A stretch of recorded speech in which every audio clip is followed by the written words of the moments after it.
Last time, we opened with Ash returning to the Triple office to inform everyone there of what he had found out at the mining station.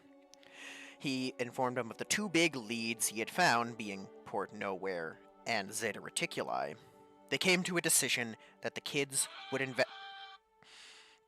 investigate Port Nowhere down the line, while Ash would be promoted to Major and given the head of a ship that would head out to Zeta Reticuli to bring the fight to Strat. The kids were having a nice time at the apartment while Zap came in to set up computers for SWOTOR. He was scouting because the World Championships were coming up soon and he wanted a new team. Laz and Oz were being shown where their house was going to be and having a nice time relaxing in the beautiful area with Sam and JJ amongst others. The kids who were on Gateway were called to Tommy to see the preparations to go to the island that Jesse Ventura had talked about. They were shocked to see the massive amount of armaments that Tommy had at his disposal, but seeing in person came to steal them a bit for what was to come in that regard. The group went off to Orange Twist City to have a nice time there after that. While there, things continued to get worse for Carter, and a bit of a nice conversation about boundaries was had between Soul, Colt, and Ricky. The parents of the squad went and had a wonderful night at Amels. During that time, they were also shown some of the arguments and replays of the last SWOTOR World Championships. The other kids had a dinner at de Blasio's. They tried to enjoy the dinner, although tensions between Carter and Memory Ann made that a bit difficult, until the timely arrival of the former Ranger General. Lorelei gave some sage advice to everyone before calming things down and heading out. The kids went up to some of the beautiful pools that Orange Twist was famous for, where Soul decided this is where she wants to get married. The kids then parted ways for the day. Meanwhile, Hunk, Davine, Suletta, Blaze, and Clive went to the Time Tombs. While there, they saw the destitution that Julius had lived in, a sad sight followed by a more mysterious one, as they saw what appeared to be Icy's mother willingly giving her up to Master Yen. Wanting to give them a piece of their mind for what had happened, they followed that lead to discover that it led to ancient Anovians. Clive inadvertently became somewhat of an ambassador to the people. It was revealed that the girl they had seen in the vision was Icy's sister. They also revealed that they may know more about the current threat than anyone expected, due to a specific mounting on their wall. Soul and Colt ended up being introduced to Mother Goodash before we flash back to the entire Rainfall family sitting around the fire where Laz and Oz's house would be built. They had a wonderful time before Monkey Boy seemingly returned from the dead and was reunited with the family. And I believe that is everything. Yep, Saturday morning, Ash is prepping to leave for Zeta Reticuli. Go. Alright, so have the preparations been finished, Mom? Very loud room. The sound of vehicles being driven on the ship. Gigantic Marauder unit thud onto the ship. Sasha, yeah, you're set to go. Made yourself at home, Ash. Looking around at all the recruited individuals from other branches of the military. Oh, I did, ma'am. You told me I had pick of the litter, and I took that rather seriously. Good choices, I'd say. Marines, SIS, Rangers, going on to the ship. Very good choices.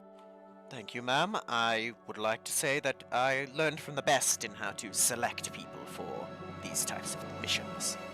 Pequod, where's your bounty hunter friend? We're going to be picking him up on the way, ma'am. Oh, okay. Looking up at the ship, she is majestic, isn't she? Yeah? She is. She's an absolute beaut. She is. What's her name? Sasha shrugs. The engineers, when I gave them the specs of what I wanted, they named it the Praetor, but just a work in progress name. She shrugs up looking at the ship. Praetor, huh? If you don't mind, I had a name in mind, ma'am. If that's okay with you. Pequod playing with one of the jetpacks, this guy, just watching her. Sasha looking at Pequod, whatever you want, looks back at you. If it's alright, I'd like to call her the Artemis. I've had a very good luck in the past with skilled and wise women helping me along through my life, and I think having another one, points at the ship, there in spirit may help as well. Good choice. She smiles. Pequod very, putting the jetpack on. Well, we're going on a hunt. Who better to help than the goddess of the hunt, yes? Towns, talking to one of Ash's squad, walking up. What's the ship's name now? The Artemis. Nice. Hands on his hips, looking back at the ship. I'm quite happy with it myself. What do you think of the group, Towns? I think you're gonna kick ass and take names. He walks up closer to the group. I think we are too. My, looking around. This may be even an even more skilled fighting force than there was fighting the Geist, now that I think about it. Malcolm was with the guys.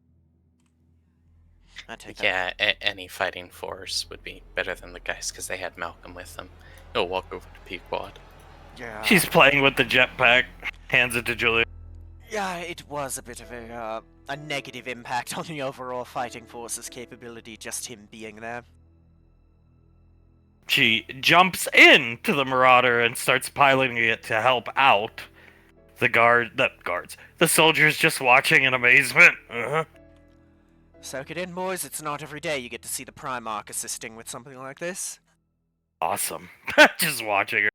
You're damn right it is. Julius lets out a bit of a whistle at watching her. He sets the jetpack back down. You ready for this, Ash? As ready as I can be. I know it's going to be a hell of a long haul, and,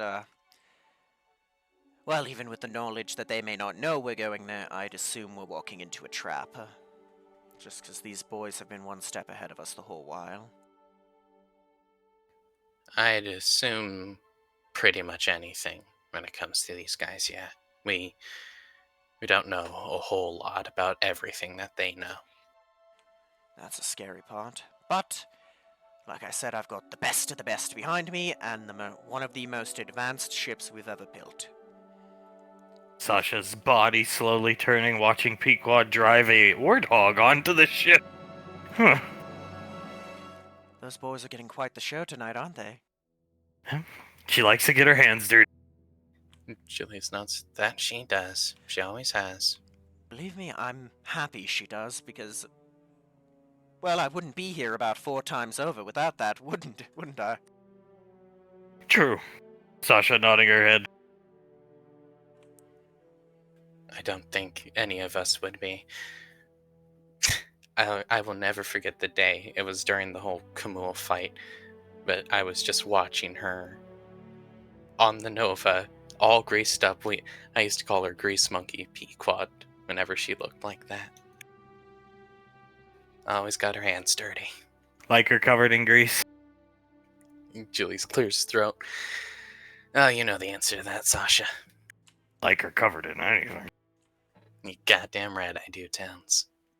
The one that's always stuck with me, and the one I've never really fully thanked her for. What came next wasn't as fond of a memory, but her taking the old Verdi down trying to shoot Tewaz's big mech on that ship all those years ago.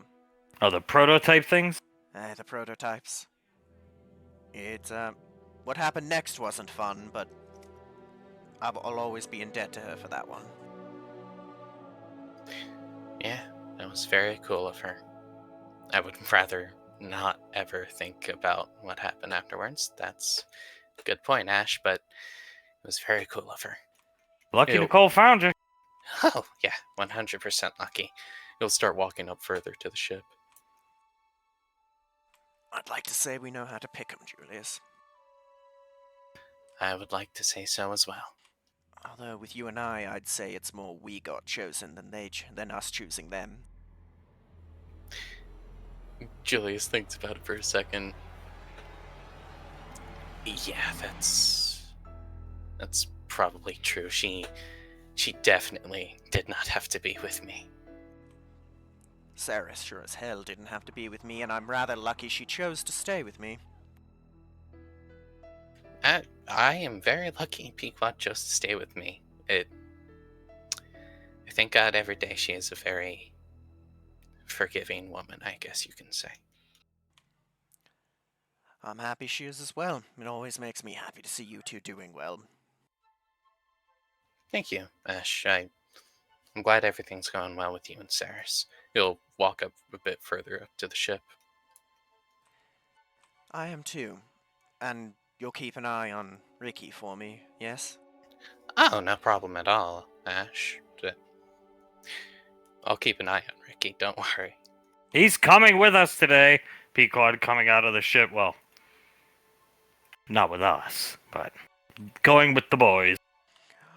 Tommy's island excursion, yes? Yeah. The one, something to do with memory, Anne, I understand. All I know is Tommy's called me like 5 times asking if I could talk Sasha into letting me go. Boy wants to get his girl the perfect ring. Gemstone. Something or other. Julius nods. Yeah, gemstone. He said anything less would not be perfect for her. Oh boy, sounds like he took a bit of the brains from his dad and a lot from his mom in that regard.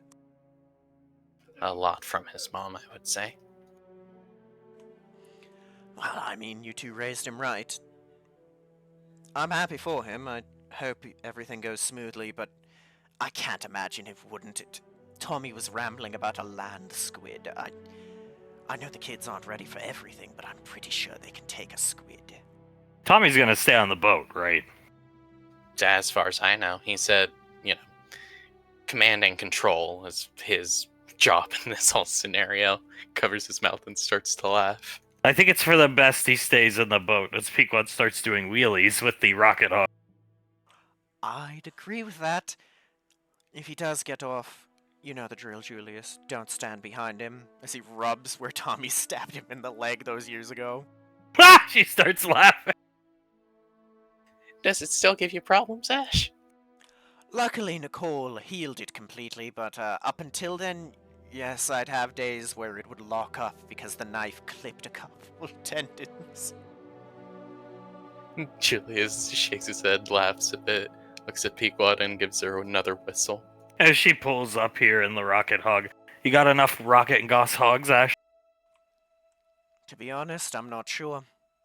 Never know with what we're going to be fighting, but I'd like to say we're as equipped as we can be. Sasha shrugs. Just find wherever they're located and blow them out of the sky. Will do. Has Saris arrived yet? Ah! Sasha starts looking around. I'm not sure, actually. Sounds wrong. I had some things to finish up before I came, so we said we'd meet up here. Just waiting to see her. Back in the saddle again. Back in the saddle again, and gods am I happy she is. She's had unfinished business with the military for a long time, so I think this is gonna be very fun for her. Last I spoke to her, she's just very concerned about leaving Ricky for an extended period of time. And her business. Watching the big Marauder suit lumber onto the ship. I agree with being scared about Ricky, trust me, I am too, but the business is in good hands. Ellie is amazing, and I know I have you guys making sure Ricky doesn't make too much of a fool of himself. Pequod, how bad could he fuck up the business? Well, how bad has he fucked up a lot of things so far? She smacks her lips and looks at the steering wheel. He is my son after all, Pequod. Yeah, but you just do the orders, you give him the flowers, you take the money. You'd think being professional and not nearly permanently trashing relationships with you guys would be nice and simple too. Fair point. Slightly turns the steering wheel. Look on the bright side. He's getting all of that out at around 20 to 21. Not nearly 40 like it was with me. Have you given him any training on customer service? Oh, what little I've been there, yes. Most of it's been Ellie. Those two are getting along quite nicely. You see him chuckle. I don't think he realizes he's basically got a girlfriend. Tells him what to do.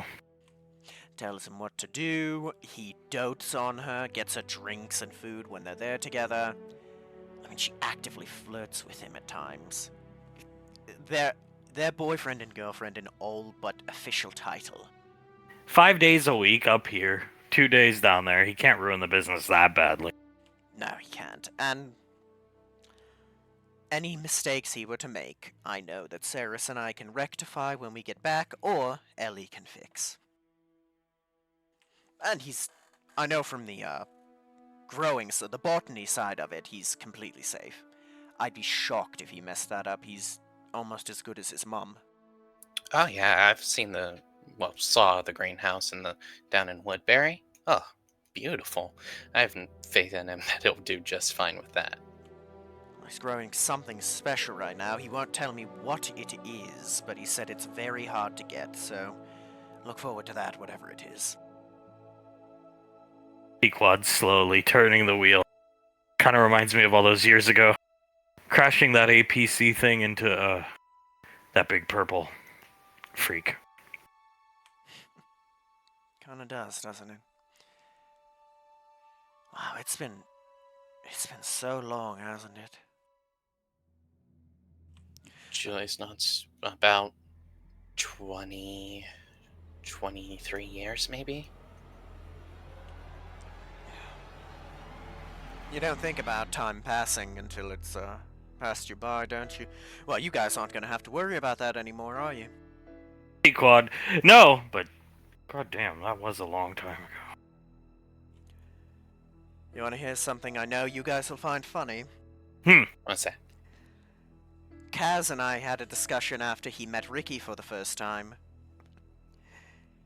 You know, he guessed my age rather closely. He thought I was 90, but only almost 70. Didn't Jiren tell the Spartan kids that you were a Make-A-Wish granddad or some shit? Tasha starts laughing. Yes, he did. Even though, I'm not going to toot my own horn, but I'd say I'm a better soldier than he was. At least I'd like to. Yeah, tenfold. You don't sleep with prostitutes on military bases, Ash. Area 50 fucking 1! I also don't have the... Wasn't it at the time the largest collection of old kung fu movies in the Milky Way? Yes, and eclectic blueprints that he hoarded, and wouldn't give to... Anyway, you know we had him killed, right? Pequod what? Wait, what? Oh? Well, Towns, we had him whacked, SIS. Got his blueprints. He wouldn't give him over, we offered money, and given his transgressions in the military, I mean, fair game. I'm always up for some wet work. No, that's fine. Is that why Buck and JD's inventory exploded suddenly a couple years ago? She wheels the warthog over and starts clapping and takes a bow to Towns. Towns, yeah, that's why. And Towns bows back to Pequod. He was paralyzed after you guys beat him up at Groom Lake. And so he was just basically sitting on his couch, flipping through the TV with he still had the use of his hands, and I just shot him in the back of the head. Wasn't anything special. I wish I could have been there to see it. I did say this is for Davine when I shot him in the back of the head. She would have very much loved that, Towns. Thank you. How come nobody ever told us? Sasha, Black Ops. Covert. Need to know, and I guess we didn't need to know. I wanted those blueprints. Damn right you did. He had some very special ones. Some of the Didn't he have the only copies of some of the more prototype weapon blueprints out there? Yeah, which always raised the question how he got them in the first place. Either way, we'll never know, but... Julius shaking his head. No, we won't. Checks his wrist computer. It's almost time for this thing to take off, isn't it? Pequod looking up at it. Almost. One of these days, when you bring it back, I'll take it for a spin around Gateway. Take it for a spin. I would love that. Just please let me be on it when you do, because I'd love to see what you can do with something of her capabilities. I see, coming off the ship, Towns, your final surprise. Theris's new ranger getup. Oh my. He's gonna come up, look her up and down. Well, that is downright gorgeous. More beautiful than anything in this room, that's for damn sure. She winks and gives Ash a kiss, a light kiss on the lips, props her AK up. Icy phased AK. Pequod coming back to Julius after driving the final hog onto the ship. That may be the most attractive thing I've seen in decades. Looks like she hasn't lost a step. I see. Nah, she hasn't. Coming over here. My Ceres losing a step? Not a chance. I'm gonna lose a lot of sleep on this ship coming this way. Well, I burn the midnight oil. We have a lot of work to do, right? A lot of work, burn the midnight oil, but stress over Ricky. Pequod. Oh, it's not that bad. He'll be fine, guys. Me, Pequod, Icy, we'll all go to him and check in on him. We'll even have Mom and Dad do it every once in a while. And he's got Tommy looking after him. He's got Ellie looking after him. He'll be alright. He can't mess up any worse than he already has, dear. I hope you're right. She crosses her arm. I feel like we have been building him up to this, though. Prepping him to where we can... The original intent, she shrugs, looking at the group, was to... Me and Ash could have some time off on the weekends instead of having to work Saturday and Sunday while he just kind of sat home. Yes, and he's been doing a wonderful job. We actually were able to leave them alone a couple weeks ago, remember? Pequod, he's the water boy for the World Championship SWOTOR team. I see. I mean, that is some serious responsibility you have to take on. I'm sure he can handle a flower shop. I see. It actually is, given how serious Zap takes that fucking games. I believe he told me he had to give out over a gallon of water last time they practiced. Oh, Ricky, don't need more ice in my water. What the fuck you doing? Sarah starts laughing. You know I like my water at 45 degrees. Ah, my. Say he's got Zap looking after him. Nothing bad can happen, right? Is he gonna get a ribbon if they win? Pequod, yeah. Yeah, Benny too. He's their cheerleader. Literally, he has pom-poms. Towns, I would rather be the water boy or the cheerleader than play. Zap is frightening when you start talking about SWOTOR with him. Oh, me and Pequod watched one of their practices at one point, and you should have seen the look on Soul's face when Zap started screaming about Dargos. Pequod, he benched the Primarch for God fucking sake. He actually benched you. I just assumed you didn't want to play in the championships. He benched me, Julius, and Blaze for Scar, Jennifer, and Sunny. And he didn't hold back either. He just told me my services were not required. Wait a minute. I didn't play much with him, but you and Blaze were three of the best players on the server. Yep. Correct, Ash. And he benched us for 2 people in PvE gear, and Scar, the worst player in the galaxy. I thought Scar was good. When he would write correspondence to Mum, he would talk about how good he was at the game. He is terrible, Sarah. She starts laughing. He has 3 abilities on his quick bar, and I don't even think he knows what any of them do other than his auto attack. Icy literally spits on the ground at Scar's name. Pequod wide-eyed watching her. Me and Mom watched the World Championship. Ash was working, but I only saw the parts where they were arguing because I was busy. When the World Championship started, we opened the business that year, so I was like coming into the room, watching the games, and then, going back to work. And I just saw them constantly arguing in between games. I see, yeah. Yeah, I remember. That's where I didn't get to watch it live either, but that's where you sent me the clip of him yelling about heels, right, darling? Yeah. And he, what was the other thing? It's almost like a colloquialism when it comes to SWOTOR. They made shirts of it. They were selling them in Palo Alto, street vendors and stuff for watch parties. Pequod holding it down. Scar was holding it down. He holds it down. What he's holding down, the gods may never know. He was holding down mid, Ash. He was holding down mid.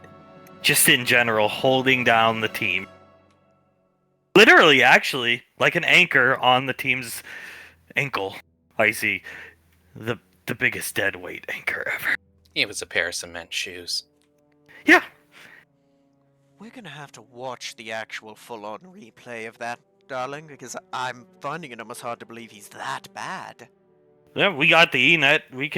On the ship, we can watch whatever we want. We'll have the ENET well into wild space given the amount of infrastructure Tommy's been building. I see, I always found it a little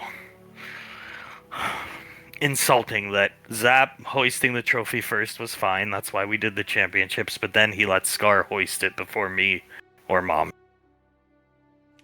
Didn't you set records? Mom set the DPS record, my husband set the protection and death record, and I set the heal record. That haven't, actually, given the circumstances, will never be broken. Pequod, no, probably not. No, never. Especially by those kids. I mean, Elizabeth won't have to heal at all. Carter, I would be surprised if he has to do any protection, and then damage. Well, they might be able to do something with damage, but not to Mom's level. Saracen is the competition nowadays just not that good. Pequod, they're blind kids. Excuse me? They're blind kids. She starts chuckling. They're blind children. No, they can't be. They're the same people from last year, aren't they? No. No, the last championship, I paid the best players from Europe to change their characters to look like these LD50 people. Just read Zap's mind with Nicole. To give Zap the true experience. It was basically just a gigantic social placate Zap, if you will. Pequod nods her head. Then the benching of the good players happened and yada yada yada, and I decided to cut the competition. So Juniper's School for the Blind, located in upstate New York, now gets paid a handsome fee from EarthGov, and the children also get paid a very large salary to pretend to be players from LD50, which may or may not be the best moral thing, but you know what? It gives them something to do and look forward to. That's horrible. The game even had to be, remodeled a bit, so they automatically accept revive, Q pops, everything like that. Anything that is like opened up in a window that you have to click on. Saris, it's admirable how much you guys go out of your way to. I guess Zap gets a real power trip off beating up these blind kids, right? Pequod. Well, we never told him they're blind kids, and he still believes it's Darkos and all of them. LD50 hard to read these days, sir. Sarah starts laughing. Zap finds a way to lose 1v1s against them, so yeah. He made Laz, my daughter, the strategist of the team this year because he can't get a read on LD50 anymore, and he needs some fresh eyes. Fucking ridiculous. That's amazing. Zap. He is both one of the most brilliant men I've ever met, and one of the most just intriguingly foolish at times. Is Ricky gonna get to hoist the trophy? I see. Probably, but not before Zap. Zap always gets to hoist it first. We'll have to hang a picture of him with the trophy above the mantle, dear. Put it in the shop. World-class water boy. World-class water boy, that'll impress Ellie. Oh, Galaxy Water Boy. Ah. Well, That's actually a good title. Pequod nods her head. It is. Hopefully we're back in time to watch the championships with you guys. Hope, Pequod. Hopefully, yeah. Everything goes smooth. Find these guys, rout them out, blow them out of the sky. Come back. Problem solved. Problem solved. Get in, mess them up, get out. Right, Clay? Right, Clay? That's the plan, eh? Sir? Get in, mess them up, get out. Just like old times. Yes, sir. Looks down at his watch. Speaking of which, much as I'd love to sit and chat, we probably should get going. Sasha, be safe, Ash. She'll hug Saris while looking at Ash.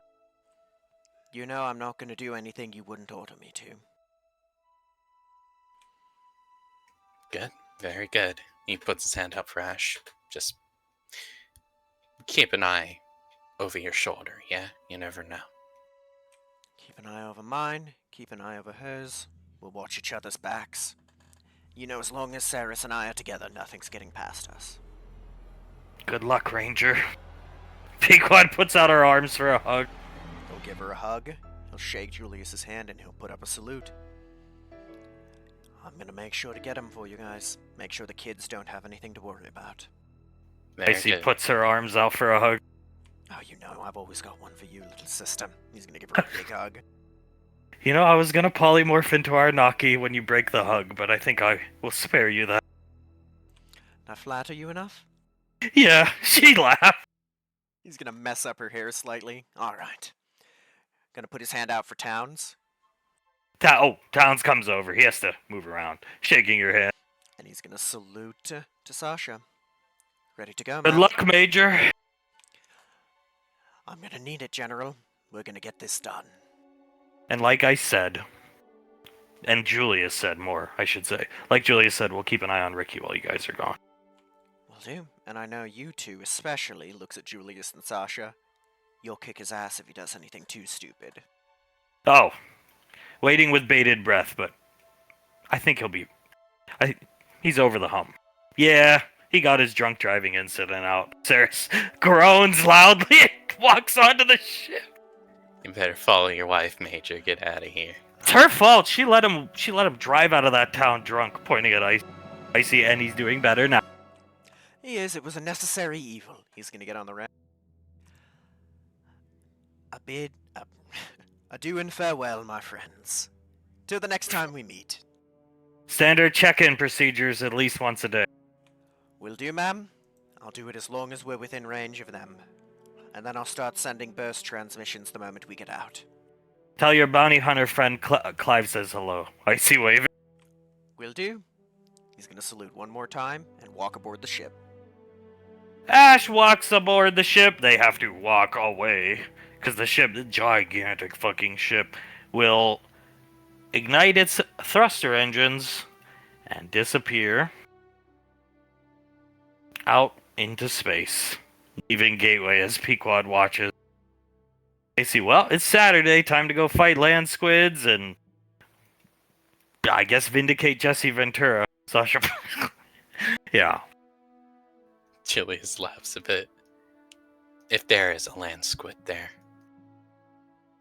Pequod, you remember when we were grunts, basically, and we would get to go do that type of stuff?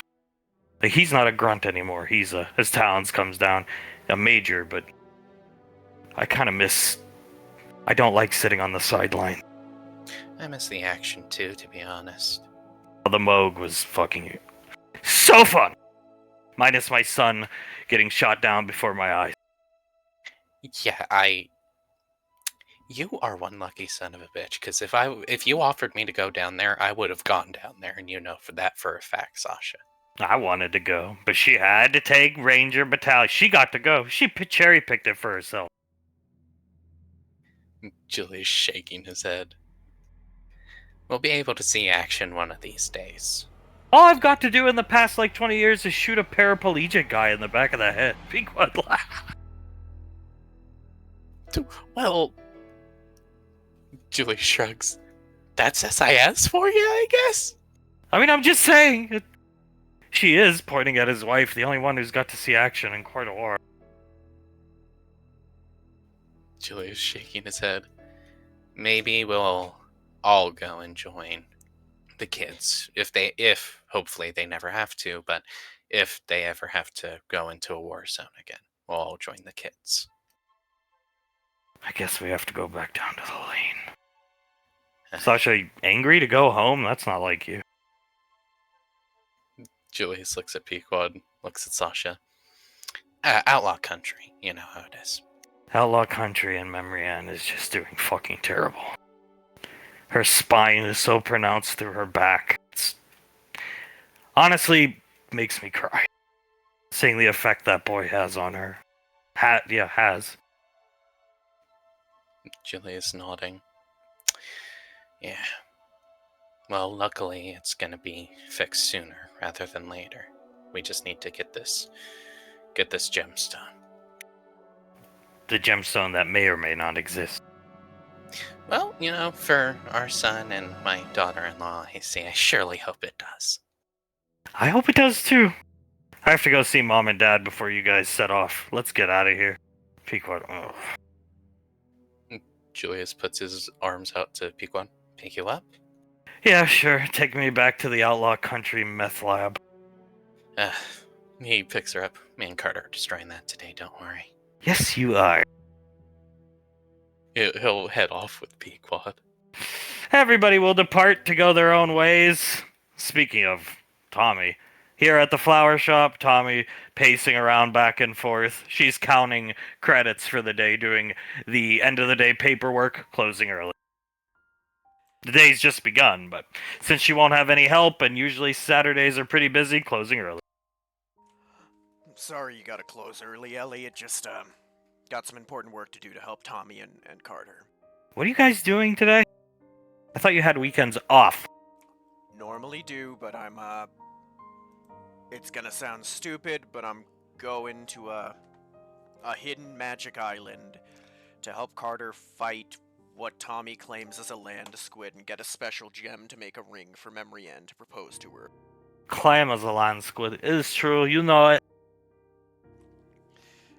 Yes, Tommy. We're probably gonna fight a land squid, but it's there for we're doing it for a good reason. If you say so.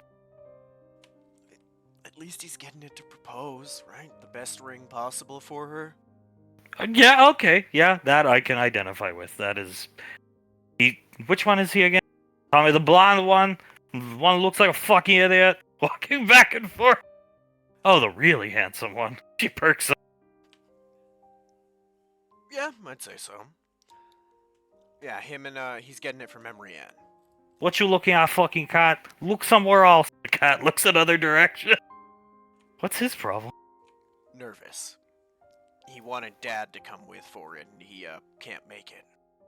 Oh. Looking over his shoulder at him, trying not to laugh. It's gonna be alright, Tommy. We got, like, with the exception of Dad, the best fighters in the universe.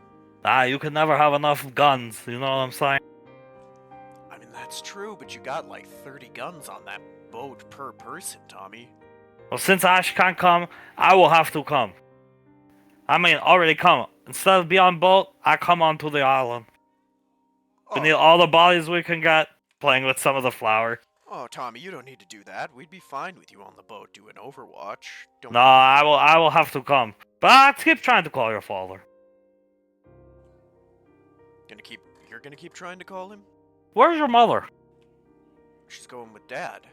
Oh, he will never fucking come now. No, I don't think he will. I'm happy to see her, though. She seemed really happy when they gave me the news she was going with him. Yeah, I never took your mom for an ex-military person. She never looked like it. She was a ranger. Became one at, well, not too much older than I am now. That's awesome. Yeah, it is. Mom's awesome. I mean, she's a badass. And the fact that they already cleared her to go on a mission like this as her first thing back, she's really cool. Beeping coming from a satellite phone. Oh, he's trying to call your dad again, I think. He's not gonna answer. I think they said... Calling Yuri. Ah, alright. Yuri might answer. Yeah, I see, well, big fucking idiot walking into the next room. Again, sorry I can't be here today. But I'll be here tomorrow to help you out. I don't mind a day off. We're gonna have to... It's gonna be crazy without your mom and dad here. Weekends are gonna be nuts, and 5 days a week alone here by myself. Yeah, I'll come down and help as much as I can during the week, but I got a lot of stuff up on Gateway to do. Don't worry about your career. I can't help but worry about you here alone. I mean, it is hard, right? It is hard being here alone, but I can manage. Especially if you want the military to be your career. As of right now, I'm thinking I do. And hey, maybe we can close the shop during one of the weekdays, and I can get you up on Gateway and show you around. There's nothing wrong with following in your father's footsteps. No, there's not. I mean, he worked hard for... How many years has he been in? 40?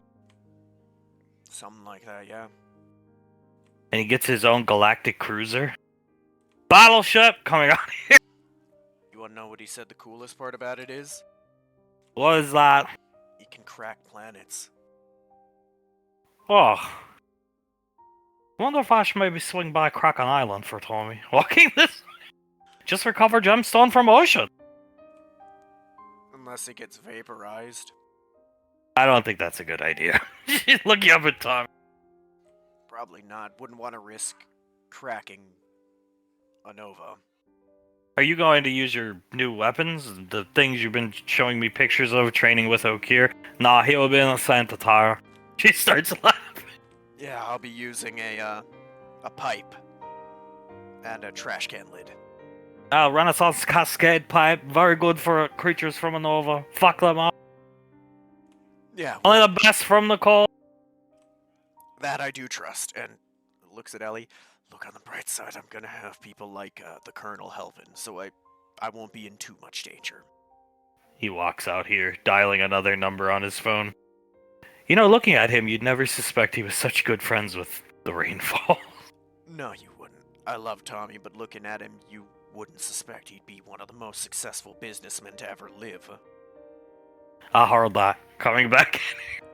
Hey, you wouldn't expect me to be a good fighter looking at me, so we're even. Ah, that's true. I hate these fucking cats. She starts laughing. Always staring at Tommy. They're looking at you because they like you and want to be pet, Tommy. That's what Pepper's doing. Oh, fine, I'll pet fucking Pepper. See, she likes it, man. She's nuzzling into him. Wonderful cat. Oh, yes. She is. She's a sweet thing. We got the automatic feeders for when we're not here, right? Ellie nods. Oh, yeah. I keep them filled. And water. They'll be fine. Good. Just want They everything. might die of heartache, though, missing your mother. Oh, boy. Don't say that. Mom would lose it if some of the cats passed away while she was gone. You know that Eric guy's still around town, Ricky. I know. Trust me, that from what I understand, he's probably not going to be around for too much longer. It would be pretty heroic if you maybe roughed him up a bit. Nah, don't touch him. We're going to murder him ourselves. She gasped. I would have roughed him up and got him out of here, but Soul already called dibs. Oh! He just looks around.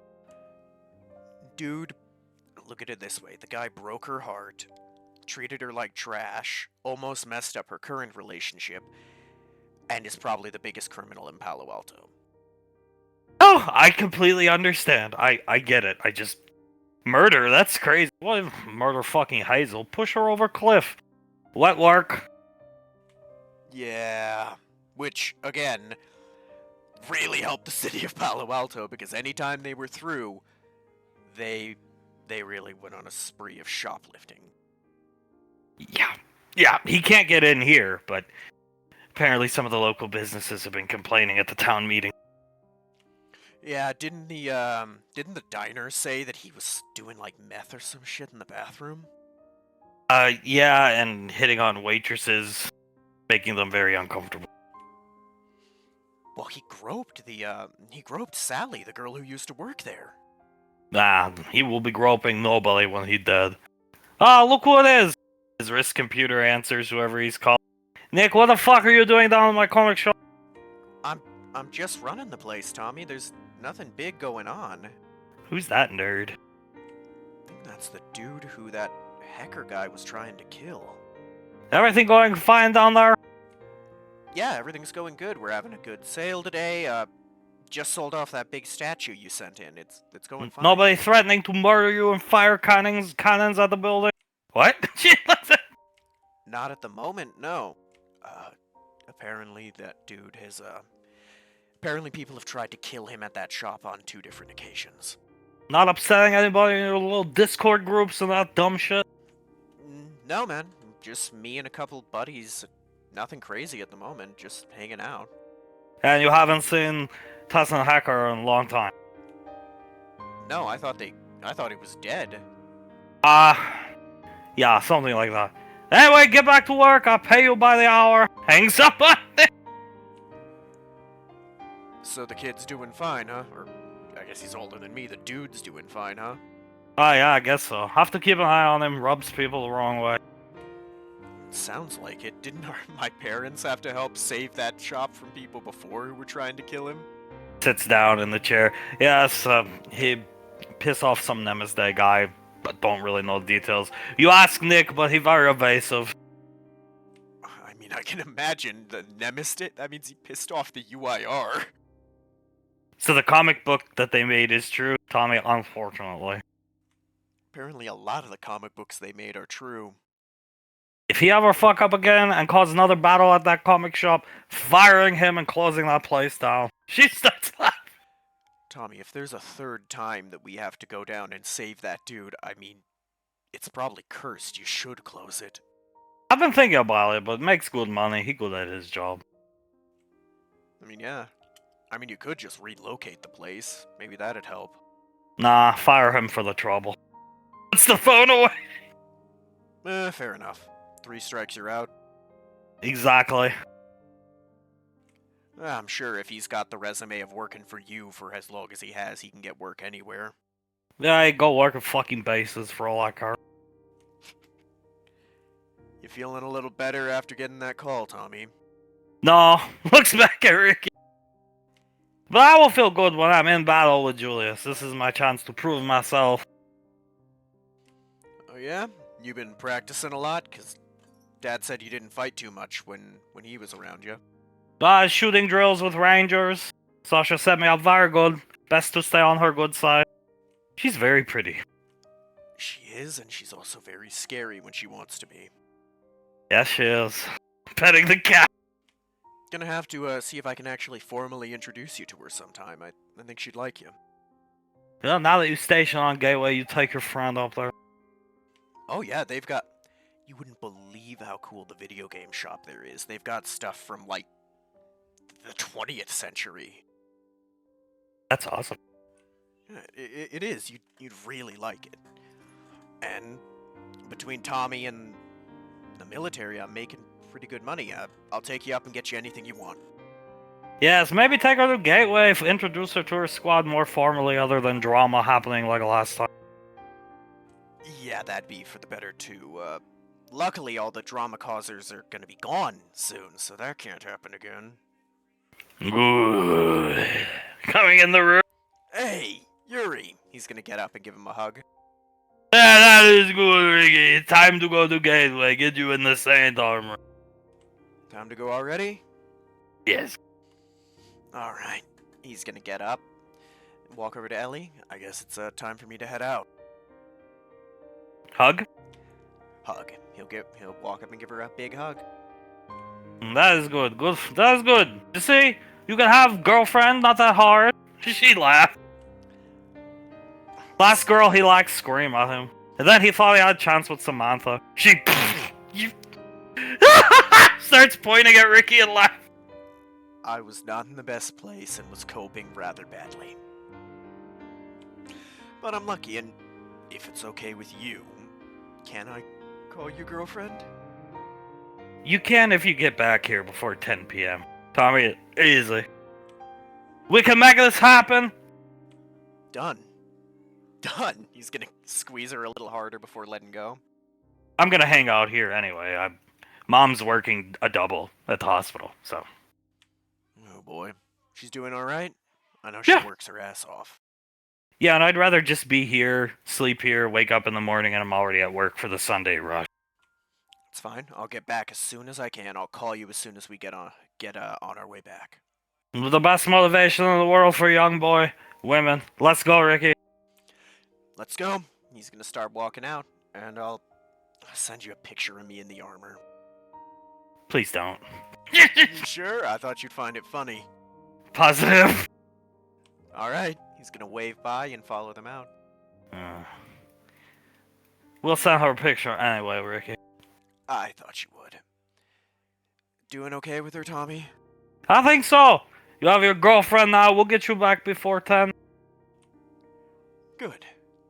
That's good. I didn't even realize that we were already basically dating. Don't fuck this up. Hey, I've been learning from you and the Colonel. I can't fuck it up. And Good. I've watched Carter, so I know what not to do. She's very homely, like homely type girl. Should be good for you, I think. I think so. Hell yeah. The Hell yeah. homely traits your mother has, but the ones your mother developed because she was more or less soldier most of her life. She actually is a lot like Ma, isn't she? That is for the best for your sake. I think so. I love being around her. It just feels good. Ricky, have serious question to ask you before we go out. Anything. Have you ever heard of the Saint Natural History Museum? Say natural history. Nobody hear about it. I think I've heard the title, I don't know what it is. Soon I'm going to start advertising campaign for the Saint Natural History Museum. We'll need your help with this. Okay. Yeah, I'll do anything you need me to, Tommy, you know that. We're going to make a commercial starring you and the rest of the kids in the squad. Good-looking young men, beautiful young women endorsing the museum. The Saint will be recognized as the hero he is. Sure. I mean, can't be that hard, and I guess since I am his successor, I owe it to the guy. Good. Here, hands Ricky a pack of Smoker's Choice. Get used to them. You mean just carry him? You want me to smoke these? Ah, you can pretend to smoke them, just put them in their mouth, blow it out of your nose. Don't tell your father I sent to do this. I won't tell him, although if I do it in the commercial, he's gonna find out. Ah, that is neither here nor there. Alright, Tommy. I'll do it for you, man. He'll Very good. put them in his pocket. Oh boy, ready to kill some land squid, Tommy. Oh, always. Come, time to go. Let's rock.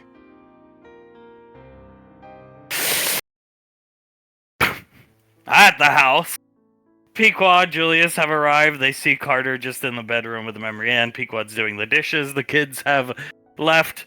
Memory Ann's asleep in the bed. Carter notices her pronounced spine. He swallows hard. Starts to pet her head. I'm gonna fix this. Then you're gonna be healthy again, I promise. She lets out a weak whimper, because she is asleep, but she kind of can hear Carter, but can't really talk. He gets down on his knees at the side of her bed and gives her a kiss on the cheek. I love you more than the nighttime loves the stars. And everything is gonna be okay. I promise you that. He pets her the side of her head one more time, stands up. Did he see his parents come through the house? He did. He'll take a step forward, turn back around. Don't know if you can hear me right now or not, but again, I love you. She lets out a whimper. He thins his lips a bit, and then will walk out here. He sees his mother angrily washing dishes and Julius watching. She's pressing very hard with the rag. She's hand washing them instead of just putting them in the dishwasher. Or having a Mercurius unit do it. He'll walk up. Hey, Mom, you okay? Fine. Julius looks at Carter. Carter looks at Julius. You should be careful, Mom. I don't want you to break the plate. Mm-hmm. Julius just shakes his head. Should we get the destruction done, my love? Has she been like that all day, Carter? He nods. All day. She's been like that all day, ma'am. When was the last time she ate? Carter doesn't know. He shakes his head. I am not aware of that information. She cracks the plate pushing on it so hard with her hand. And then it shatters because she just pushes more. And she just moves her rag in the air as if the dish is still there. Julius looks at Pequod, leans forward a bit. Honey, the dish is broken. Leave the room, Carter. Yes, ma'am. He'll walk out, leave the room. She'll set the non-existent dish down and turn and look at Julia. I'm gonna have a talk with him. Do you want to know something, Julia? Sure. You're so busy all your life, trying not to be Cyrus. Raise your children properly, not be an alcoholic. What did Cyrus do? At the core, what did he fail to do? Be a father. You have failed your son. You let that idiot repeat the same mistakes that you did. And it causes irreparable harm. Anytime I see her, I get angry because I lived it because of you. He nods.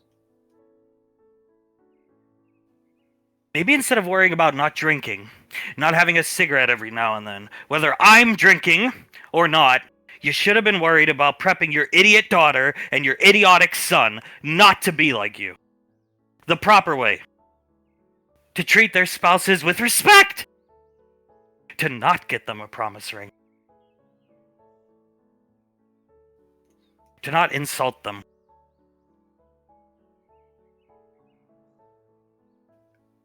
I should have. You're completely correct. He looks down, shakes his head. But I'm sure Izzy would have done all this for you. She'll gesture around the lane. Just all around. Now, if it's not too much to ask, go into my garage, because this is my house. I made it for you, not Izzy. Is that hard for you to understand? No, my love. Go into my garage, get rid of the meth lab, talk sense into your son as you should have done when he was young. And I will be at the academy waiting for you. I will do just that. And then check on Memory Ann before you leave. It's the least you can do for your daughter-in-law. That you, so eloquently, she puts her arms out, couldn't handle. Because you didn't want to see her become like you. So you treated her like horseshit.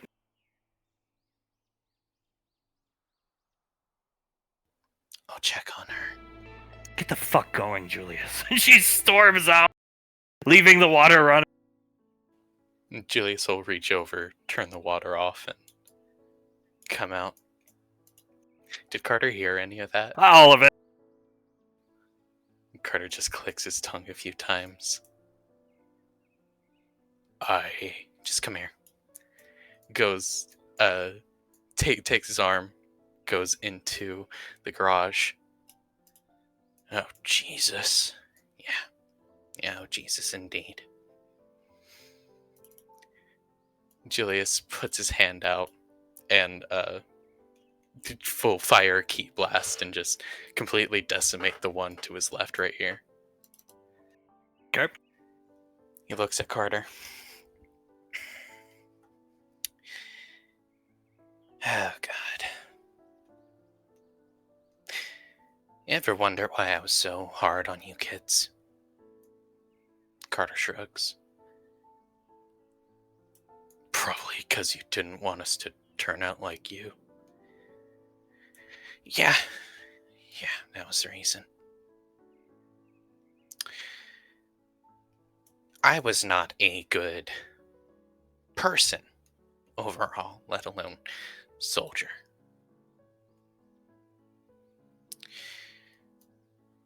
But I was a really bad soldier.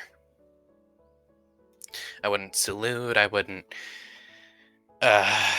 do what I was supposed to do, I wouldn't do fucking paperwork. I wouldn't give respect. He turns around, looks at Carter. Respect to the people that I should have. Which is a lot of people in the military, but most especially puts his hand out and gestures to outside of the room. Swallows hard.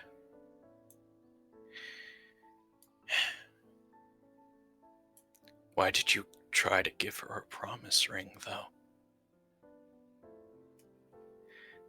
He takes a step over here to this little counter of chemistry bottles and tools, rests his fingers on it.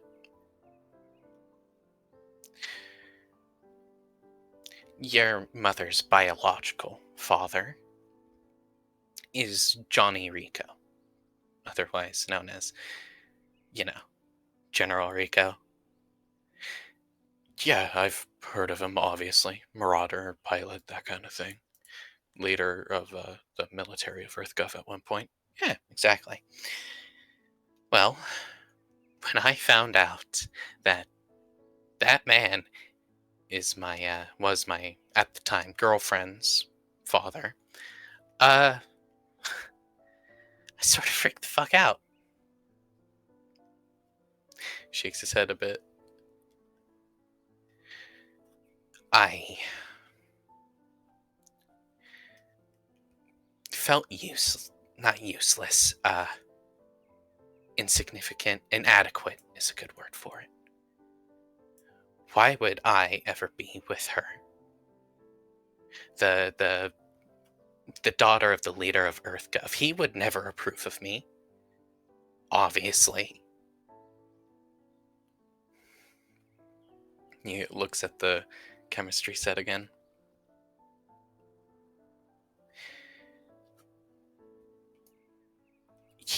I didn't feel that I ever did good enough. I started to turn it around. Around that point, I really did, just felt it was too little too late. I had already fucked up enough. I basically, at that point, after my 4 years at that point was up, I was probably going to be kicked out of the military. Carter clicks his tongue. Jesus. Yeah. So instead of just being a man and realizing that this woman loved me for who I am, and who cares what her father would think of me, I decided to get her a stupid fucking promise ring. He shakes his head. This gemstone isn't for a fucking promise ring, is it? Because I'll kick your ass right here and now. Carter puts his hands up. No, Jesus Christ, no. I'm gonna propose to her. Good. He takes a step forward, both hands onto Carter's shoulders. You are going to treat that woman in there whose spine is showing through her skin, whose rib cage, you can count the ribs. You are going to give her the utmost respect. Anything she asks of you, you do it. You will not fuck this up anymore. Do not be like me. This whole situation, this whole Hazel thing, this has already caused, as your mother so eloquently puts it, irreparable damage. But that doesn't mean we can't try to make it better. We can't try to prove something, whatever it is that we need to prove. To you. And Carter looks at Julius. And to you, this Izzy girl. She was basically your Hazel, wasn't she? And he nods. It's way more stupid for me. That was a girl from 400 million years ago, so literally no reason I should have been thinking about her. And Carter shakes his head. You don't think about her anymore, though, right? No, not at all. That's what caused the whole big blow up, the whole argument starts to walk around again between your mother and I. The first time around. The time that she left. I was continuing to think about this Izzy girl. And, well, completely in her rights, she left me for it. Felt that she wasn't enough. He looks down at his feet. Sound familiar, Carter? And Carter nods. Memory Ann doesn't feel like she's enough for you. You are going to spend every day of your life. And that's eternity now, son. Trying to prove to her that she is the only one you want, and you will be not trying, but succeeding on giving her all the respect she deserves. It's way different for me and your mother, which that's a whole bag of worms that is going to be biting me in the ass very soon. I'll have you know, son. Carter nods. She threw a glass at your head and you didn't flinch. I noticed. You realized. And Julius nods. Yeah. I should give your mother all the respect in the world. All of it.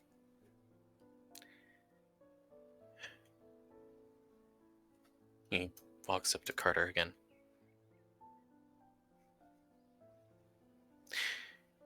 And that's what we both will always do for the rest of our lives. Mine just might be a bit bumpier for a couple weeks now. Pats him on the cheek. Sorry for failing you as a father, son. Carter shakes his head. I'm sorry for failing you guys as a son. Julius gives him a hug. You didn't fail us, I failed you. And that's just how it is. What's important is you will fix it.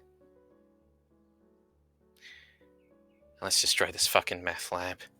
As Carter nods, takes a step away from him, and they'll both just go ham on the lab. And they will.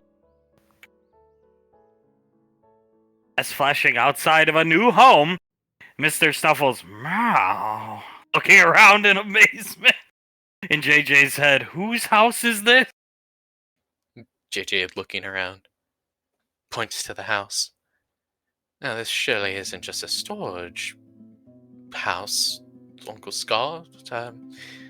Whose gift is this? This would be Soul and Colt. Colt coughs, holding Jace. Soul, leans onto Colt, her entire body just went limp for a second. What's that? This is yours. Puts a key in the door, steps out of the side. Clive will step out of the way. The doors slide open. This is your house for you and Colt. I thought you guys needed a little your own personal touch. You two should be the first in the hallway. The grand hallway, right, Clive? Oh, I'll completely agree. Get on in there, kids. Soul will hold onto Colt's arm and basically run into the hallway. Sam whistling, looking at the house. You've outdone yourself, Uncle Scar. Scar, I try. Nobody's been inside except me and Clive. He chuckles. And it's a good thing Clive came too, because when he came along, because this place needed crazy electric work. Meow, meow, meow, meow. Looking up at Clive. You have no idea. All these lights, they needed to be hooked up, connected to the power service of Rainbow Lane. It was absolutely insane. But you know what? Me and Scar here, we got it done. Moving around the hallway, Mr. Snuffles in JJ's head. He is very useful. Looking at Clive. JJ looks down at Snuffles and nods. Oh, yes, he is very useful indeed. Meow, meow, meow. Meow, meow, meow, meow. Gesturing his paw, not dismissively, just gently at Hale. Have you noticed the way that one stares at Pequod's stomach? JJ looks at Hale, looks at Mr. Snuffles. No, I thought I was the only one to notice that. What are you saying to the cat? Squeezing into his hips with her hand. We're just talking about how you've noticed how Hale looks at Pequod's stomach, right? Oz leading Laz in, turning around. I've noticed that too, actually. We were talking about that over breakfast, looking at Laz. Laz shaking her head. I have no idea what it could be. Do you think she knows that she's pregnant? Yeah, probably magic user shit. Probably. That is the easiest explanation for a lot of these things. This house is, he leans in, a bit gaudy, but I think it fits Soul, right? She calls him Prince, he calls her Princess. Think it fits. Sam, I completely agree. JJ leans into Scar. If any of the kids are, those two are the royalty. Yeah. Hands on his hips, puts his hand out for them to go in. Carry me. JJ will pick her up and carry her in. Hale reaches up to Clive. She wants out of her hover pod. They'll pick her up and take her out. There you go. Carry her in. Scar coming in with Mr. Snuffles.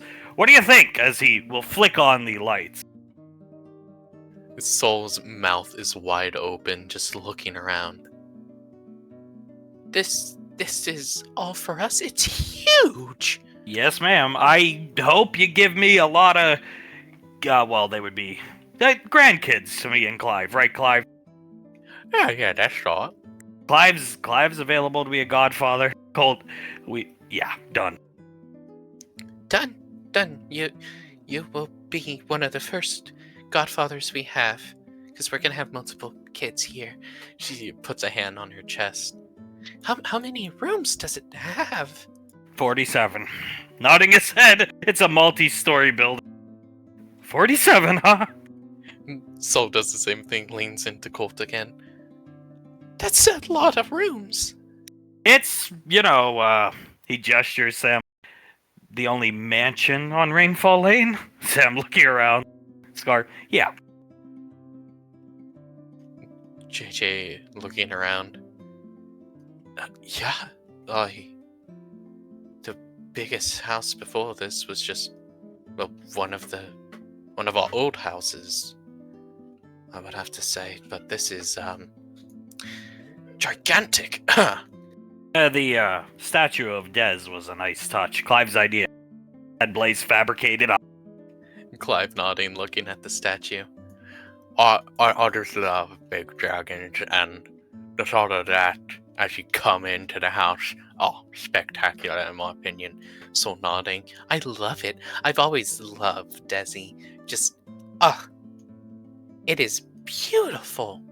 Who knows someday? Maybe you could give your mom a hand and be like a dual Primarch or something so she can relax every once in a while and you can be in charge of that big galoot. Walking up the stairs, gesturing back to the statue of the dragon.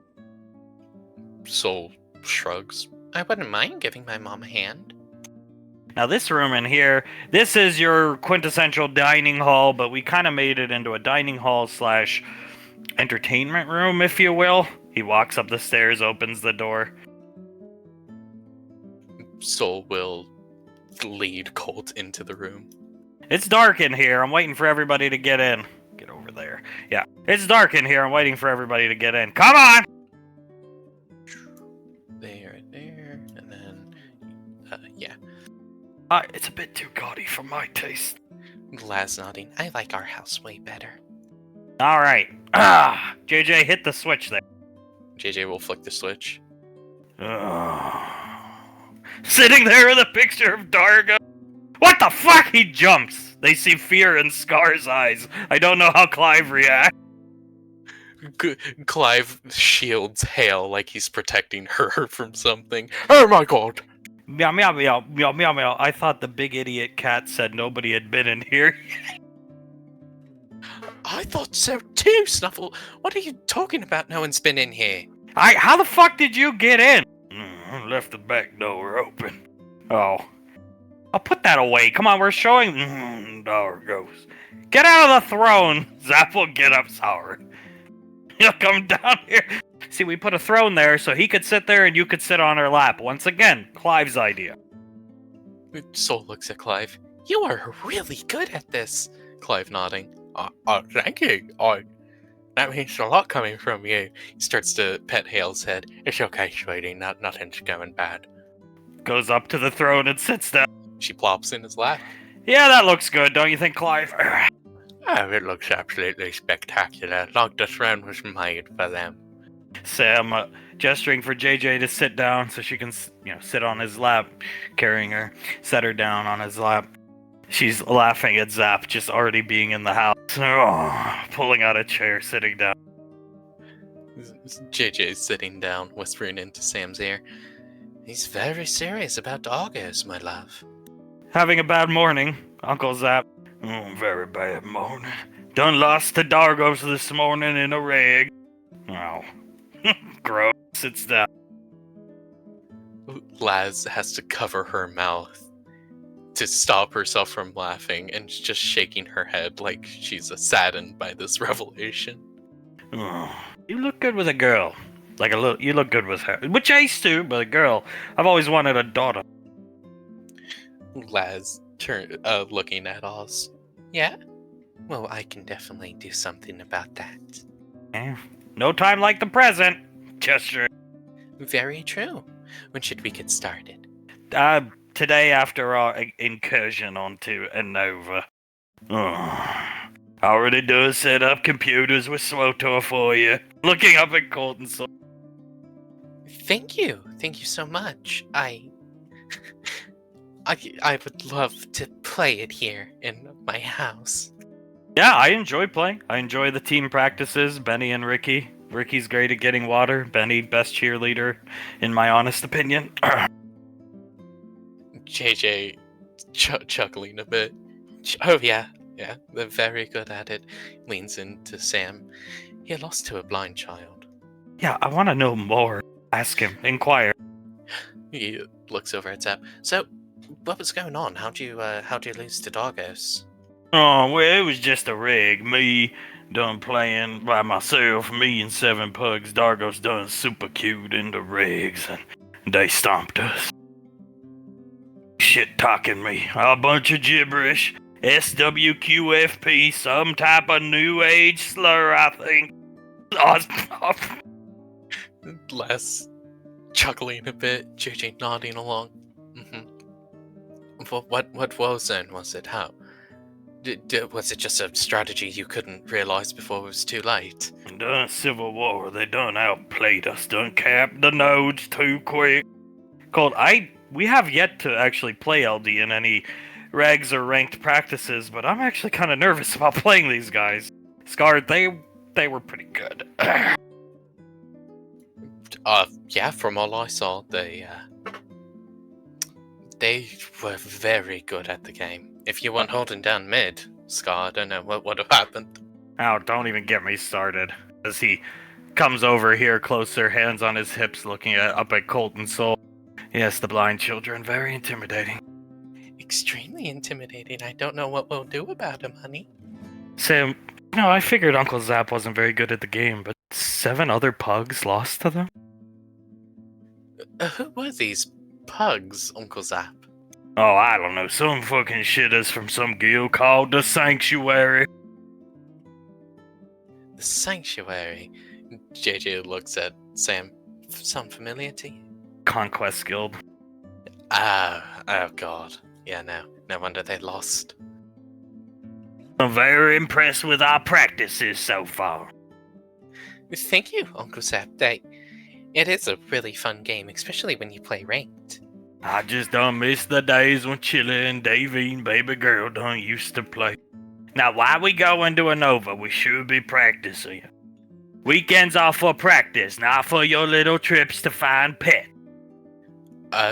No, we're not finding any pets, Uncle Zap. We're getting a gemstone so Carter can propose to Memory Ann.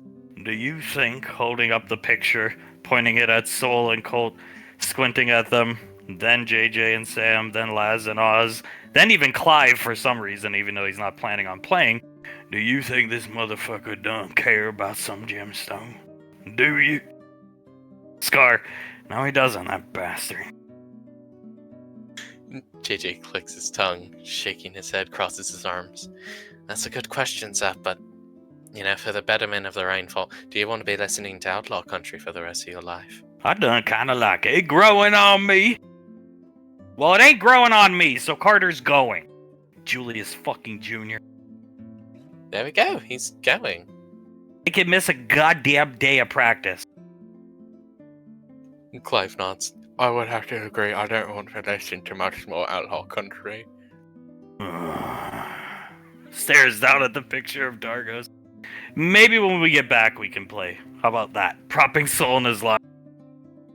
Soul looking at Uncle Zap. When all the boys get back, we'll play a game or two with you. It just depends on how tired they all are. What the hell are the girls gonna do all day at the lane without the boys? Sam, very good, annoying question. Looking at JJ annoyed. JJ looks at Sam. I'm sorry, honey, I have to go. He's my nephew. I guess. Just crosses her arms. Oz, believe me, I'd rather just stay home too. Laz nodding. I would rather you stay home as well. She looks at Oz, JJ, Colt, and then back to Oz. Promise me you'll all be safe. We'll be fine. We will be fine, I promise you. Okay, good. Very good. Gives him a kiss on the cheek. And JJ shaking his head. As soon as I get back, how about me and you go on a date, Sam? Back before 8 p.m. Crosses her arms, closes her eyes. I'll see what I can do. Well, you won't see, you'll just do. He smiles at her. Oh, you didn't let me finish my sentence. I'll see what I can do, and I'll succeed in it. Better, but keeps her arms crossed and eyes closed. He leans in even further. And how about we go to another Pokemon Center? Yeah, the one on Jupiter is supposed to be very nice. Then a date to Jupiter. It sounds absolutely smashing, yes? Smashing. Oh, you can kiss me. He kisses her. Yeah, I mean, I really don't want to go either, but I want Carter to be my best man at the wedding, and he's my friend, well, my best male friend. Grew up together, so gotta go. I owe him that much. Plus, given Memorian's condition, we gotta do something. Soul looks to Colt. I actually would prefer if you win. It would make me feel better about Carter going. I know you'll keep an eye on him and everything. I will. I don't... Never quite seen Carter like this. Scar, yeah, he's like boiling over with rage. His forehead's always red. Little fucking weasel. The cat in his head. Soul nodding at Scar and Colt. Yeah, neither have I. A bit worrying, honestly, but honestly, everything about this entire situation is worrying to me. Yeah, she's getting bad. Like, really bad, Memorian. It's not good. Laz shaking her head. I don't even think she ate yesterday, did she? No, well, I mean, as far as I saw, no. Yeah. Laz just groans. So then it's getting really bad. Pulls out a chair and sits down. Just like his goddamn father. He groans loudly. Soul, looking over at Scar. Yeah, I've noticed something weird going on with them as of late. I think this is all bringing up bad issues with Mom. The Izzy effect. Laz looks to Zap. Izzy? Yeah, Izzy? She opens her eyes and looks over at Zap.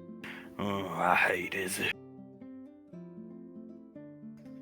JJ leans forward. Can you explain a bit further than that, perhaps? Well, Izzy done some girl died like 8 billion years ago. The Julie's done hung up on and pissed Pequod off. Then strange events transpired where she done left him and took baby Laz, 'cause truly he was unfit to raise her if he couldn't get over this girl from all this time ago, and he mistreating her and bunch of drama up at the apartment. Scar, some things never change. Just face paw-palming. JJ leans back, and I'm guessing they never fully resolve these issues. Looks over at Zap, and then they both look up at Clive. Clive wasn't there, though, so he doesn't know. Clive looks between them. What the hell do you expect me to say? Well, no, they didn't. Pequod just took responsibility for it and swept it under the rug and blamed herself. For that fucking Ewan McGregor fucking look-alike weasel's sake. Because that's what everybody always did. Cover for the fuckwad and cover things for him. Cover things up and make excuses. That's kind of why I was kind of hard on Carter when he was a kid. And apparently not hard enough. JJ just lets out a laugh. Oh god, this is gonna blow up. I mean, now he's a colonel, now he's in great shape, but I mean, you can't do what he did and think that those emotions are gonna just stay buried. Laz shaking. Do you know how many men, he points around the room, how many men would have, Patricia is a very attractive woman. Do you know how many men probably would have given their left testicle for that? Zap. I mean, just to, hold her hand. Soul nodding. An insane amount. Do you know how many men would do to be with some of you? That's why you don't let other guys touch ya. Meow. And I won't, Scar. And I know that was a comment, Mr. Snuffles. I'm not stupid. Meow, meow, meow. Meow, meow, meow, meow. Gesturing up at Soul, did that dumbass talk with Ricky? JJ looks down at Snuffles. You talked with Ricky, right? And Soul nods. Of course I did. Yes, I talked with him. It was hot. Stroking her hair. See? It was hot. She looks just the smallest bit proud of herself when Colt says that to her.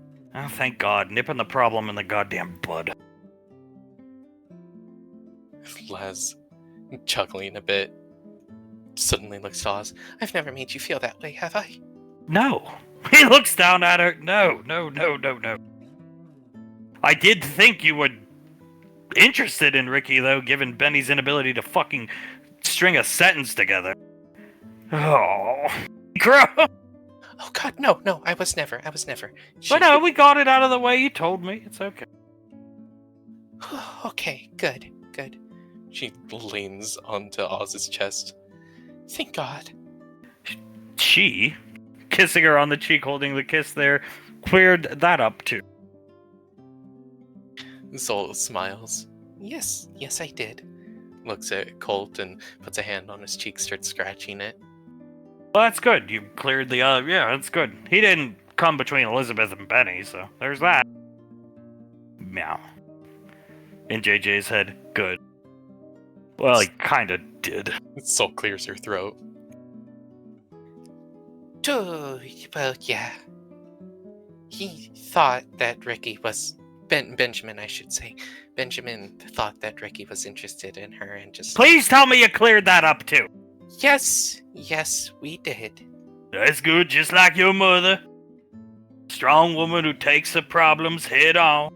Colt, that's basically what I told her too. Soul puts a hand onto her chest. Thank you, guys. That does mean a lot. I look up to my mom. And it was really hot. Her face got all red, cheeks rosy, eyes glowed a bit. I was really angry. I started to repeat myself, which I don't do a whole lot, but yeah, I was really angry. It's just better to fix these problems now before they grow out of proportion and have problems like Ricky's father did where he created all this stupid drama.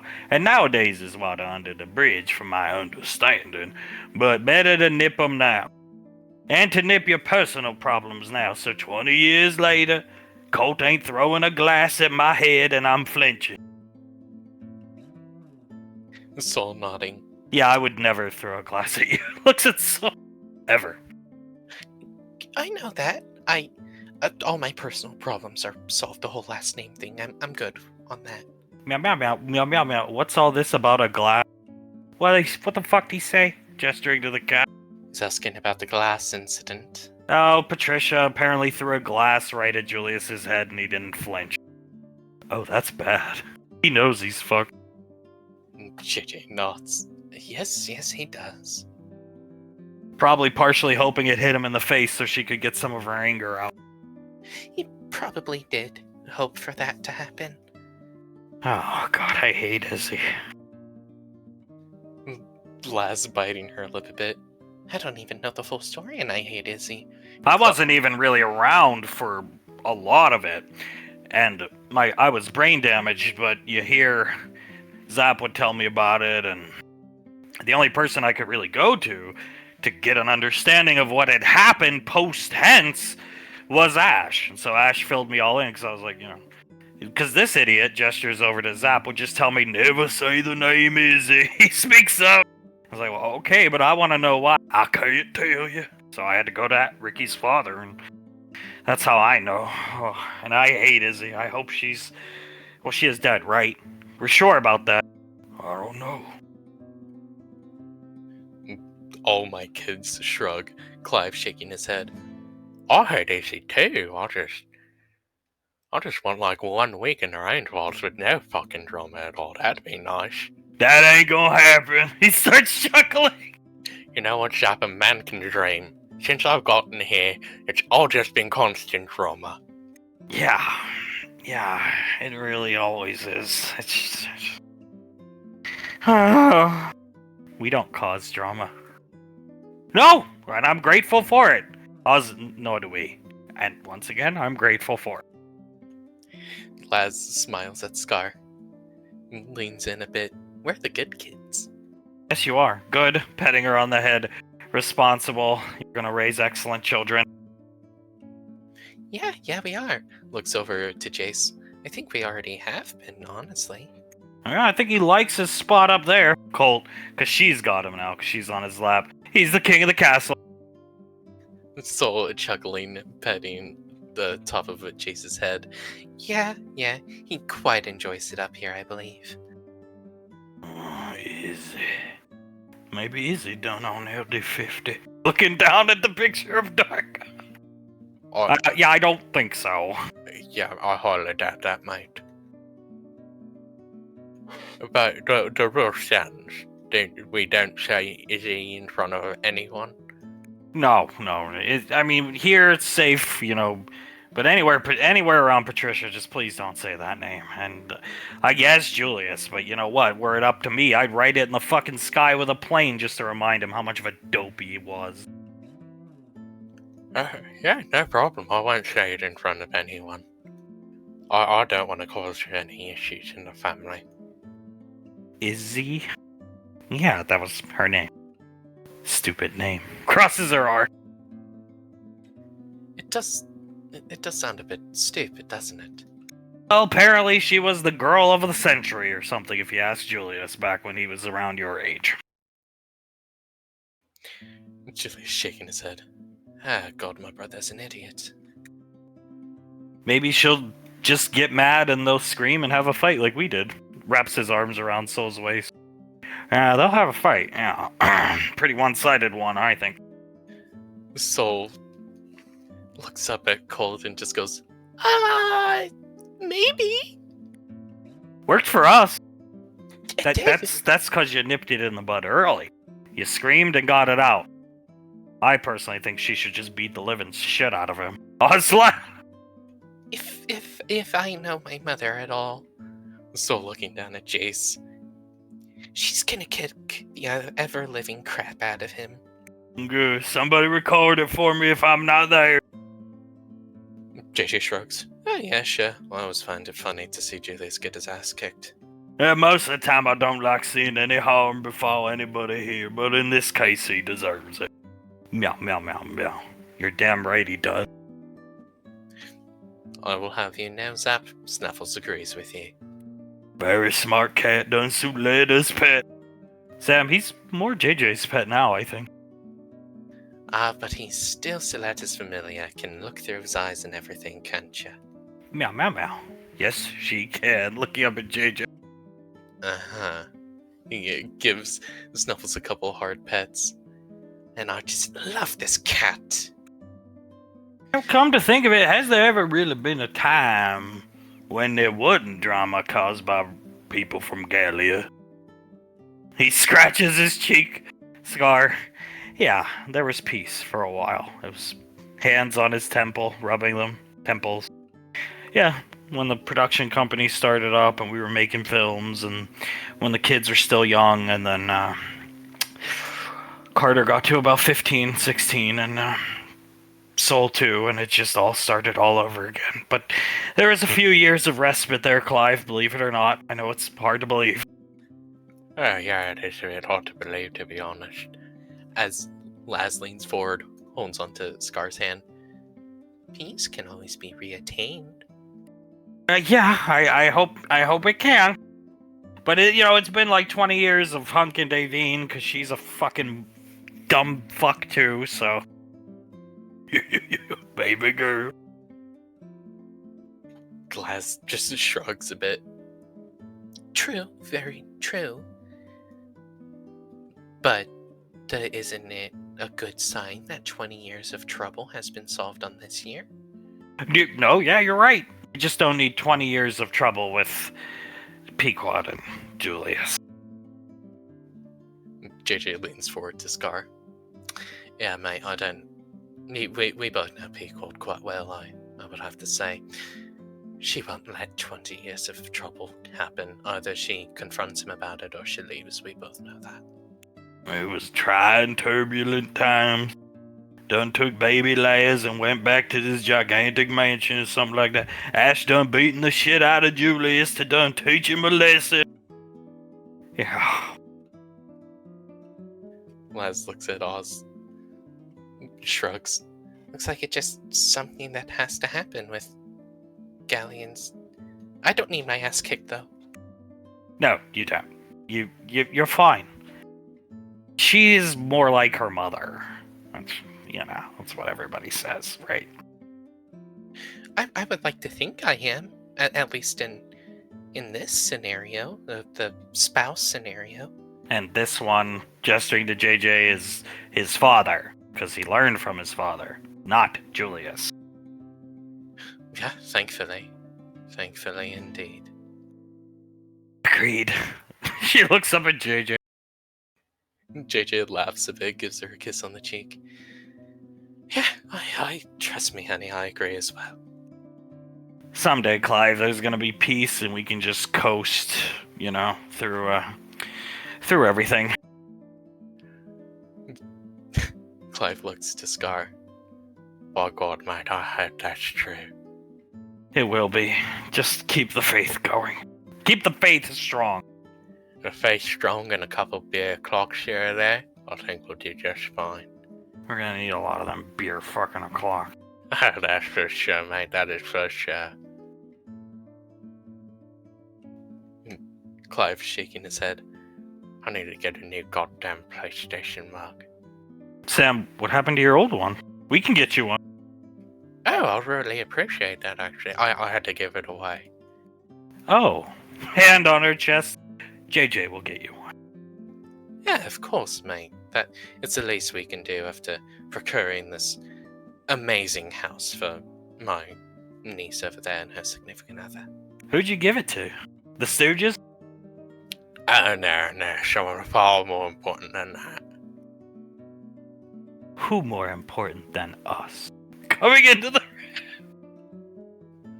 Clive turns around. You sure know who's more important. Mother Good... He stops talking! Soul starts to chuckle a bit. Fledwick puts a hand onto Krellin's arm. That was a close one. Very close. Yes, very close. He pats his arm a couple times. But yes, who is more important than us? Clive. Clive shrugs.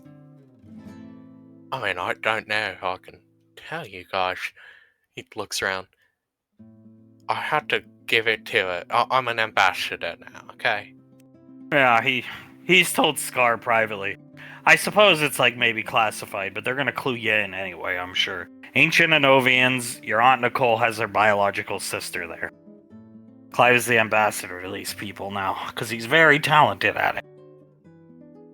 Right, I heard them mumbling. I said I wanted to meet them, and your father said we could, looking at J. JJ nodding. Yeah, that's true. Sorry, you gave them a PlayStation mug. Oh yeah, and they quite liked it, I'll have you know. And they also like the Atari, and Centipede, and Asteroids, and the CRT TV. I have to ask, are you just going to give them collectibles? That is what they want. So yes, I am going to give it to them. Give them Pokemon games. Nodding her head. Flitwick looks at Clive. I'm sure we have a couple somewhere in the lower levels of the Rainfall Way. Yeah, if you guys can find some of that for me, that would be helpful. Anything for a new friend. Scar, so what pleasure do we owe Krellin, Frederick, and Samuel on this fine day of the Lord? Krellin came to inspect house. Make sure it okay for Soul. Flitwick looking at Soul. She is very important to us three. As is Colt. As he gives them the most obvious wink that he can. Colt nods his head at Frederick. Thank you so much, Frederick. You three are very important to us as well. She returns the wink. Good summer home, perhaps, for Mother Goodash. We would need to teach them how to make grilled cheese. Know how to make grilled cheese? Looking at Soul. Yes, it's very easy to make a grilled cheese. One of the first things I learned to cook on my own. Sam can attest to that. Sam nodding her head. Frederick looks at Krellin nodding. I think we got the summer house issue covered. Long weekends stay home for Mother Goodash. I agree. Why are you whispering about it? They all know about Mother Goodash here. Every dumb... Except him! Points at Zap. I don't figure Mother Goodash still kicking around somewhere. Yeah, I mean, you guys don't need to whisper about it. We're sorry. It's just... We're so used to having to whisper about it. I know now we're in good company. So, who here has gotten the privilege to actually meet Mother? Colt, me and my princess. Clive raises his hand. It's an honor, wasn't it, Colt, young man? Colt, yes, sir. It was a huge honor. She was very sweet to us. Very inviting. Very well spoken for, might I say. Homely, even. That's Mother Goodash. Smiling, rubbing Frederick's lower back as Samuel rubs the upper portion of his back. Flitwick, with both his hands over his chest, that describes her perfectly. Oh, thank God. We picked the right one. We knew for a fact she was the most open-minded. Scar rubbing his temples. Yeah, I think I hear Mother Goodash calling there on the wind. You might want to get back to her. Mother? Looking over his shoulder? Oh no, Mother Goodash needs us. Let's go. As they brisk pace walk out, still rubbing his back. Oh, God. That's another drama yet to unfold. The unveiling of fucking transvestite Ash. Les looks at Soul. Did he call you the most open-minded Rainfall? And Soul nods. Yeah, that's what they call me. Quite the honor. It is. That they started calling me that a while ago. Before I even joined the military, just... It never really clicked until now how much it truly meant I got to meet Mother Goodash. Transvestite ass done coming for you. Les looking around. I'm surprised the girls, the spellcasters, don't know Mother Goodash as a polymorph. Please. Looking at glass. Not yet. That would really piss people off here, I think. If Nicole's not doing it, it's for a good reason. I wasn't saying that they should learn it. I was just pretty surprised about it. Why is Mother Goodash transvestite version of the... Well, he's a major now. Oh. I don't really remember. JJ looks at Sam. To my knowledge, Krelin's mother was a warrior, used dual pistols, and as you know, the Major quite popularly used dual pistols, still does. And they had this Frankenstein statue in the apartment. Oh, groaning as he recounts it. That they all dressed up to look a lot like the Major, Ash. Some things happened, I believe it was destroyed somehow, and then came back Mother Goodash, which is just the Frankenstein statue of Ash, but dressed up as a woman. Yeah. Yep. Good Ash was originally the Frankenstein statue. It was so Ash, because he was going through some growing pains at the time, could see what he should have been. A Frankenstein with a poorly drawn beard and mustache. Oh, and they put an eye patch on him. Is that... Some days I just see him staring at it. The soul starts to Don't wake up in the morning, turn the lights on. You see the faint little cherry pop of a cigar and Ash just looking at it. I think he knew Krellin deep down was kind of right. Just then they turned it into a woman because Mother Goodash and Ash done stopped looking at it. He starts laughing. I would have stopped looking at it too, Soul laughing. I'm not going to speak for Ash. You ask him in person. But I do think it got the point across, and he did learn from it. Then they turned it into their mother, and he learned, I guess Krellin had deemed Ash had learned his lesson. Did you guys know he melted Ash's first Oscar down and made it into, like, some type of prototype cannon? Colt, what? JJ starts to laugh. He did what? Oh, that's true. Done at the Oscars. Ash was done out performing duties for the military. So they polymorph Krellin, and Krellin go up on stage and deliver his speech. Yeah, that was not Krellin. It was. No, Zab, you must be mistaken. Ricky's father, Ash? That was not Krellin. Krellin could barely talk. It was. Krellin talks in broken English, though. The Major, he is quite well spoken for. Yes, he is. He read Ash's fucking mind and just what Ash was thinking for an Oscar speech, because Ash kind of knew he knew he was up for one, and Ash had thought about it, so he read into the reaches of Ash's mind and just word vomited what Ash actually would have said. I think he did get nominated for the best speech, the little fan awards they do. JJ leaning back in his chair, arms around his stomach, laughing so much he's crying. And then I believe Krellin went through a phase where he was trying to put like something called Semtex in the Semtex. Jesus, yeah, he wasn't the best. Ash wasn't his best buddy back then, but they made amends, and then he made him some type of like cannon thing out of it as a peace offering. But yeah, he just starts laughing. See, drama just follows us. It just doesn't matter. Just drama back then, drama now. Laz is shaking her head. Well, Ash and Krellin certainly seem to have a speckled history, if you will. Very speckled, but at the very least he sees in Ash his mother. Well, there is at least that. I'm sure that's where the healing process of their relationship really started. You think that done an honor, or more like that kind of creeped me out?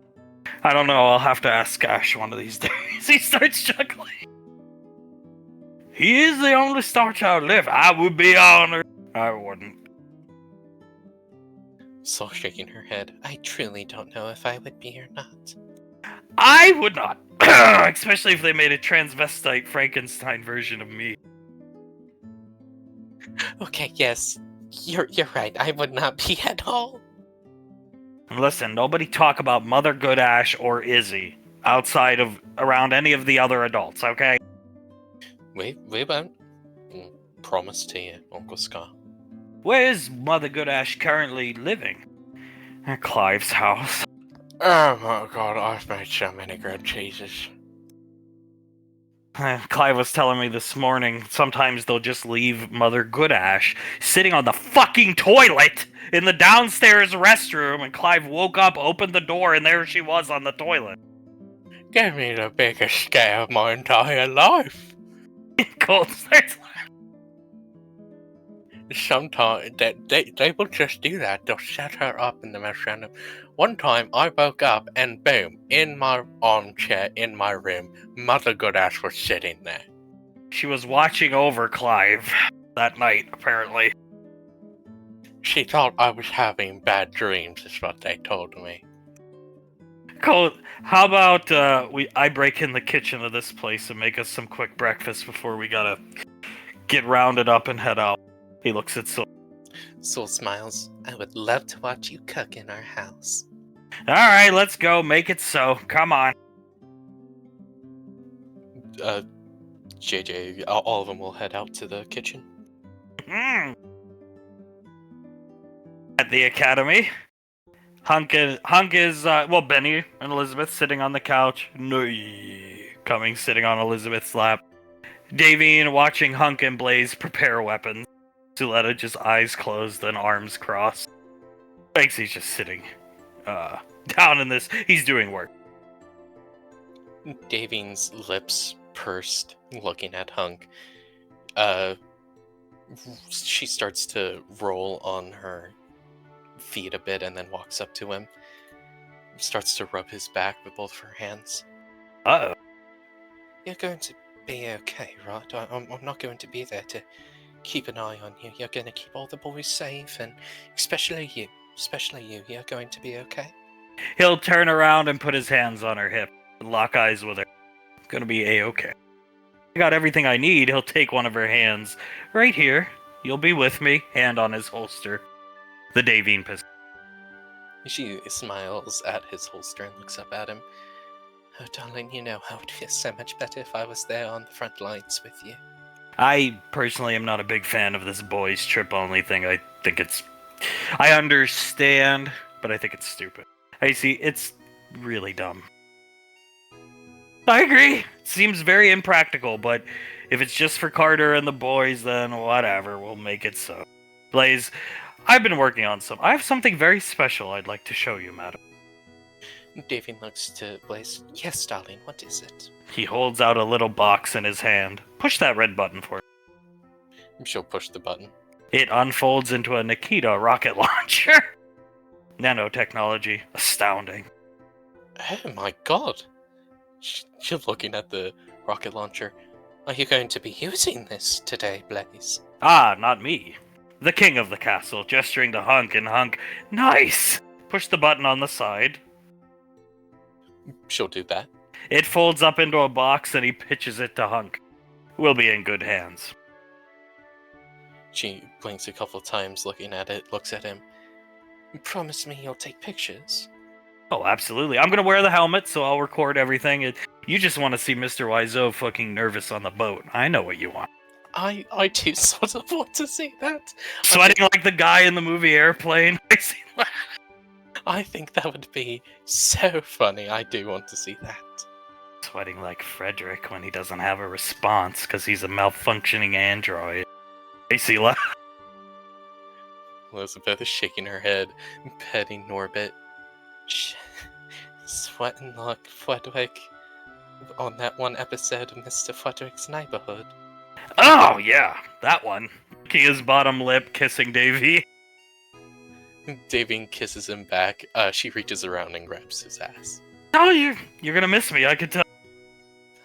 You have no idea how much I'm going to miss you. I will be back as quick as possible. Believe me, I'd rather spend the day here. As would I. Just she pats his chest a couple times. Anything for our grandson, yes? Anything. We gotta help him out of this. I most certainly had help. She looks behind herself to Icy and Celeste and smiles at them. You can never be hurt with a little bit of help. No. No, we'll get this gemstone, and if we don't find a gemstone, then we'll figure something else. And yeah, on to more pressing matters. Elizabeth chuckles. If this gemstone doesn't exist, you'll have to force Carter not to put on some mining gear and go down to the mines to get a diamond. Benny, yeah, I'm not going to join him for that one. Elizabeth chuckles. I would hope you wouldn't, my love. No, I'll be back. She smiles at him and gives him a kiss on the cheek. I'm the squad's medic. I gotta go. That, and I want to see Ricky in the Saint gear. Icy. Davine, eyes light up again. You'll also take pictures of that. Yeah, of course. I'm gonna take it off of him, but I'll get pictures of him before I take it off of him. Icy, yeah. For the best, I think, Dad. Yes, very good idea. Just make sure to get a couple of pictures. Unless he wants to wear it, then I'll leave it on him. Icy, he doesn't. Banksy will take it off of it. Elizabeth shaking her head. I truly don't know why he would want to wear it. Just safe bet is to take it off. Is this up-armored version of the Saint gear Sasha was speaking of? You see, yeah, she put like 80 million credits into up-armoring it. That's stupid. Huck shakes his head, hands down Davine's back pocket. Elizabeth shaking her head. Truly, how much can you up armor just a simple bathrobe? Most of the money went to the RC-infused pipe. Well, that explains a lot. Icy sighs as Pequod comes in the room and slams the door so hard the whole wall shakes. Davine jumps. The frog jumps in Elizabeth's lap. Elizabeth catches Norbit and starts to pet the top of his head. Davine looking at Pequod. Darling, is everything okay? Everything's fine. I'm just waiting to get this show. She'll pull out a chair, slam the chair down, breaking all 4 legs, and then just sit down on the end of the table and cross her arms. Ready to get this show on the road. Davine, leaning back in fear, leans forward and starts to rub her shoulders. Well, yes, I too am waiting to get this show on the road. She looks behind herself worriedly at Hunk and mouths to him, I'll talk to her when you guys are gone. He'll whisper, yeah, I was just gonna say maybe you girls should investigate that. Davy nods, goes back to rubbing Pequod's shoulders and gives her a kiss on the cheek. Look at this, Patricia. He'll push the button and nice rocket launcher. Should shove it up Julius's fucking ass. Now put it away. Lays, I made 2. I'll just put this one over here for later. Puts it away. Elizabeth blows the air through her lips, just petting Norbit, looks over at Benny and shakes her head. I'm sure the Colonel wouldn't like that. Shut up. He just clears his throat. Elizabeth leans over to Benny. Yeah, maybe we don't talk to her about Julius anything right now. Fair point. Staring at Pequod, fear in his eye. Yeah, she's very scared. That chair was decimated. Steel chair, too. She's a very strong woman. Davine, continuing to massage her shoulders. Perhaps today we can go to the pool, girls. What do you think? JJ's house got a great pool. Yes, it does. I'm sure Samantha wouldn't mind letting us use it. Sounds exhilarating. Davine shrugs a bit. The house that I paid for and built. Yes. Hunk, no! Yes, yes, it is, darling. She rubs her arm a bit, and we're eternally grateful to you for that. He's just grimacing, looking at the wall. But we'll go swimming, have some time together to just rest, relax, sit by the pool, and then after that, perhaps we can go. Looks over at Icy and Soletta. Watch a movie? Your favorite movie, we can watch The Room. Soletta, what a story, Julius. At the sound of Julius's name coming from somebody else's mouth, her eye starts to twitch, her eyelid starts to twitch. Or not. Davine looks at Icy. Are the Chiracs in? Are they in? Are they in the kitchen? No, it's the weekend. They're having fun around the lane. Good. She storms off into the kitchen. Wow. They hear the sound of dishes and pots and pans being thrown around. Just leave her alone. Davine clicks her tongue and nods. Yes, quite. No movie with Julius when we go to watch a movie. Let her throw her temper tantrum in the kitchen, and we will talk to her when Julius is far away. Yes, very far away, on and over. What did he do now? Davine looks at Soletta. I don't think it's what he did now, or what he did a long time ago. Is he... Squid! I was dead, and I know about it. Davine clacks her teeth together. And you know what? I'm glad I was dead for that. Davine clacks her teeth together a couple times and points to Blaze. Hit the nail right on the head. I thought we agreed not to ever say that name again. Yeah. Well, none of us will. She points to Elizabeth and Benny. None of us will, yes? Izzy, he says louder, and the sound gets louder of things being broken. Who the fuck's this Izzy? Elizabeth covers Benny's mouth. Benny, no. I don't think we should say that anymore. As Davine looks at Benny. Izzy's a girl. To put it simply, Izzy was Julius's haze. Oh, is that where Carter gets his stupidity from? Well, I would say so, yes. Gets it mainly from me, I suppose, but from Julius, yes. The sound of the tantrum in the kitchen is so great. The frog actually runs away and Soletta lets it.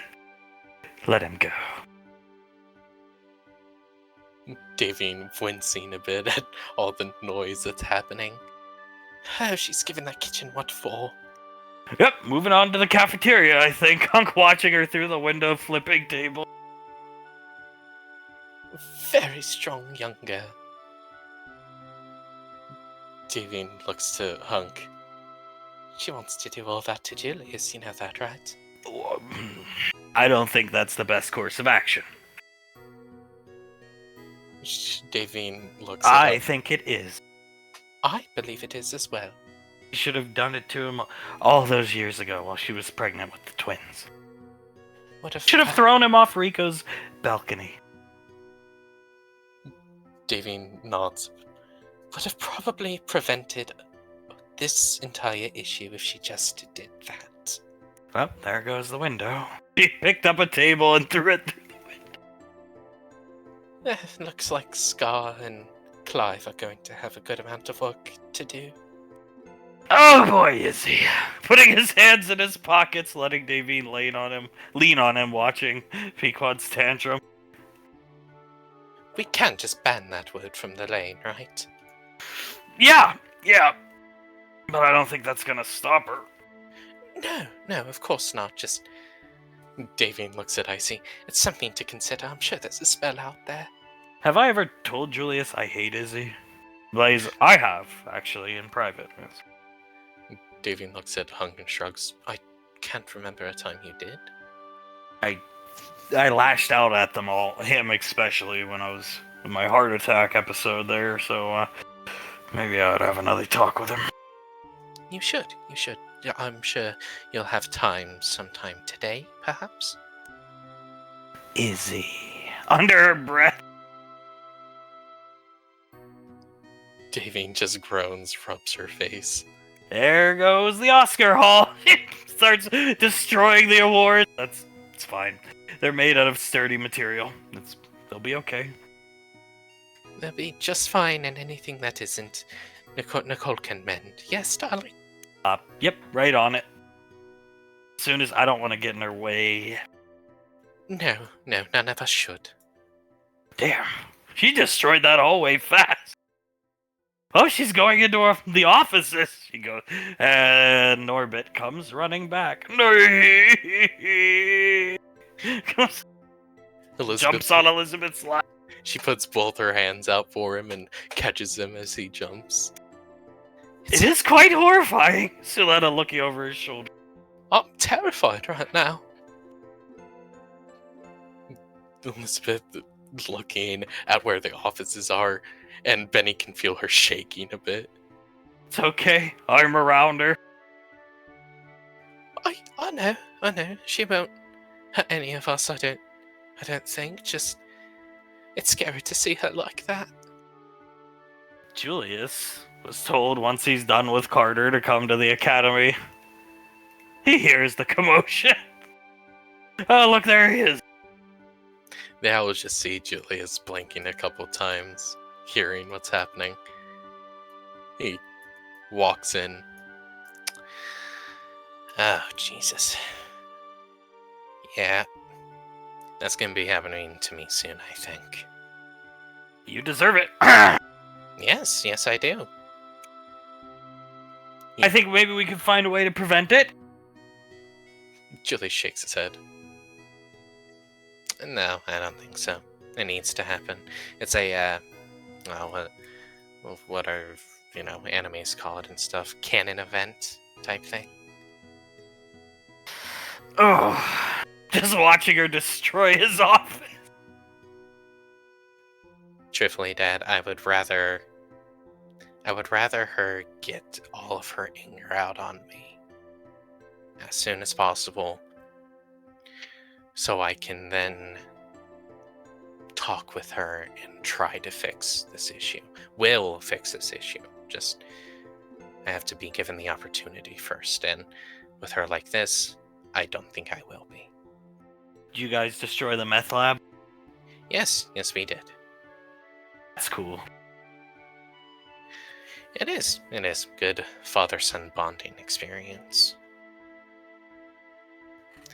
He looks out to the offices. Jesus Christ, she's still going. I think she's gonna do the whole place, son. Oh, that's fair enough.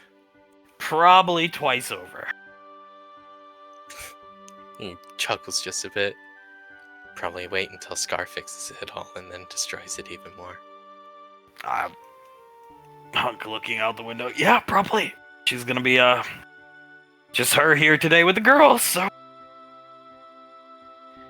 Davy nodding. Just us with her. Me and Nicole are going to be talking with her. Following his father. Carter, hearing what's going on, takes a couple steps forward and looks into this office with a scared expression on his face. Hunk will gesture for him to come in. He walks in, points to the offices. So how long that's been going on? I saw the cafeteria absolutely demolished. A couple minutes. 10 minutes or so. Oh, God. He looks to Julius, and Julius nods. Yeah, I deserve it. Carter nods. I think you do. And by proxy, I do too. He shrugs, takes a seat. He looks over at Hunk. Is everything prepared for, today? Yeah, we're good to go. We're ready to go. Yeah, everything's good to go. It's gonna be wincing as he sees a chair get thrown through this window, shattering the window. cracking the glass behind Suletta's head. She just shrugs. We're gonna be fine, Carter. Actually, it's gonna be a good day to get out of the lane, I think. Julius nods. Yeah, I think so. I don't think she wants to be near me right now. Sleeping on the couch? Yep. Most definitely. Julius shaking his head. Which, again, I deserve it. Looks over at Hunk. Maybe today, me and you can, have a talk about it all. Yeah, actually, from what I hear, we're gonna have a long boat ride. So, yeah, Mr. Wiseau told me we got quite a long boat ride out there. Yeah, I would appreciate it. A private talk, please. Yeah, sure. No problem. Hey, look, she's coming over here.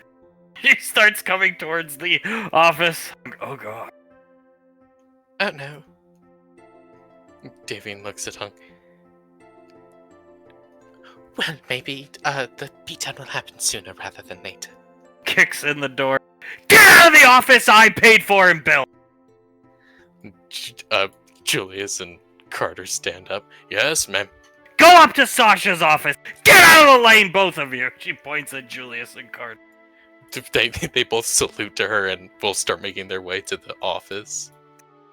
They disappear running through. Actually, I'll leave them on the map if they want to have any more dialogue as they're getting run out of the lane. Hunk, okay, let's head to the gym. Patricia, you have fun in the office. Do everything you want.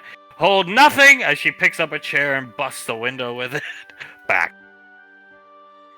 Davian, smiling at her. We'll even bring some more stuff in if you wish to destroy more things. Let's go. They will go to the gym to await for everybody else's arrival. There's another teleporter. If Carter and Julius want to say anything, they can. If not, go. Both of them running as fast as as they can. Julius looks at Carter. Yeah, so Carter looks at him. Oh, you're fucking screwed. Yeah, no, it's gonna be a beatdown of all fucking beatdowns. As they make way to the teleporter, Tommy coming up the elevator with Ricky. How you doing, Ricky? Are you ready? Ready as I can be, Tommy. Good. There was a time, gesturing to the guards, I'd come here and they were threatening to shoot me because Sasha told them to. He nods at them, they nod at him, and they open the door. Nowadays, I get the best treatment possible. Ranger General, look who I find, Ricky! She looks up and then looks down. Good morning. Good morning, ma'am. Good to see you. Likewise, what are you guys doing here? Getting ready to leave soon. Have to get Ricky and his gear. Yeah, we're gonna go to the island soon, ma'am. Oh, wonderful. She'll kick out the seats if they want to sit down. Tommy will. Ricky will come sit down. I'm assuming Mom and Dad took off already? Yeah, they left. She looks up at Ricky. You're gonna be responsible while they're gone, right? Yes, ma'am. That's the intent. Good, because your mother is very worried. Can't blame her, to be honest. I kind of been a bit of a mess up, ma'am.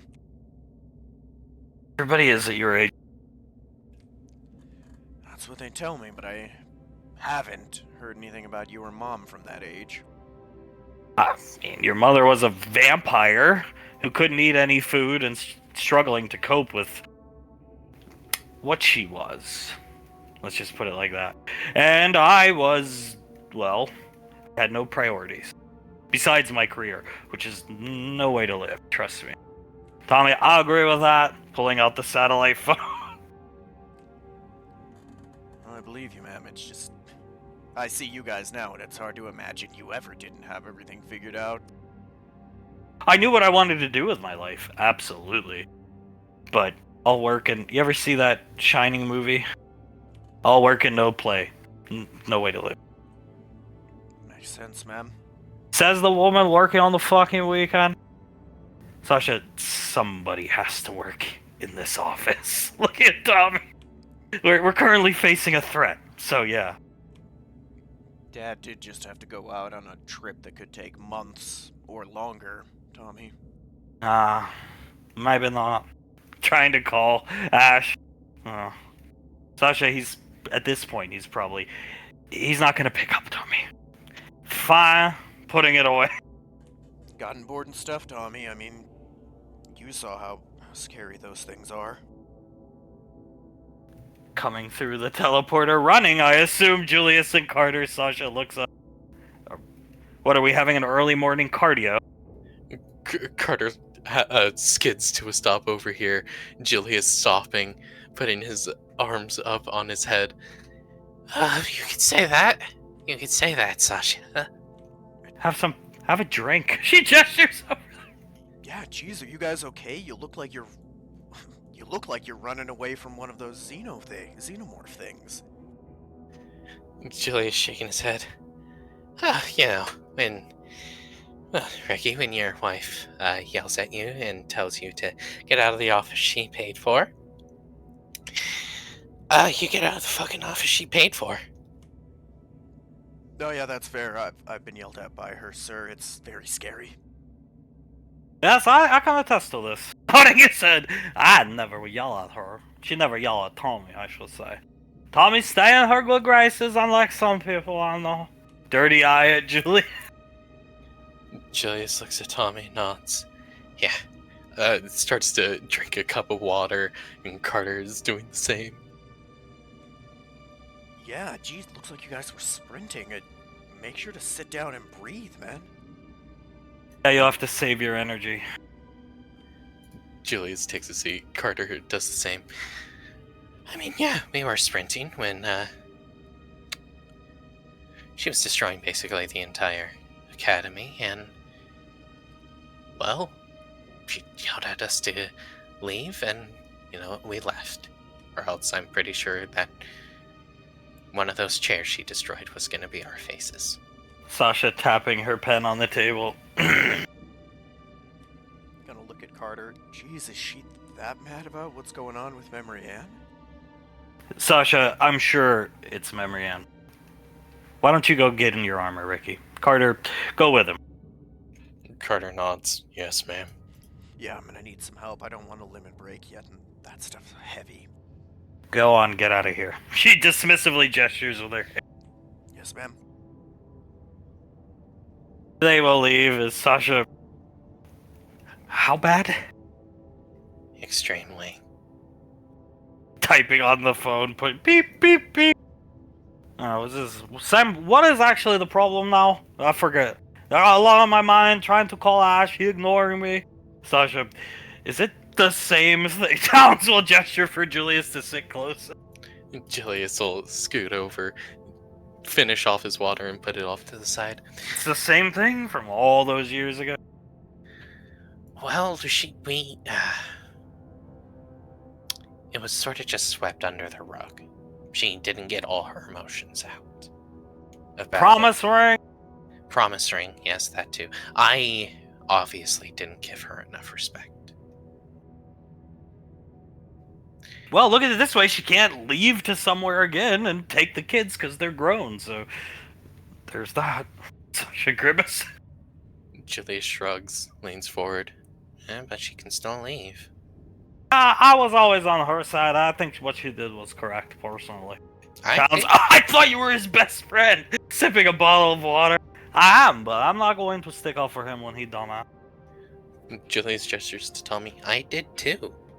Each and every time she said it was her fault, I said no, it was mine. I personally thought what she did was right.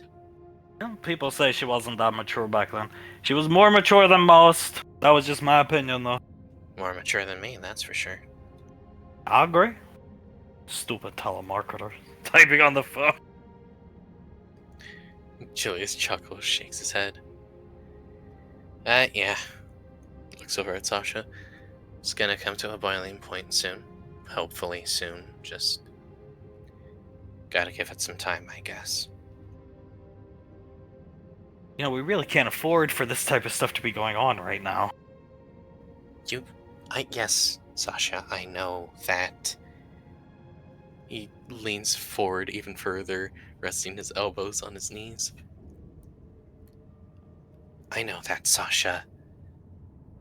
And trust me, if this could have been solved 20 years ago, I would just so much have rathered her throw me off of Rico's balcony. I think Lorelai every day. She wiped my mind. So, like, my galleon idiocy, as she would call it, was wiped. Towns should have did it to that motherfucker. Points at Julian. Yes. And Ash. If she had done it to Ash, he'd be picking up my calls right now. Well, I don't think that's true, Tommy. He's on a very important mission.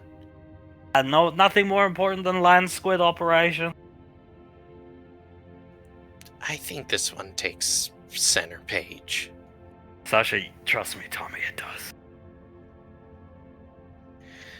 Julius laughs a bit. I don't even think you can reach him on a sat phone, Tommy. He's just not picking up my call. He clicks his tongue. Everything I'd do for him, set him up on an amazing vacation. The planet got attacked by the Octasanes. Oh yeah, that's right. Well, I'll set him up on the next vacation. Him and Cyrus had a wonderful time. Sasha got chased by a fat woman with a chainsaw. I didn't make him make that lady mad. That was Ash's fault. Well, he didn't understand her. She was Well, you would think Top Ranger Captain bilingual. he Sasha. is. The Elfish is technically a second language. Do you know Spanish is like the 4th most spoken language in Earthcraft space, Julius? Sasha, wow, this is actually kind of hard to argue. Julius opens his mouth, starts to try to talk. Well, normally the risk computer can take care of it. It's just the terrorist attack. All I'm saying is Ash's fault. I really can't argue what he's saying. She did show him a picture of him. On, I think it was a lunchbox, or no, it was an action figure, wasn't it? On a scale 1 to 10, how mad Peak was?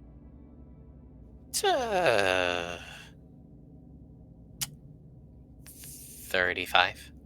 So probably a good thing we're leaving for the day. Yeah, get myself as far away from her as possible. She obviously does not want to see me right now. In the doghouse. I think I'm further than the doghouse. Back in the kennel. Back in the kennel.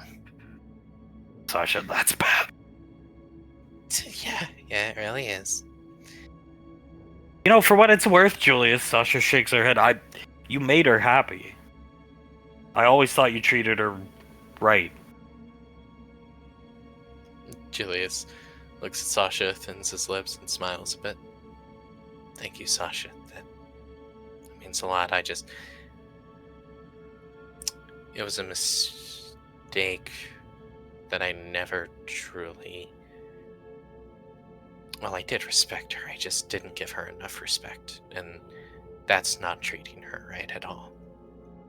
He treated her right, but is it too much of a problem? Townsend, don't say that. Yeah, I would appreciate if you didn't say that, Tommy. Is he? He says to Julius. Oh, you just like to stick the knife in and twist it, don't you? Much like Ash, if you just not be an idiot, none of these problems happen. That's very true. Again, can't argue you, Tom. Personally, looking down at the phone, I hate Izzy. So do I. I don't know her, but given the drama, she didn't know her. Past tense, I suppose, but given the drama it's causing, I hate her. Towns, I hate her. Looking down at the phone. Julia's laughing. Yeah, You wouldn't need to know her to hate her. I hate her too, don't worry. Do you even remember anything about her? No, not really. To be honest, I don't think about it at all anymore. Have you tried to tell her that? Look at Julia. Julius clicks his tongue. No. Maybe you can. I don't know if now is the proper time. No, I don't think now. At all. Later, though, definitely. When me and her really talk about it all. Because we're gonna have to talk about it all. Eventually.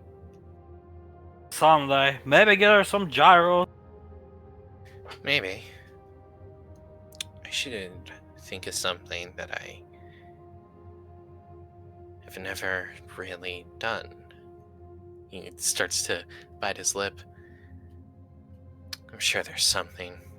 Maybe Dad can help me out with it. Hello? Who is this? No, I did not mean to call Gayagoth. Your name Gayagoth? Where the fuck you come from? You sound like a fucking loser. Trying to get through is Ashlar? What do you mean? Photo editing store? Go fuck yourself. Hangs up the phone. Wrong number? He looks at Tommy. I guess so. I don't know how to work this thing. Right. Right. Maybe just don't try to call Ashton. He's not gonna pick up, Tommy. I'm going to see Ricky Don the St. Gear. You stay here. Call everybody up in like 25 minutes. You stay up here. Don't go down there. I'm gonna stay up here, Tommy. Don't worry. Tommy leaves. Gayagoth? Watching him leave. What kind of name is Gayagoth? Go fuck yourself, Gayagoth. Town's imitating him perfectly. Sasha laughed. Tommy's always good for a good chuckle. But really, on a scale of 1 to 10, how bad do you think she's gonna whoop your ass? So 550. Sasha just grimaces, goes back to typing on the computer. I would not be surprised if at least 5 of my bones are broken. 5? At least. He shrugs. He leans forward. As I was walking by into the office where everyone works in the ODM Academy, you guys know how the cafeteria has a large window in it?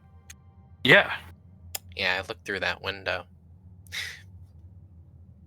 What I could see through the spider cracking of a chair being hit by it.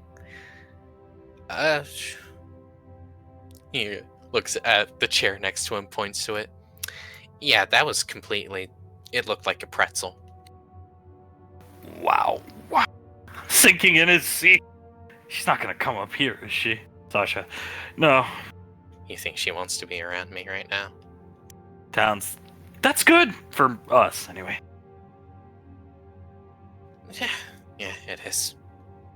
At least someone can get some work done right now. Ah!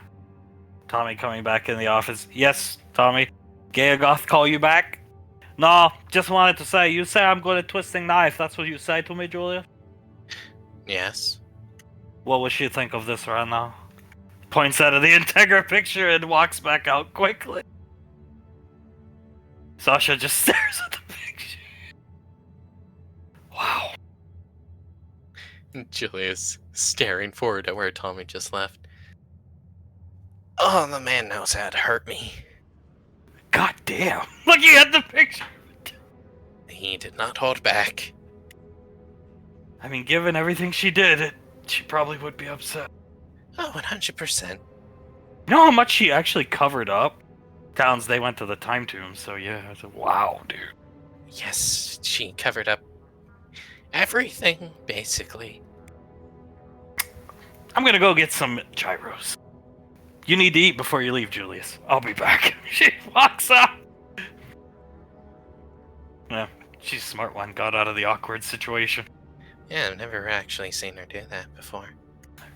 She's smart. That's my girl. Yeah. She's a very smart woman. He turns around looking at the computer screen. Downs, you ever just want to go back in time and kick yourself in the ass? Yeah.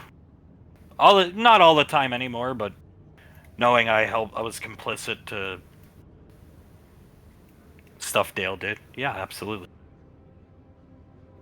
Julius I killed people for that guy, slit throats, stole from probably like poor people, legitimately like poor people. Dale was a scoundrel of scoundrels. So yeah. Even if he had a spell on me. He didn't have a spell on me when we first met. I just stuck with him because he had money for food. Julius looks at him, pats him on the shoulder. Yeah. I really want to kick myself in the ass right now. But I can't. I have to help my son today. Has anybody told her Izzy's dead, though? He looks at Towns. Well, I would think she would know as he's dead. Or does that just make it worse because it was 400 million years ago and you're still hung up on it? It makes it worse, doesn't it? It makes it worse, Towns. And I was hung up on her. Not, like I said, I never think about her anymore. Doesn't excuse anything, mind you, just I would like to make that point known. That's a shame. Julius chuckles a bit. I mean, it's crazy everything that girl did. The first leader of civilian and military affairs. The only Primarch EarthGov's ever had. The crazy-ass lane she built. All the money, the production company, this, that, restaurants. It's nuts. Towns, are you a Tarak? What do you mean? He looks at Julia. You're very good at guilt tripping, aren't you? I think she's incredible, I think my wife is. That's all I'm saying. For dumb galleons, I'd say you, me, and Ash really lucked out. Yeah, we completely lucked out. That's the word. He slams his fist on the table.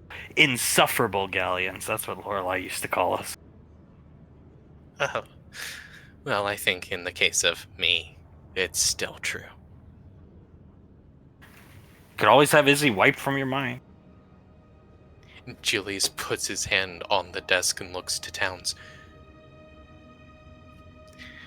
You fucking genius! Lorelai had to wipe mine because my memory was so fragmented by the curse. It was either mind wipe or I couldn't function. You remember how weird I was. It was because of that. My brain was in a million pieces. It was either clean slate or I'm a borderline schizophrenic. Or no, I was schizophrenic. I would have been. That's the medical term for it that we didn't have back in Gallia. But Lorelai just wiped my mind clean. I'm sure Nicole could just pinpoint in the mind and goodbye, Izzy. Julius stands up, both his fingers on his temples. Oh my god, Towns, thank you. No problem, he shrugs. Oh, I never even considered. I she brought it up. Just said like, oh, why don't I just erase Hazel out of Memory Ann's mind? I never considered that she could just do it for me. And I would be asking her for it, so it wouldn't be against her code or anything, would it? I don't know why I'm asking you. You probably wouldn't know, would you? No, but I'm pretty sure Nicole will do anything for you. So. Oh my god. That's what I'm gonna do. There has to be something more, though. Coming back. How'd the Saint attire fit, Ricky?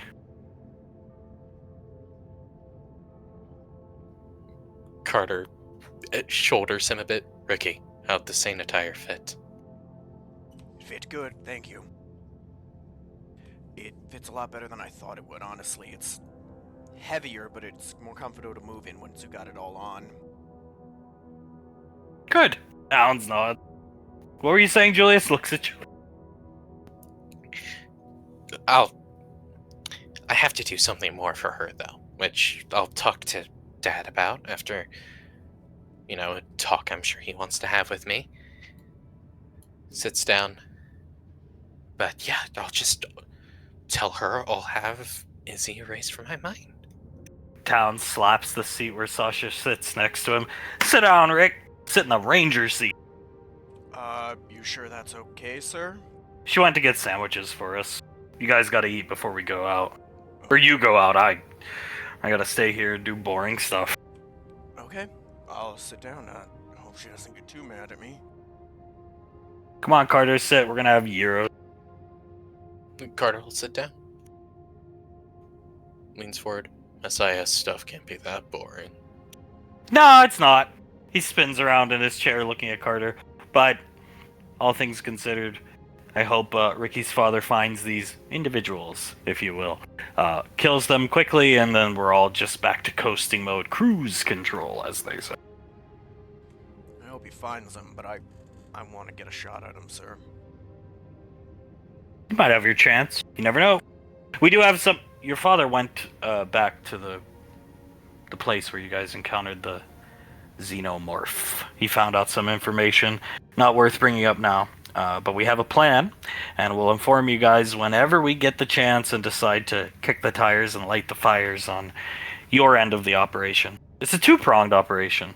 Your father's taking up one end of it, and your squad will take up the other end, because my beautiful wife thought you would be quite angry if we left you out of it. All of you. Yeah, well, I would be quite angry, livid, in fact. Same here. I'd be mad that I didn't get a shot at him after what they did to us. Get your chance. Can't wait for it, sir. Gonna have to make sure I'm ready then.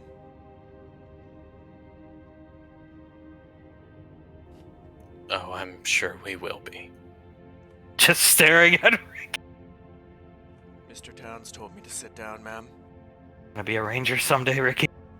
Yes, ma'am. Get out of my seat before I kill you. Yes, ma'am. Towns, I mean, there's no big deal. She sits down. Hands gyro to Carter. Thank you, ma'am. Towns, it is the ranger seat as she just shoves it into his chest. Julius shaking his head. Why would you tell the poor boy to sit there, Towns? It's the ranger seat. You want to be a ranger. I didn't think it was that big of a fucking deal. Starts eating his gyro. Sorry, ma'am. Won't happen again, ma'am. Then again, a man did get shot in the shoulder for sitting in Julius's seat.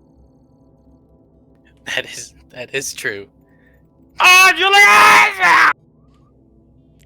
Thank God my dad is who he is, or I think you might have killed me, ma'am. Most definitely. Need to thank him for that, too. Thank you for the, yarrow, ma'am. No problem. How is Memory Ann? Carter just sighs heavily. Not doing great, ma'am. I don't remember the last time she ate. Let's just say that. If she gets any skinnier, loses any more weight, she's gonna have to be discharged. Carter looks down. Yes, ma'am, that's why we're solving this as soon as possible, ma'am. Just like your dad. Angry. Yes, ma'am. Very. Angry at yourself.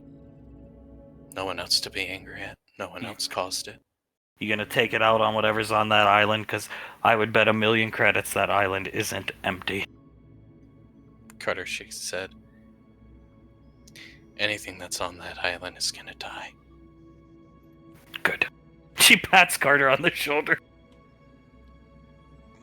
Yeah, we'll mess up whatever it is. Out of curiosity, what are your bets that Tommy's right and it's a squid? Sasha, most myths and urban legends are based off something. Makes sense. I'm sure there's something there. I watched some of that episode. Am I supposed to believe that anything that comes out of that Ventura dude's mouth? Well, you're gonna meet him. I'm gonna meet him? One of the most esteemed guests at the memory anniversary. Julia starts to laugh. Uh-huh. Sasha, unwrapping her gyro. We recovered his body, what was left of it. So, just have to give him new cybernetic implants, and he should, in theory, turn back on. He's not human. It's not bringing somebody back to life. He was mostly cyborg. Makes sense. He didn't look very human. Okay, I guess I'd be interested to meet the dude, at least. The memory anniversary. Town says eating his ear. The memory anniversary. Sasha, the biggest event in humanity's history. They see Carter go from, like, angry at himself to nervous. Oh, God. Biggest event in human history. Just, gotta top that for the next year. And the year after that. And the year after that. And after that, Julius leans over to Towns, hit him on the shoulder. He won't stop. Towns will hit Carter on the shoulder. Carter jumps a bit. Sorry about that. Sasha, I don't think Memory Ann's that type of girl. Nah, she's not. And even if you had to, look on the bright side. You got basically infinite money. I think she's more down to earth than most people think. Just spend time with her, be there for her, and treat her like a queen, and I think that'll do it for her, really. And in turn, you'll get to see her in pantsuits. Bet you miss those. Oh, like you would not believe, ma'am. He chuckles a bit, rubs the back of his neck. But if I'm always treating her as the queen she deserves to be treated as, don't you think she deserves something more for her anniversary, her birthday, and Valentine's Day, all on the same day? Sasha shrugs, eating her gyro. I don't think so. I think she just would probably want your attention. Carter bites his bottom lip. Right. Yeah, he's overthinking it, in my opinion. Looks at Julie. Julius nods. 100% overthinking. He overthinks a lot, if you can't tell. I mean, if Sasha's right, Miss Sasha, sorry, is right, she likes being around you, man. Just do that. I know I wouldn't really like it if someone got me something super expensive. That isn't what I wanted. She shaking his head.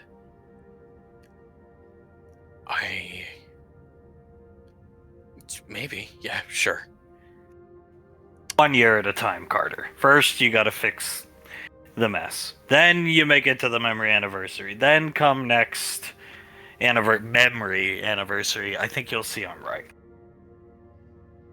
And hopefully you are, ma'am. I truly hope you are.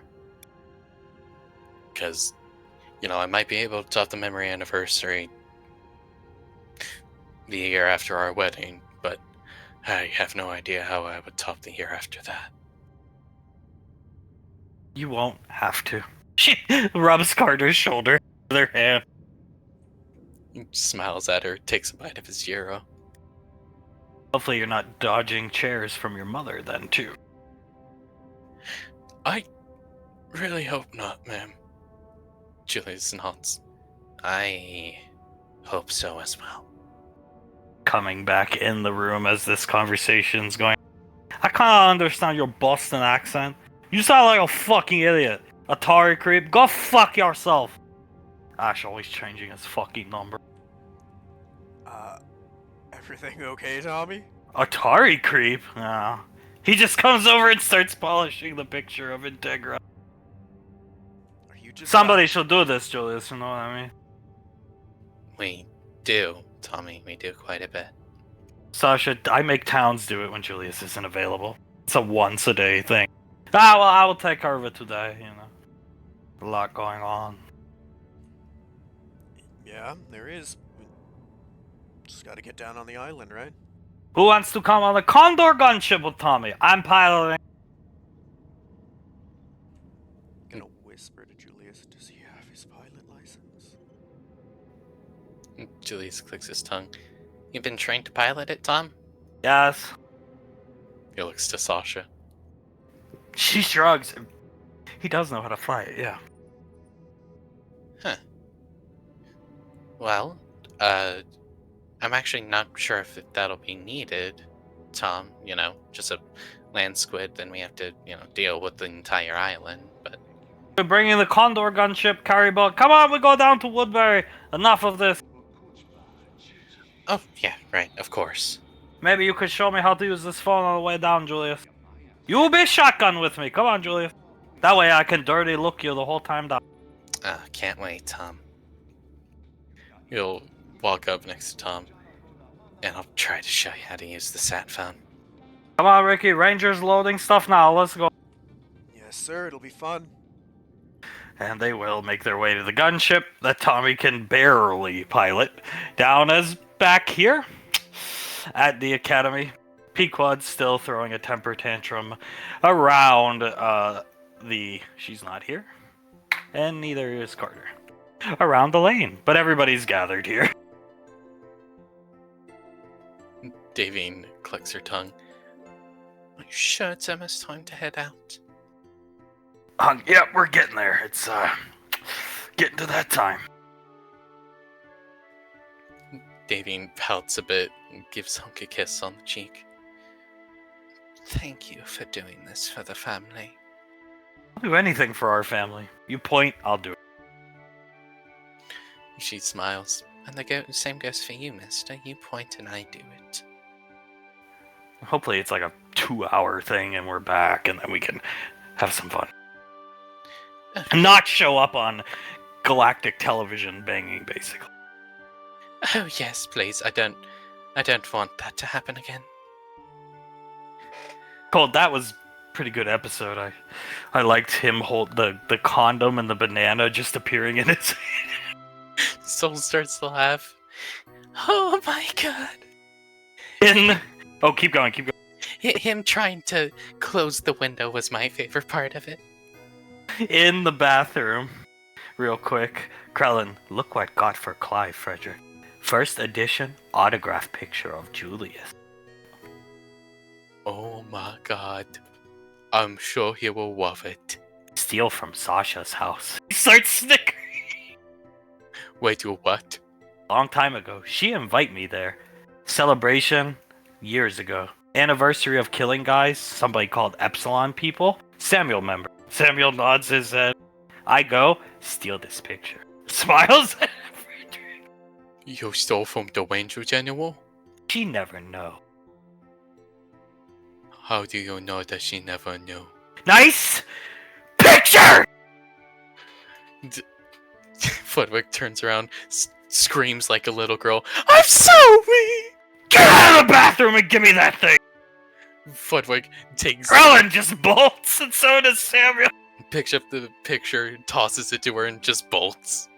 She starts screaming at the top of her lungs as Hunk, turns and looks and sees the Stooges running. Run to Drake! Drake, save us! Drake! Drake, help me, Sensible! Icy, oh god. Rubbing the back of Banksy's helmet. Elizabeth blinking a couple times. Well, now we know where she is. La la la la la la.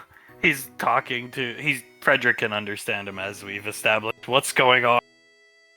Oh, Pick what's in there. She saw a picture of Julius and then screamed at us really loud. Closes his jaw, opens it, looks at Icy. If you really want, go ahead. He'll make his way down to the bathroom. Wait, no, Sensible, I wouldn't do that. Get out of here! Then he starts running. Sits back down and curls up in a ball at Icy's feet. I told you, Sensible, not to do it. She angry. Rip a picture of Julius to give Clive. Very angry. Frederick shaking his head. Oh, the work of the fairy tale ain't out the window. Clive coming through. He was assessing some damages in other portions of the lane. How bad, Clive? Mate, let's just say we're gonna get some overtime.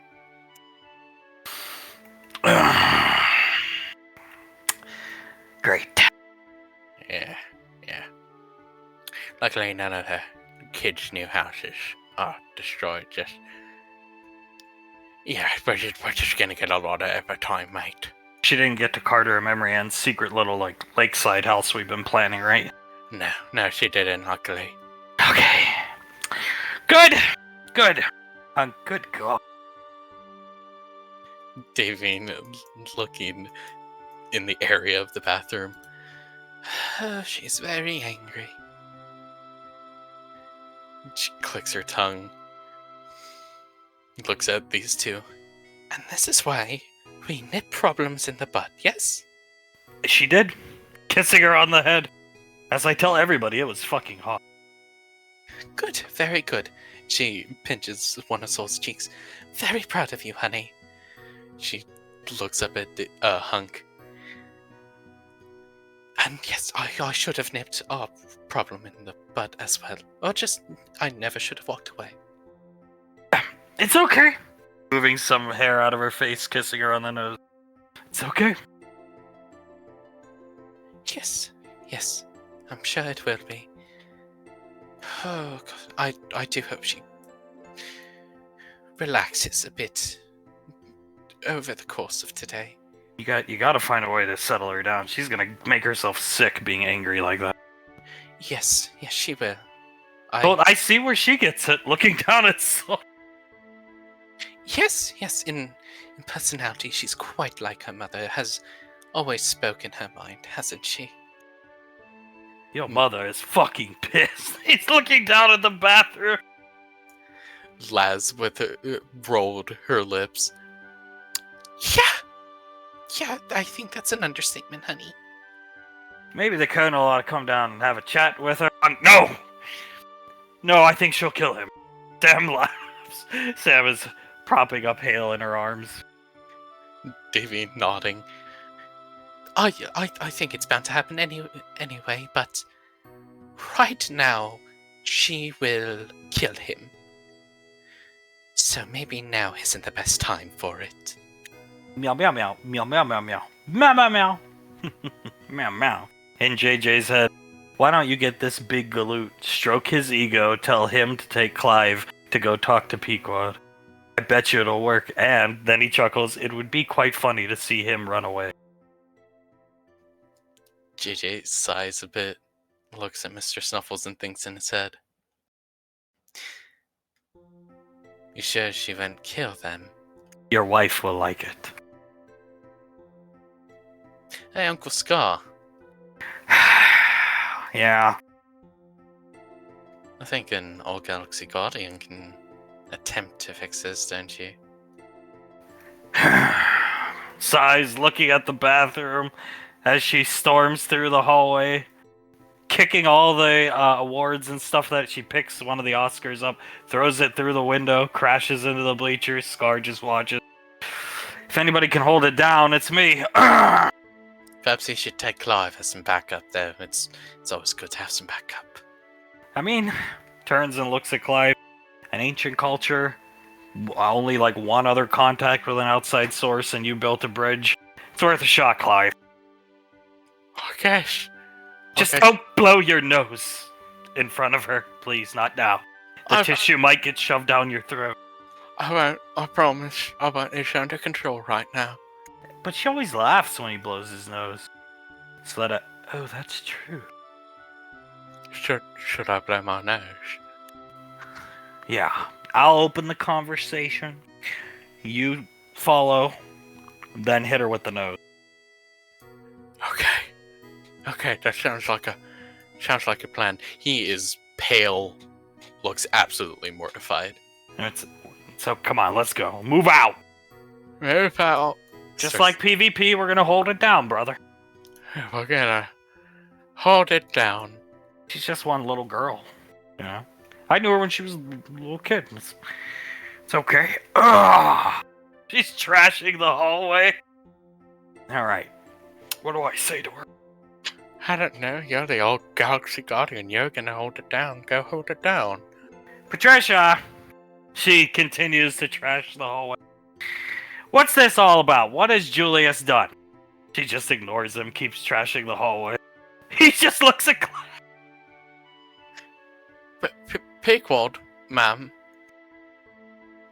I actually just have a simple question about something you might want to have done. As he takes like a piece of lint from his shirt and like sticks it up his nose, basically. I'm sorry, ma'am. Just one sec. Fuck off! Clive lets out a yelp and just pushes past Scar and starts to run. Scar follows. Yeah, that worked. Clearing his throat, seeing them running in together. JJ covering his Sam mouth. is cackling. JJ's covering his mouth, laughing. Fuck off. Laz blinking a couple times. Oh, she's very angry. I don't think the All-Galaxy tank is up for the task, Scar. I'm sorry. Scar, pick and choose your battles. Pick and choose your battles. Pulls a beer out and hands it to Clive. Clive takes it. Ah, beer o'clock, that's definitely right now. Cracks it open, starts to drink it. Just chuckling in JJ's head, looking at Scar. You quite enjoyed that, didn't you, Snuffles? Meow meow. Gestures up to Sam, who's red in the face, laughing at Scar. Never seen him move that quickly. Hale even liked it. She's pointing at Scar, laugh. Yeah, laugh it up, Nicole Jr. JJ rubs her hips, leans in. I'm glad you enjoyed it, darling. Is it maybe because the pregnancy's starting to hit her hunk? No, Samantha, no, she doesn't even have a pronounced, lump in her stomach yet. No. When she was pregnant with the twins, it was way goddamn worse. Davian just looks down at her feet and nods. Much worse than this. We should be thankful that it's happening now and not later when she's in the latter stages of being pregnant. I see every morning when she'd wake up, if Julius wasn't there with her, you would just hear an ear-piercing Julius scream throughout the goddamn apartment. Sletta, do you know how many times I spilled my morning tea on my lap? Oh, I'm sure countless amounts of times, Letty. And it was so commonplace that Integra would just... she didn't even jump anymore. She would just... The first morning I noticed it didn't even affect her anymore. She just put a cigarette in her mouth and lit it as if it was just normal. Oh, I wish I could be like that woman so much. Yeah, I was sleeping out in the hallway. He starts chuckling. Davian chuckles a little. I was mostly in the gym at that time, and each and every time I would hear the scream, I would jump and hide behind the punching bag. Ask Sasha. I think she saw it once or twice. In the morning? I'll ask her. Yes, please do. I'm sure she had a very nice laugh about it. Yeah, I'm sure she did. Because she bought herself one of them expensive wireless headsets so she could just listen to music and work out. And I think she just bought it for the instance of, the single instance of the early morning hours of hearing Patricia scream Julius's name. Oh, I'm sure she did. I probably should have bought one for myself, honestly. You gonna scream my name when you're pregnant like that? So nods. He looks shocked. Oh, you already know, okay. Yeah, if my, hormones and everything like that, I'm gonna want you by my side pretty much all the time. Banksy, it's only normal. Nodding his head. So, yeah, if I don't see you near me, I'm gonna scream out cold, yeah. Fine by me. Hunk, good man. How did you like the house? It was beautiful. Absolutely spectacular. Uncle Scar outdid himself, and Clive. Scar just chugging his third strongbow. Clive is right there with him, chugging his third. I think the academy might have to be closed down. There's no way we're gonna get this place fixed up by Monday. Yes, very good idea. We'll have it closed down and... I think it's high time Mom steps up and says, "Look, Patricia, this is my academy, and you're gonna make it closed Monday because all these repairs." No, it's hers. It is not my academy, darling. No. It's hers. You understand that, right? I get you. Nodding his head. Haven't seen the Drake curled up in a ball ever before. That's fascinating. Yes, very fascinating. He's scared. Petting him with her foot, basically. Elizabeth nodding. So is Norbert. He's very sensitive to sound. Look how he's shaking, Benny. You'll take good care of him while I'm gone. Yes, I will. Gives Norbert a kiss on the top of his head. Oh boy. Flipping desks in Suletta's classroom. Look at that, she broke your pointer, Suletta. It's fine. I don't care. If it helps her, it's more than okay. Davy nods. Exactly. If this helps her, I encourage it to happen. I can't wait to have my name screamed when you're pregnant. Laz looks at Oz. Really? Means we're doing something right. I'll do it, most definite. I might call you by your full name and not just Oz, though. Anything but the penguin. Anything but the penguin, yes. The penguin? What is that, your little sexual nickname for him? Oz, no! No, gross. It was this bum that we met. We gave him some money because we felt bad, and he was obviously either strung out on drugs or completely crazy because he called me Omega Ruby, Jace Shining Emerald, and my husband, the penguin. Sam sighs heavily and rolls her eyes at JJ. Yes, you're right, I should have listened to you. He called me Jacoby and her... Sarah. Well, I mean... I told him to leave the bum alone, but he insisted. I mean, he needed some help. Yeah, help him out, it's okay. Davy nods. There's nothing wrong with giving some help out every so often. JJ shrugs. I don't know, this one felt a bit too crazy for my liking. The coolest thing about their new house, actually, is when we got in, Zap was already there, sitting in the dock, on the throne, with a picture of fucking doggos. Cool. Yeah, that's true. In the dock? It's a picture of doggos, ma'am. Look at Davey. He was just staring at it. Just looking at it. I'm pretty sure I heard him go, groan Dargos a couple times. He told us he's going to invite us to his house. We get to go see his trophy room, and Ricky was telling me about it earlier this week. And Ricky's going to come down the lane, get to see it too, because he's part of the team. I see. Oh. Davine gives Oz a polite smile. I'm sure I just misheard you, darling. He's inviting you to his house, you say? No, yeah, right, love? The whole team. He looks back at Laz. Laz nods. Yeah, the entire team. Coaches, waterboy, cheerleaders, and the team itself. He's inviting us all down there. Ricky didn't look too excited, but he put on a good show for Zap. Wonderful for you kids. Do you want to know a fun fact? Sure. None of us have ever been invited to go there. Sam starts laughing. Sorry. No, it's okay, darling. Just the fact that we won those games for that man, and we've never been invited. Well, he said something. What did he say, Cole? Done gotta show you what's on the line. What's on the line? The championship, obviously. What in the hell happened to my fucking kitchen? Covered it. Davine turns to Zap.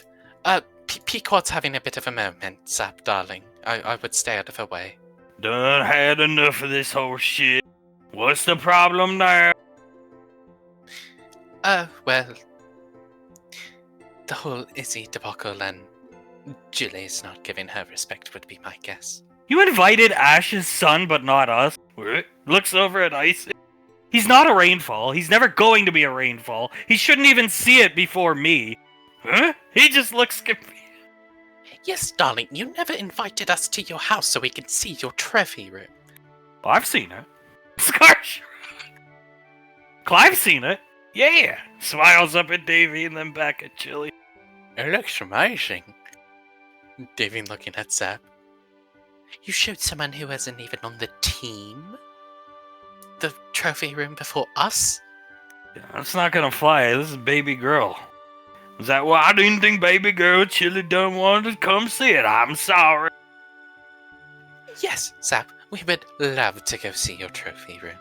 I'm fine. I will invite you. You come first before the children. Please, thank you. Make a whole day out of it. Yes, I'll bring some lunch. How about that? Well, that sounds like a good idea, but, well, no, you can't eat in my house. I'm sorry. Huh? He just looks confused. Coney stew? Don't you like coney stew? Oh, I love it. Then why can't we eat it in your house? You have a dining room, correct? We gave you a dining room. No food or drink allowed in the house. It's too many precious items to me. Then could we eat outside, perhaps? Sure, we can have a picnic. You have to be 150 yards away from the house. That breaks her sour mood, and she starts laughing. That's very specific. Is this a measurement that you've measured out in the past? I done have the measuring tape always on me. Pulls it. I see. Then we will... That's true. I tried to crack open a fucking beer when he invited me, and death cleared me. Yeah. I saw that, and I didn't even attempt to open my beer. Smart man, Clive. I'm smiling at. Thank you, sir. Davian looks at Zap. Then we will have a picnic 150 yards away from your house. Now, what is all these problems? Is it rearing her ugly head? The louder he says it, the more shit gets destroyed, the sound increases. Okay, let's not say it so loud, yes? I hate it. As do we all, I would think. We all do. I love the groan he does every time he sees that guy's face. Every time he does it. But I hate Dargo more, you know what I mean? JJ starts to laugh, has to hide his face behind Sam. Tries to imitate his groan. JJ laughing even harder. Yeah, we have our picture of doggos hung up at the house, Zap. You ought to come see it. I will. Yes, I think you would absolutely love it, Zap. We going back to Clive House. Let's get out of here. As a chair gets thrown through this portion of the window, they will leave quickly because they're scared. You want me to talk to her about this? Don't set her straight. No, please don't. It's a very fucking bad idea, right, Clive? A very bad idea. I would recommend you don't go anywhere near her. Where the fuck Julius? Why ain't he solving this?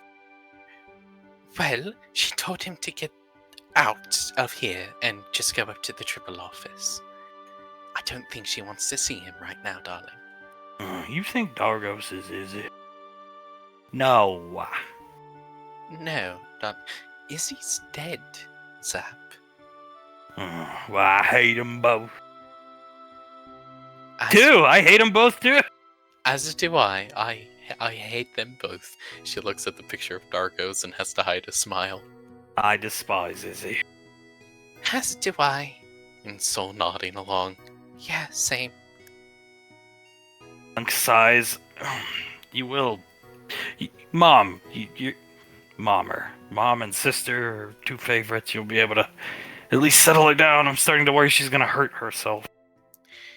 Davine turns around to Hunk. I'm going to attempt to settle her down. And then, if that's successful, me and Nicole will have a conversation with her about the issues. So, yes, I will do my best. Good.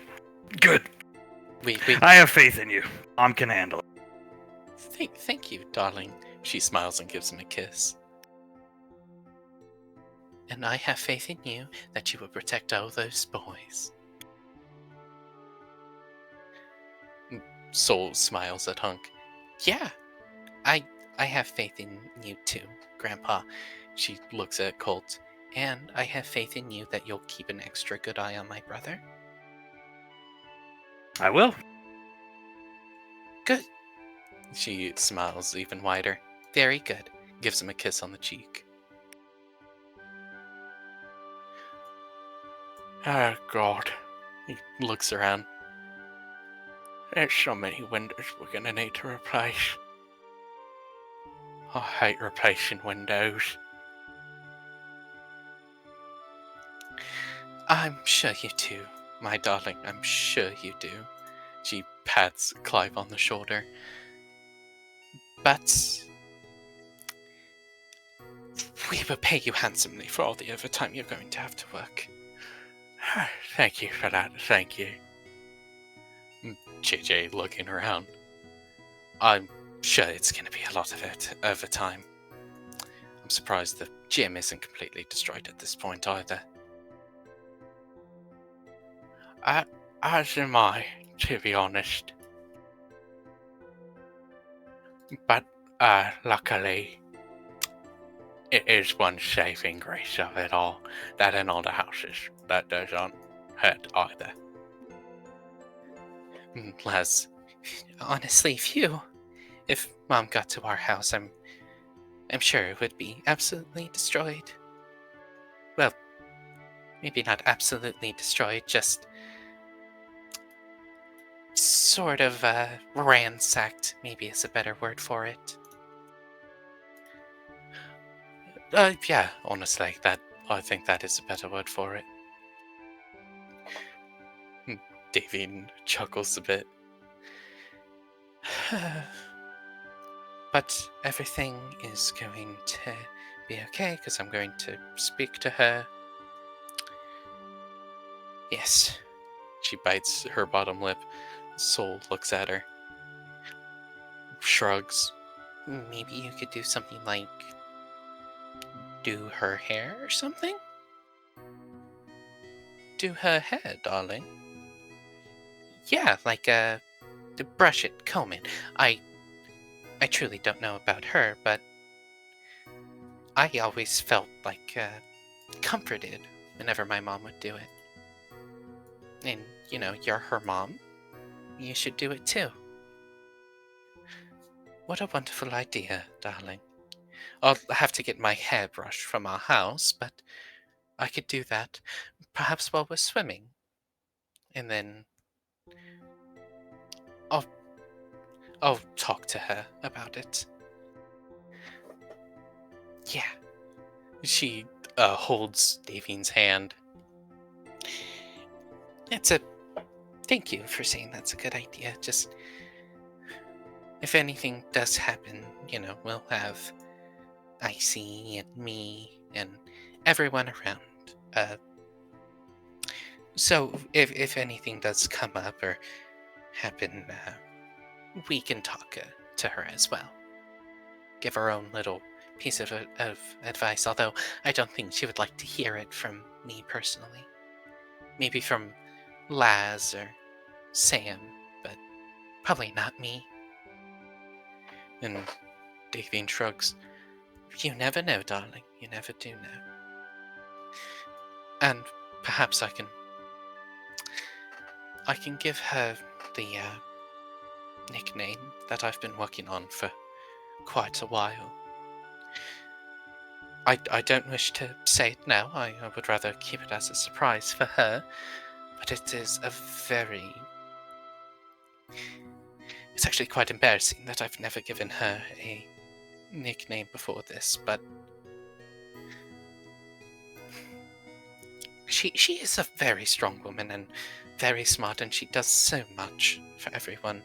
I just wanted to think of something that would encompass all that, and... Well, I believe I have. JJ looks at her. Is it like an Elvis word? Elvish word, I should say, not Elvis. Elvish word, like Istrom is? And Davy nods. Yes, it is, in fact. But it isn't like Istrom. It's, It doesn't pertain to anything in particular. It can mean a multitude of things. Laz tilts her head. Interesting. I can't wait to hear it. I hope she likes it. Oh, I hope so as well. I believe she deserves at least a nickname from me. And a nice hairdo. She smiles at Sol. Sol smiles back. Yeah, I think so too. Maybe... I don't know, if you can fit a braid into her hair, maybe she'll enjoy that. I don't know. Maybe she'll just enjoy her mother doing her hair, though. I think she will. She combs her fingers, I should say. Combs her fingers through Sol's hair. I believe she will be. And Laz shrugs. I always enjoyed it when Mom did as well. Did my hair, even though, believe it or not, Carter used to do our hair quite a bit. We both taught him, since our parents were both quite busy. We both taught him how each of us like our hair done, and he learned how to do it for us. He makes quite a nice bun, believe it or not. She pats the bun that she is wearing, and Sol chuckles. He's very good at braiding hair. It's always just the right amount of tightness. I can't think of a better word for it, but tightness. Nice and taut, looks beautiful, doesn't look too loose. He's very good at doing hair. Laz laughs. Not too good at cutting it, though. Oh God, don't get me started on that. Davian looks at Sol. What is all this? JJ starts to laugh. Laz speaks up. At one point, Carter decided to try and do his own hair. Like cut it, you know? And we had these clippers and everything like that. So he decided to try to use them. And ended up accidentally shaving himself bald. But not everywhere, you know, like only in a few select places did that happen to him. And Davian covers her mouth and starts to laugh. How did I never notice this? And JJ perks up. So they actually came to me for it. They came to me, put Carter in front of me, and I remember the only thing I was able to say was, oh shit. I saw him completely bald-headed, looked around quickly, found a hat, put it on him and said, don't take that off. In front of anyone, especially not your parents. They, of course, found out, and Icy, my sister, had to, fix his hair, but luckily no one else ever really saw that. Not my best. Laz shrugs. I don't know. You did pretty good fixing his hair, I would have to say. Hair's never- tricky like teeth. Soul chuckles. Is it also its own type of magic? Yeah, Lorelai taught me it. She shrugs. Well, he's never tried to cut his own hair ever again, so there's a blessing in there at least. Very true. Davine laughs. I can't believe I never knew about that. I would love to see pictures of half-bald Carter. Julius calling Hunk's wrist computer. He'll pick up. Time to go? Time to go, Dad. Alright. We'll be down in a... He'll turn his wrist computer so Julius can see the devastation rot. Hunk just hears a loud sigh from Hunk. Okay, so it's not a 550 out of 10 anymore. It's a 667. Her academy. Yes, sir, that is her academy. It's her lane. Yeah. Alright, we're coming. Let's go. I'll round up the boys. Alright, sounds good. He'll hang up on Julius. Alright, dear, I'm gonna have to let you go. Davine pouts just a bit, leans in and gives him a big kiss. He holds the kiss for a while, Colt watching, winks at Soul. Do the same. Soul gives him a huge kiss. Benny, sugar. Oh, the sugar he won't. And we'll give him some sugar. Oz, he's got the right idea. Sugar. Soul leans in, grabs him by the collar and pulls him in close. Even more sugar later on if you do good. And she gives him a kiss. 8 o'clock. 8 o'clock, my love. 8 o'clock.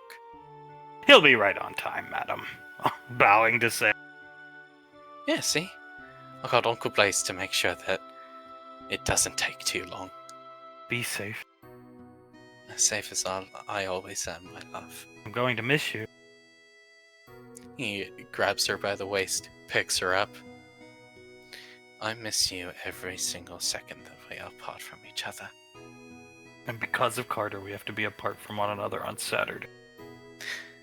That is absolutely terrible, yes, but I do believe, he smacks her ass a bit, we have a plan tonight, yes? Yes. A very nice date. And gives her a kiss. Just the two of us, my love. Jupiter Pokemon Center. Jupiter Pokemon Center. And you will be able to buy everything that you want there. Yeah, you know, maybe me and Mom can join if you don't mind. We won't bother you, but I actually think Pokemon are pretty cool now that I know that the real Pokemon. Colt starts laughing as he pulls away from Soul. You should, Ed. Yeah, you can come with us. But we would love to have you too. Alright, love, I will see you in a few hours. I'll keep an eye on the children. Thank you, honey. She smacks him very hard on the ass. Oh, I like that. Plays that one had to hurt. She laughs a bit. I hope it did. Sits down on the bleachers. Benny picks Elizabeth up after the sugar, gives her a long hug. I'll be back. You stay safe, okay? Looks around. You too, here. This place looks like a war zone. She laughs a bit. It's true. Looks a bit like the Merc, don't you think? Sadly, setting her down, kissing her on the head. Yeah, walking away. Elizabeth just watches him walk away and sits down. Icy's talking to Banksy. Hunk, alright, dear. I really don't want to let go, but I have to. Colt, me neither. Davine sighs, rests her head on Hunk's chest, and puts a hand onto his holster. I'm with you always. Damn straight. When you touch the pistol, what's the... Davine. He'll kiss her on the nose, walk up here. Colt will. That's cool he has a pistol named after her. Davine turns to him. He got it from the forge. All I'm saying is a Soul sniper rifle would be awesome. He'll kiss Soul on the nose, copying Granddad Hunk and walk off. Soul touches her nose a bit. It would be pretty cool. Moon enchanted by Soul herself. Moon enchanted. Whenever he touches it, he hears my name. If anything gets really bad, just icy taps her temple, and I'll be there. Snuck a sigil on the boat, Banksy. Okay, but we'll be fine. Kisses her, and let's move out. Come on. JJ staring Sam in the eye. 8 o'clock. She pulls up her wrist computer, counting.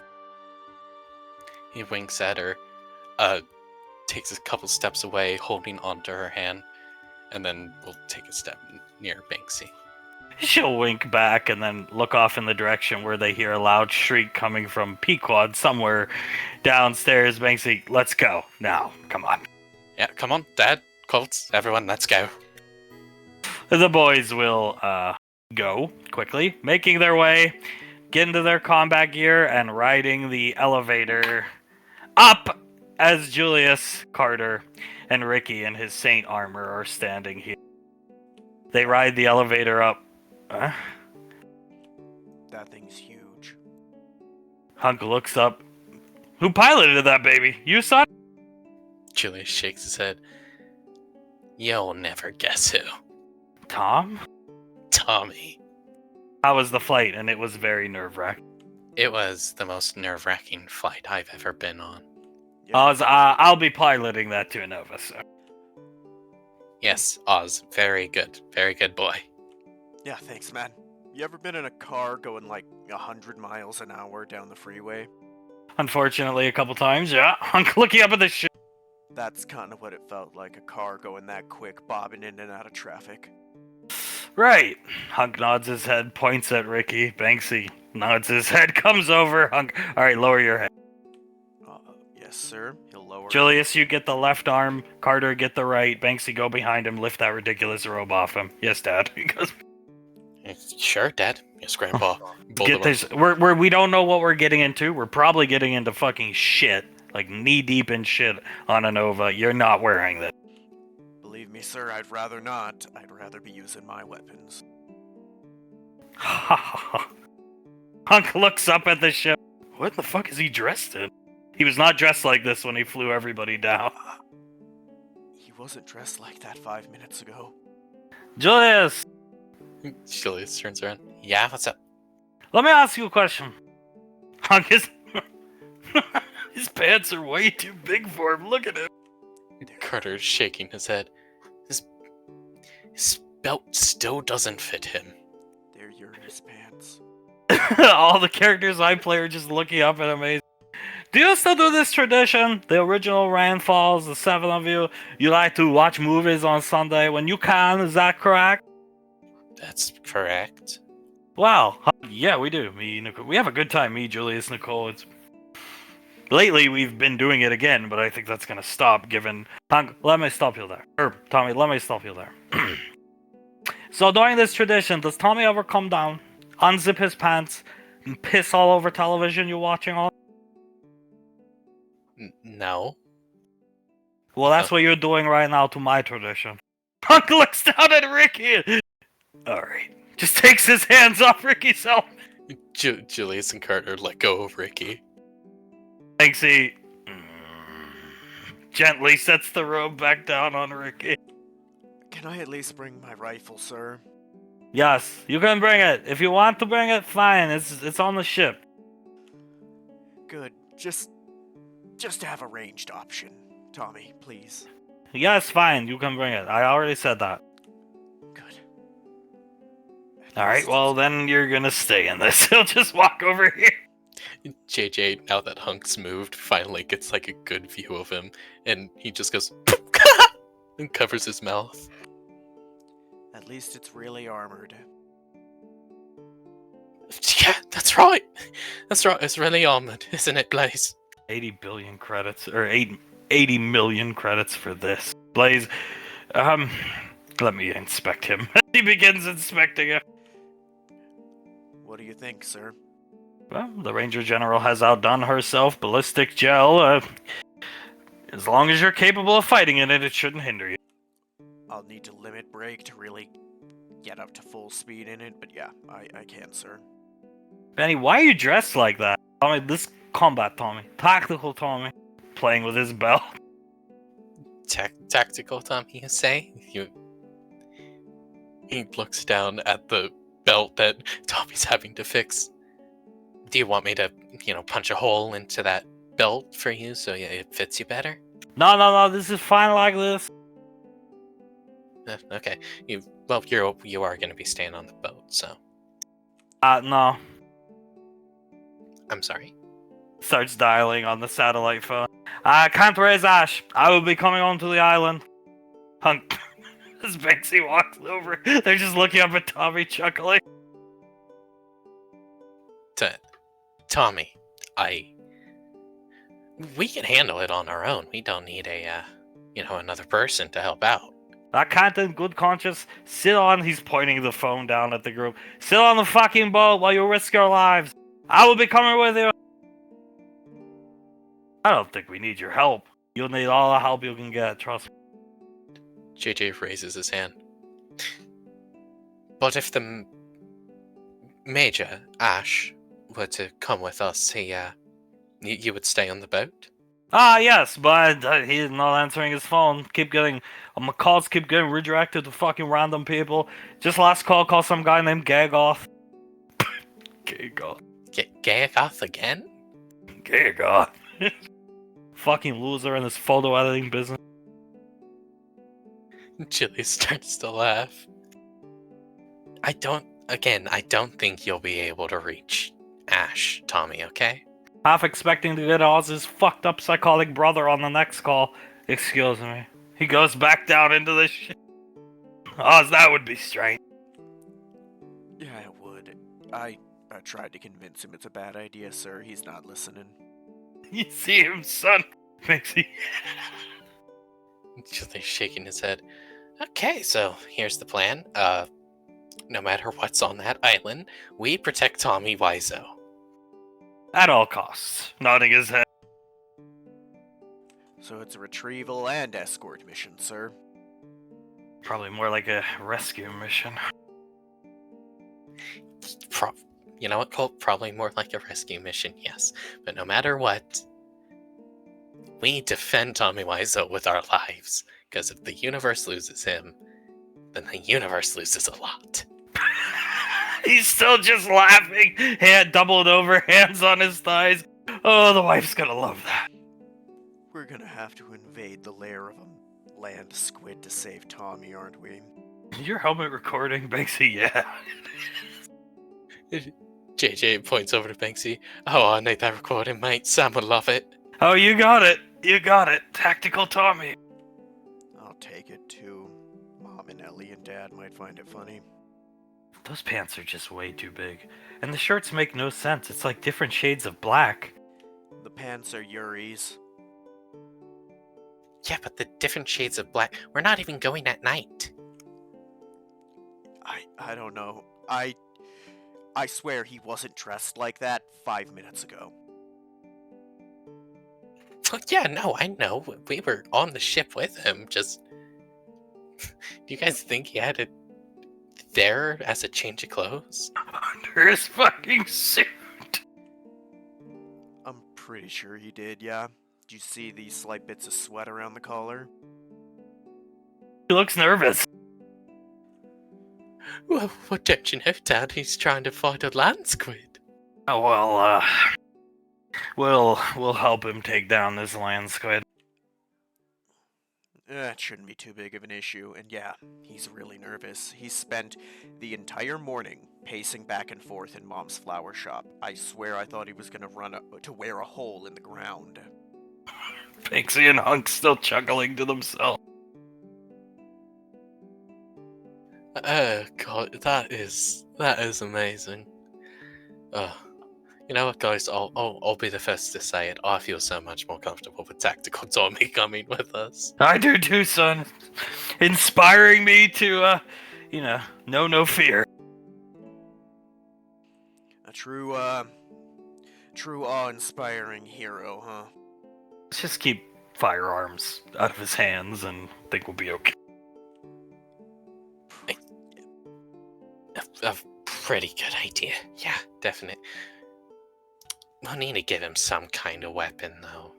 Oh, there he is again! He's coming out of one of the elevators on the side of the ship. Oh, M60 slung over his shoulder, struggling to walk with it.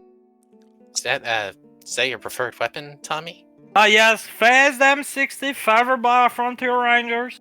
Tommy very familiar with this weapon platform. Carter will walk up to Tommy, look at the gun. Is the safety on? No, it's not actually. Carter will turn the safety on. Make sure you keep that on, yeah? Oh, what are you talking about? The safety. It's so you don't accidentally shoot anyone. Safety? What's that do? It's so you don't accidentally shoot anyone. It prevents the gun from being fired. No, I need it turned off. Okay, we turn it off during combat. Not while we're just, walking around an island. Take a picture of me, Carter. Maybe it'd be a good picture for me on my dating profile. Look at this. He struggles to lift the gun up. Carter looks at it, sure. Takes a step back, takes a picture of Tommy. That look good, Tom. What do you think? Julius, what do you think? You get some hot babes with this? He just hasn't stopped laughing, and so is Banks.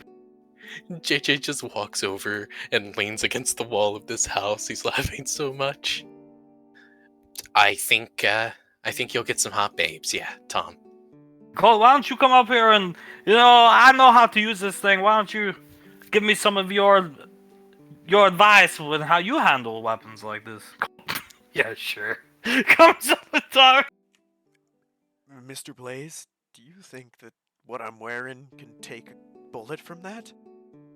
Yes, but given the fact your chest is exposed and nothing but a white t-shirt, he pulls it off Ricky's chest slightly with a cross stenciled on it, is there? No. Good. Well, that is actually fine, because I think if I do get shot, I'll get shot from behind. I'm going to see me on Tinder. Most viewed profile, Julius. JJ starts laughing even harder. Oh my God, I can't breathe! If this was different time, different place, Sulata would be very impressed, I think.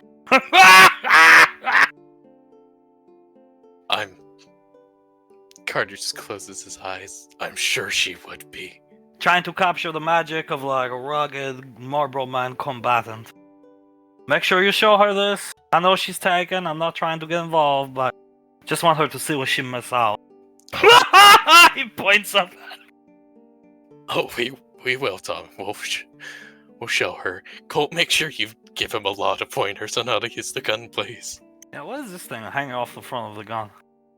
Bipod. You put it down. How do you take it off? Colt will start taking it off. I don't need no bipod. Are there any other guns you prefer using, Tommy? Maybe this would be better. No, this is the one for me. Biggest one. Sasha says shoot the most bullets. I think an MP5 would fit you really well. Right, Colonel? Julius nuts. I think the MP5 would work. Using this. Okay. Have you ever shot with it? Yes, many times, Julius. Championship shooter back in 1992. Championship shooter! Is that the year you played for the Patriots? Yes, actually. He looks down at JJ wiping a tear away from his eye. Championship shooter. that was that one the Olympics that year, JJ. You'd be very jealous. Do you still have the gold medal, might I ask? Yeah, somewhere in my house. Oh, I'd love to see the gold medal at some point. Maybe someday I'll take you to see, World Series football trophies. You ever win the Heisman? Many times, yes, many times. Major League Soccer. Come on! Yeah, you laugh. Tommy accomplished many things. Yeah, yes you did, sir. A lot of really impressive stuff. Everything but win an Oscar. Yeah. Don't know why they don't see my talent. I'm sure it's just around the corner, Tommy. You're gonna get that Oscar damn soon. Keep portraying the villains. You do an excellent job as the villains, save for screaming Julius's name. He says under his breath. Yeah, you ever consider maybe not screaming my name when you die in a movie? No. Okay. Julius just nods, leans I over want to you. Wait, I want you to wrap this. Have you ever seen this movie Commando? I want you to wrap bullets around my chest, Colt. Colt, okay? Sure. Do you have a bandolier? Yes, got many downstairs. Belt of bullets, right? That's what Sasha said. Yeah, we could do that for you, Tom. You two come with me. You will be my help. And make sure you get my good side in the recordings when we go and fight this land squid. As they go down the elevator. Oh, this is I'm so glad I came. Thank you. He looks back at Hunk for letting me come. Hunk, no problem. I think we should write this down, sir, looking at Julius. You should, pitch having a Tommy figure that's got bandoliers on for the minigame. And Commando, starring Tommy. Benny looking the elevator they went down. That's not a bad idea, kids. I'll keep them down, in my head. If I knew this was the short bus op, we would have brought Zap along. Oh my god, can you imagine Scar and Clive coming along? Just tell him whatever's on the island is fucking Dorgo. Oh my god, don't even joke. He'd take my flails from the armory and run in head first, sir. I believe it. Looking up at the ship. Sasha really spared no expense. He's looking at the ship, imitating Tommy playing with his belt. Yeah, that's for sure. Julius looks over at Hunk. Oh god, you would let me fix your belt if that was truly the case, right, Dad? If I was doing that with my belt, I would tell you to punch me in the fucking face. Julius lets out a laugh. Good. Very good. Gaia golf. Yeah, no, he called Gayagoth up in the triple office, and then it was someone called the Atari creep, and then apparently he got a hold of Gayagoth again. He's trying to call Ricky's father. Yeah, he's trying to call Dad. The issue is, correct me if I'm wrong, sir, but I don't think Dad's even in the solar system anymore at this point. Oh, it depends on, how fast the Praetor's going, how fast they're trying to get to where they need to go, but, yeah, no, they're a ways out there at this point. Yeah, Dad's not going to be answering any calls, especially with what he told me. Told me the mission was important, so I know he's on his way there as quick as he can. Hunt crosses his arms, shakes his head, looking at the ship. This is gonna be a fun op, I think, son. Looking back at Banksy, then Julius, and then JJ. I think it is going to be a pretty fun op, and JJ nods. It already is! It already is! You think it's fun now? Wait till you see the armory. He's got almost as many guns as the headhunters do in that damn armory, sir. He picked his M60. M60, the most beginner-friendly gun. Do you think Sasha give him lessons? Oh, I think she gave him some simple pointers, but I love my son a lot, but it's pretty bad when he walks up to you and knows more about the gun than you do. I'm sorry, so he played football back in the day? No. No, he was not a championship shooter. He did not play football.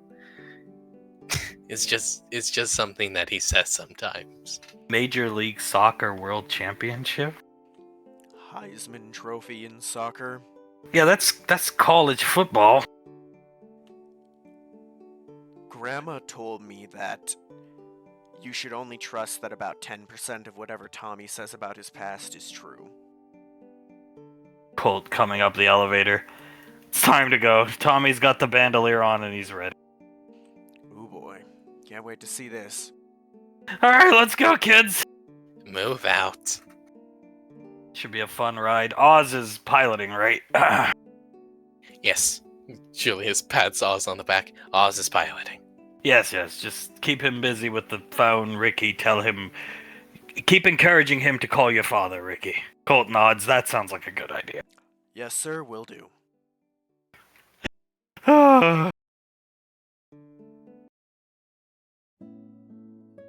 Flashing to the lane, Suletta's come back, checking on Memory Ann. She doesn't want to get out of bed.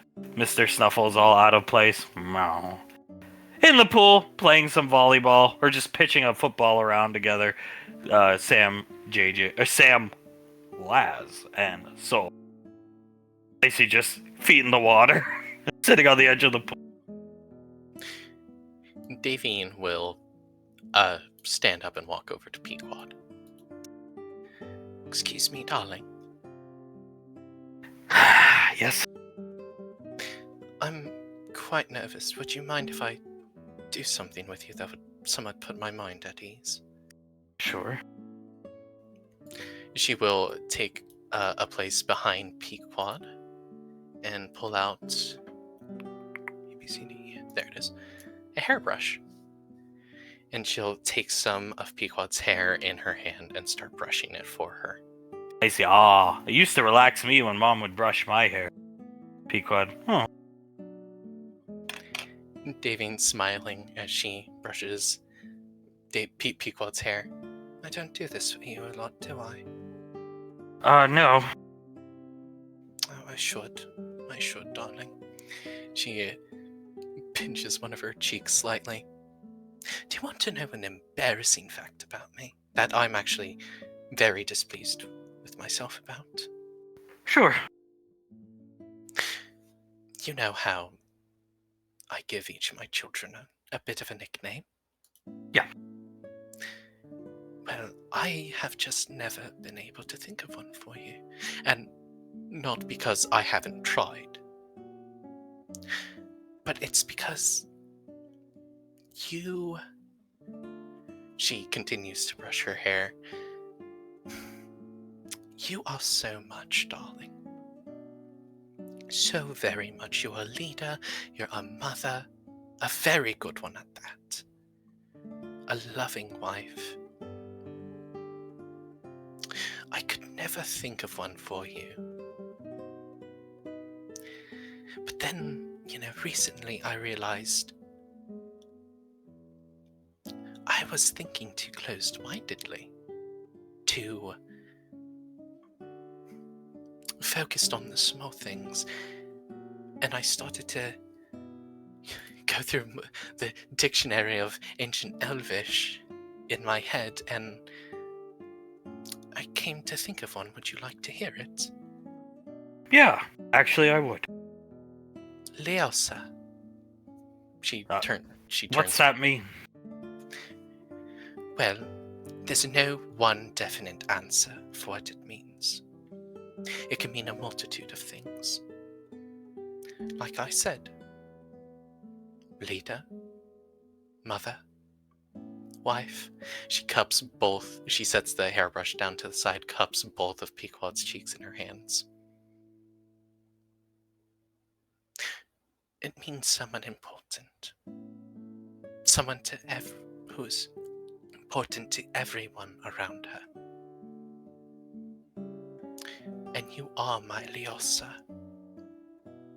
my daughter,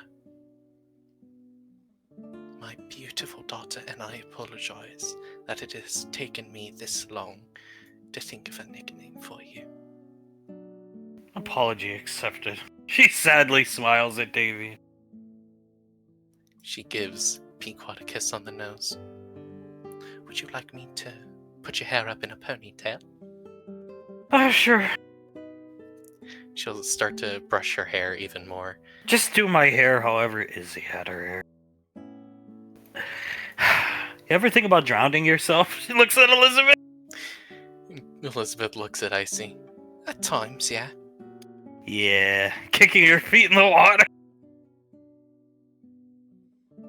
Davine leans forward a bit. I don't think I want to do that, my love. I think I'm going to do your hair as you do it. Leosa, why... She breathes heavily in and out. answer truthfully, please. Why don't you just kick his ass? Why didn't you just kick his ass today? Because I'm better than that.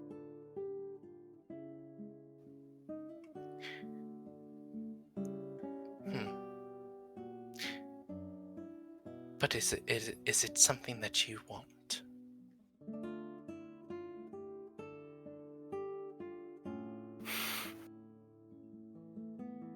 I'll answer your question with a question, but not in front of the children. Of course not. She snaps her fingers and points at Icy. Icy, nah, I'm gonna stay here with Elizabeth! She grabs her and pulls her over. Bye, Elizabeth! Bye, sissy. Watching this go on, oh my god. Soul clicks her tongue. Yeah, oh my god. Diletta crosses her arms and will go outside. She's angry. Very, very angry. Clive shaking his head. You know to tell I haven't blown my nose at all today since that happened, Scott. Yeah, you thought Diletta was yelling at you was bad. Oh yeah, no, Hayquad, for whatever reason, so much more scary to me. Yeah, well, I think it's just the power she has, you know. Very powerful woman. A very powerful woman, no doubt about that. You points down at Soul. I know I don't have to worry about you. Points at Laz. But you should model yourself after that woman. Laz turns around to Scar. And looks down into the water, splashes it a bit. Sometimes I'm a little worried I'm not as strong as her, actually. You won't know until these type of situations present themselves to you. And, given the fact you're stuck in the military for a while, I think they're gonna. She nods.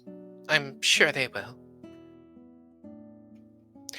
I'm going to model myself after her. It's just... So should she, points at Soul. Soul puts her hands up. I am. Especially. Soul leans forward, squints her eyes a bit at him. You think I'm not, Uncle? It's not that I think you're not, it's just... I think I'm just jaded. He sits down and drunk. We had a lot to drink. A lot to drink. He sits down next to Scar, cracks open another one and starts to drink it. As somebody who had a good thing but then lost it and it was completely out of my control, you should be ashamed of yourself you ever hurt Colt the way you did. I am. I hate myself that I hurt him like that. You should never do that to somebody that's good to you like that. Just like I always say, not my place, but Ricky never should have treated his grandmother the way he did. No, you shouldn't. She clasps her hands together. That's why we had a conversation about it so quickly. And that's why it will never happen again. Ever. And it shouldn't have happened in the first place, yes. Which is why it'll never happen again. And you'll never do anything to hurt Benny as she pulls her into the water. No, oh my god! As she gets pulled into the water. I need a partner. Swimming over this way because they're playing catch. Oh, sure. She smiles and will swim over to Sam. Siletta coming out here. Pequod, let me see that brush. She hands it to her. She sits down, looking at the brush. Icy will awkwardly sit down over here. Davine will sit down on the fountain and cross her leg. It's a lovely house, don't you think? As she throws the brush through one of the windows. Going this direction, shattering another window, and out into the woods. Lovely house. Davine looking at Pequod. Why? I'll answer your question with a question. Why? Why do you do it? What do you get out of it? For 20 years, you tormented the only man that was ever a father figure to me. And he treated you better than you deserve. And I did the same to Julius for years. Before you were even in the picture. Do you get some pleasure out of it? Is it some sick and twisted fantasy you and your son have, which has now infested my children? At least some of them. Do you get some joy out of it? Does it perk you up? Were people in Gallia just that much better than people like me and Dad? Were they better looking? Were they better sounding? Did they have more than this fucking lane that you live in for free? What do you get out of it? Why do you do it? It makes no sense. You were poor. You were dirt poor. You were a rat. You people make no sense. You should know that you should be grateful. It's rich people who should have trouble identifying with that. I agree, actually. Sitting down next to Icy. And I was rich, but I was able to understand your son was a pathetic mess, and I took care of it. No, we don't get any pleasure out of it. Why? Were the men just that much better than Dad in Gallia? No. Well, Izzy clearly was a lot better than me. If she's dead for 400 million years. And Nicole says he didn't even know her that well. Points over at Nicole, I see. Oh! Why did he need a vision of her? Yes, I know. A vision of her from the afterlife. Why? Davy leans forward. I believe that's a question only he can answer. I can't read his mind like Nicole. Well, why would you do it to Dad?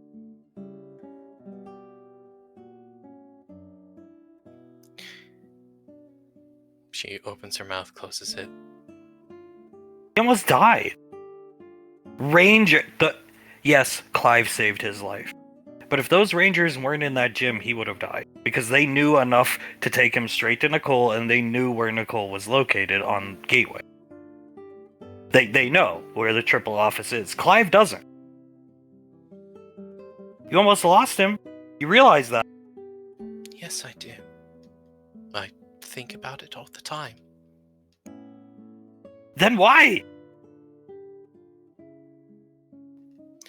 She shakes her head.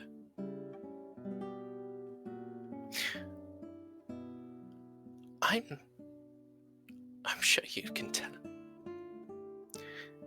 I'm not a very mature person overall. And that immaturity shows its face in the worst ways possible. Such as running away from the best man in the world.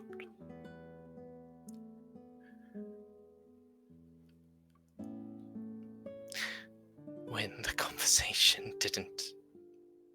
was making me nervous. Or when I thought he didn't like me because I assumed something. Or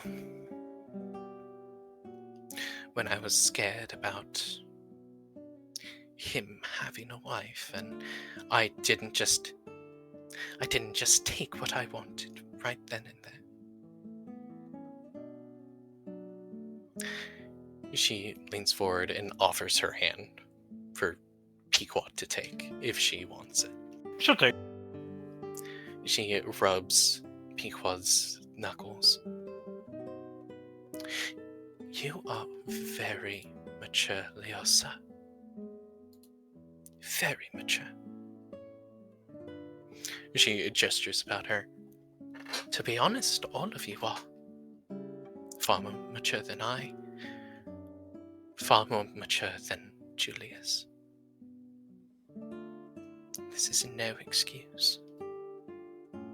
It truly isn't.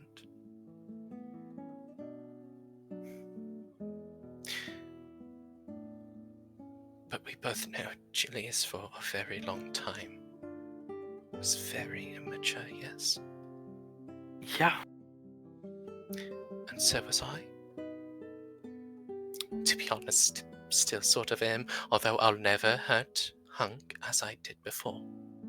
That is she does a little, cross over her. Cross my heart and hope to die. She gives Pequod's hand a kiss. He should have treated you far better, darling. I think you need to tell him that, or given what I just saw, points to the broken window, looks at her. I think you need to show him just how much you feel about this entire situation. Get it all out. Yell at him, scream at him. Do it all. Get it all out. Would you agree that if your father just yelled at me 20 years ago, all of this would have been solved? Yes. Perhaps you should do a bit more than just yell at him. Maybe I will. She brings her in a bit closer. I hope you do. He deserves it. Just as I deserve to be yelled at. And Carter deserved to get his ass kicked by you and, frankly, by Memory and Letty over there. I believe she deserves a good shot at him. Wouldn't mind, but she just shrugged. And just as Soul deserved to be yelled at and have a huge argument with Colt. We all deserve it. She gives Pequod a small kiss on the forehead. So I think you should give him the what for, if you understand my meaning, Leosa. A little part of me has wanted to every day for the past 20 years. I see, and now that little part's grown into a big part. Pequod, very big. A very big part. She puts a gentle hand on her heart area. Do not let this become so full it overflows. I overheard, please forgive me for doing a bit of eavesdropping. I overheard your discussion with Carter.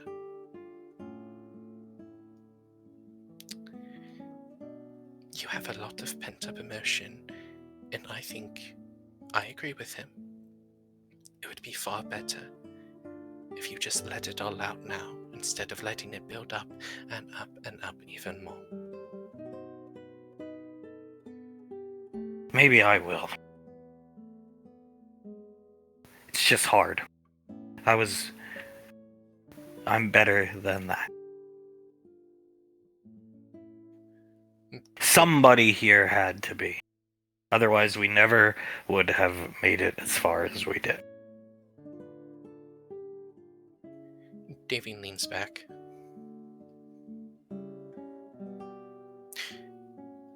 Rainfalls always take the high road, yes? Yeah.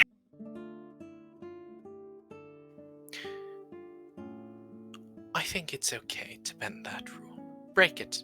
Destroy it. You guys did it for me. Beating up Jiren wasn't exactly the high road, and I appreciate that to no end. Truly. I love you all the more for it, because you did that for me.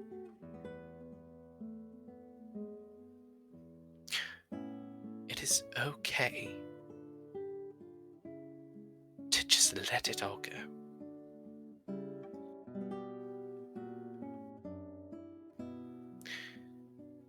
And yes, if you weren't here for us, This never. All of this would have never existed.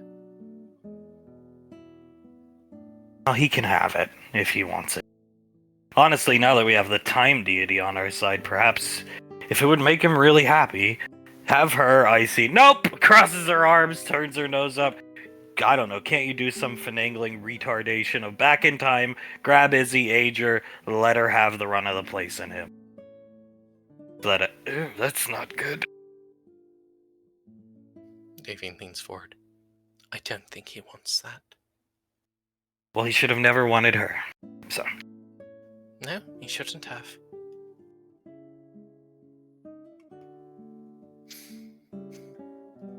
But he doesn't want that. I think he wants that with you. She was dead when he knew him. She was dead. She was already dead. Even if she had survived, experiments and whatever happened that's not worth getting into, she would have ended up sloshing around in something's mouth. A void creature. Yes, she would have. As everybody else did, except you, your son, Ash, and Towns, and then other people that were killed by Lorelei.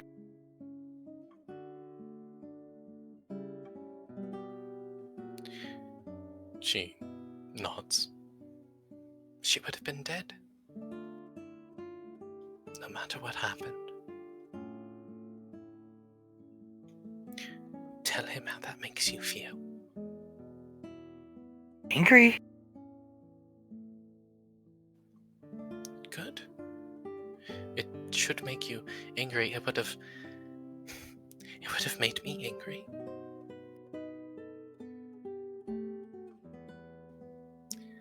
She pushes some of Pequod's hair back.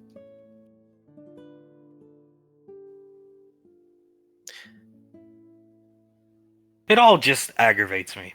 Everything. All of it. Can't relate to men? That's his problem. He should grow up. He failed his son. Too worried about not being Cyrus. Well, you know what?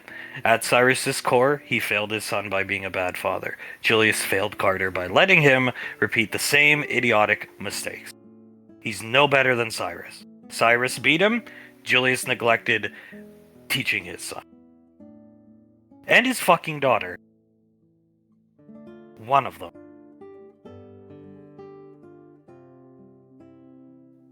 I agree.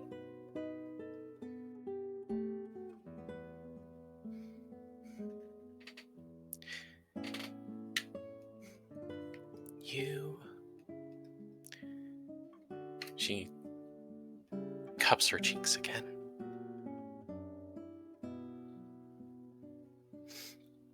You're always the strong one. You're always the smart one. You're always looking out for everyone else.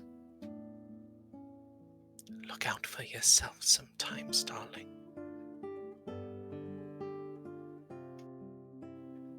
Honestly, I just want to beat the shit out of him and leave him. Ew. I don't think you should do that, darling. That's why we should just go ahead with the Izzy plan, that somebody won't listen to me. I see just fingers in her ears. See. We're not going to go with the Izzy plan. I don't think you should leave him.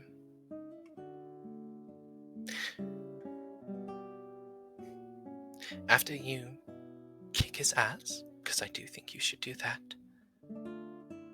spend some time apart from each other, yes. But have a conversation as well. Communicate with him. Perhaps he'll say something or do something.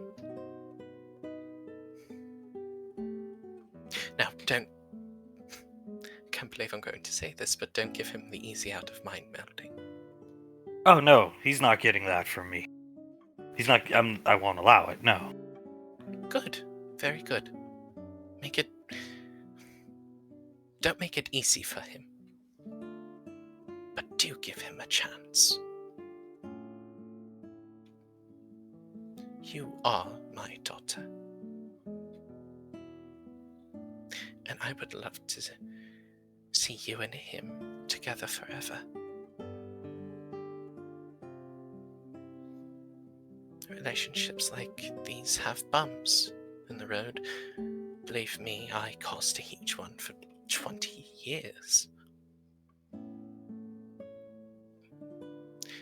But a good thing about a bump is it always levels out in the end.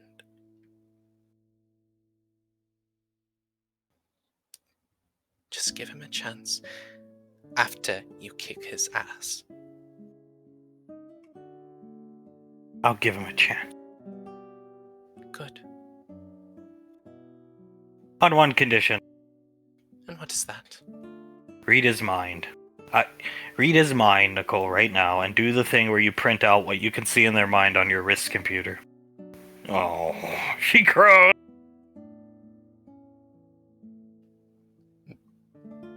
Davine looks over at Icy. What do you see, darling? Do you want me to describe what she sees? No, she's printing out the picture. Don't you worry. And I'm gonna give it to me, Nicole. Here you go. Begrudgingly printing something out. I'll give him a picture. Izzy, he could sleep with that tonight.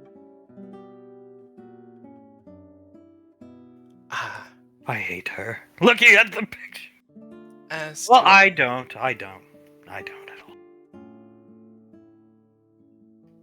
Davine looks at Pequod. I think you should. I hate her, even. I hate her. She'll fold it up and put it in her pocket. When he comes back, I'll give him that. Davine thins her lips, nods. I understand, love. I understand. He can have the bed. I'm staying with Nicole. Easy. Okay. Davine clicks her tongue. As you wish, darling. As you wish. What movie are we gonna watch? She tries to change the subject.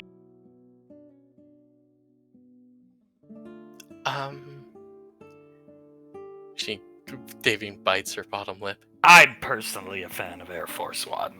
Mr. Wiseau and Hunk, so handsome. Just the climactic death scream as Mr. Wiseau is shot out from the parachute is quite funny, actually. She starts chuckling. Air Force One, then. How's that sound, darling? Skip over the parts with Julius in them. Yes, we will. Yep, we can do that. That would be of no issue. Fine. She smiles. And think of it this way, darling. Leans forward a bit. Just think of it as a daughter-mother date, yes? Yeah, I'm having a more relaxed now that he's gone. Good, very good. We're gonna have fun. Yes, a lot of fun. She smiles at Pequod. I did enjoy doing your hair, by the way. Quite enjoyed it. Well, if I decide to hang around, you can keep doing it for me. I like it. She gives Pequod another kiss on the nose. And I do hope you decide to hang around. That'll be up to your son, won't it? Yes, it will be. She'll just cross her arms and stare up at the sky. As flashing to the boat, all the boys are leaning over the railing watching this. Lindstrat Ranger, our rifle, Julius. Oh, wow, that's cool. Hope it works better than your sat phone. Oh, very funny, haha. So I shall load it with the enhanced venom of Conus papyrosus, Julius. South Sea concha. One of the most powerful neurotoxins in the galaxy, actually, as he's spinning the barrel in the rifle the wrong way. Acts within 2,000 seconds of velocity, so a land squid down before nerve connection feel prick of dart, Julius. What the fuck did he just say? Betty looking down! Something about a neurotoxin? Something about whatever that thing shoots killing you before you field a dart? Julius's eyes are wide. He grabs the barrel of the gun and starts twisting it on the right way. Tell me there's no cure for that. Yes, well, no big deal, Land Squid. You don't want to save it? Yeah, he looks down at the gun, back at Tommy. Maybe we don't, use that one. You have your M60, right? Yes, but I'm going to bring this just in case, Julius. Land Squid. Okay. Just make sure you don't point it at anyone. What's that thing called? Trigger discipline, right? Called muzzle discipline. No, muzzle discipline. I have that, yeah. Okay. If I see that being pointed at anyone, I'm gonna have to take it away, Tommy. That's very dangerous. I used to use that neurotoxin. Did you know that? No, I didn't, actually. Yeah, no, I had this, like, a poison dart launcher. I killed many men with that. Well, maybe that's what I saw she give it. I'm the next Julius. Huh. Huh. Have you ever shot that rifle before, Tom? Nah. I'm going downstairs, I'll be back. He goes downstairs with the rifle. Hunkus. I love Tommy, but that's fucking scary. Hunk, what's scarier, son, is there's a fucking surface-to-air ICBM that I suppose the Ranger General wants us to shoot at the island when we're done, and nobody knows how you launch it. There's no control panel on the ship. There's no remote, at least anywhere I know of. Banksy, I think I know who has it. Julius looks up at Banksy. Tommy? Who else? He nods his head and just walks into the bridge of the ship and sits down. Oh god. Yes, we may want to apprehend that off of Mr. Wiseau, patting Ricky on the back and walking in. Yeah, I think I'll do it. I can do it. Yeah, please do, sir, because we're gonna die if he keeps that thing. Hunk will whistle and then pat his thigh, looking at Julius, and walk in here. Julius will nod and just fly up there into the room with him. There we go out here. You want privacy or Privacy. all right? Come on. He'll go out here. The rest of the kids, Colt's gonna just sigh and go sit in here. Yeah, I'm gonna go sit down. Carter goes in, sits down, and starts sharpening his sword.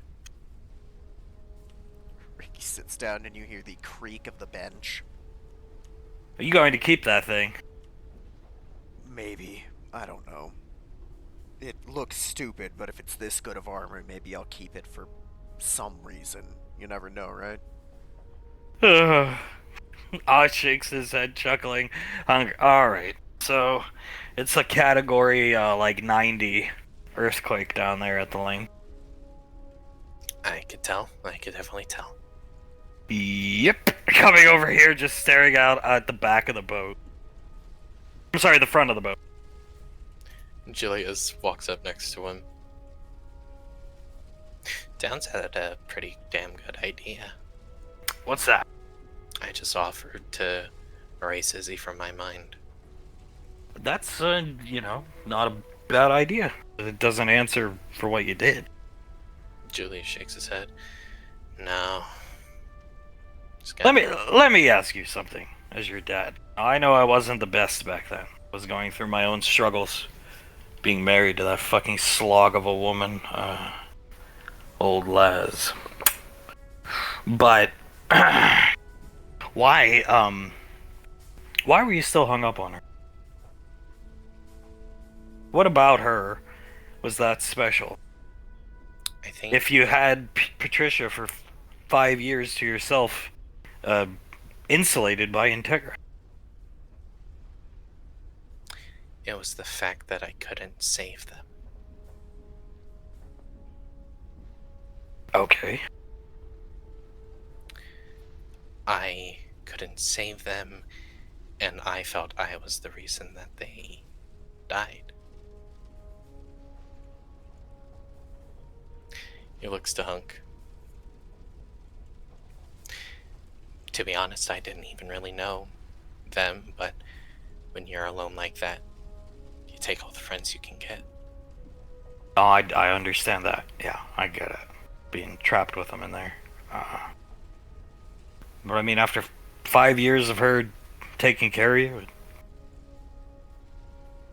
Julius shrugs. Yeah. I you almost lost her a couple times. Was I doubled down on that? He nods. I couldn't save her when Tewa shot her down. All I could do was watch her bleed out of my arms. And watch as some doctor, God bless him, tried to save her. With the knowledge in my head that if she had internal bleeding, she's probably already dead. Huh? Nicole found you? I mean, She did. Doesn't change the fact that I couldn't save her.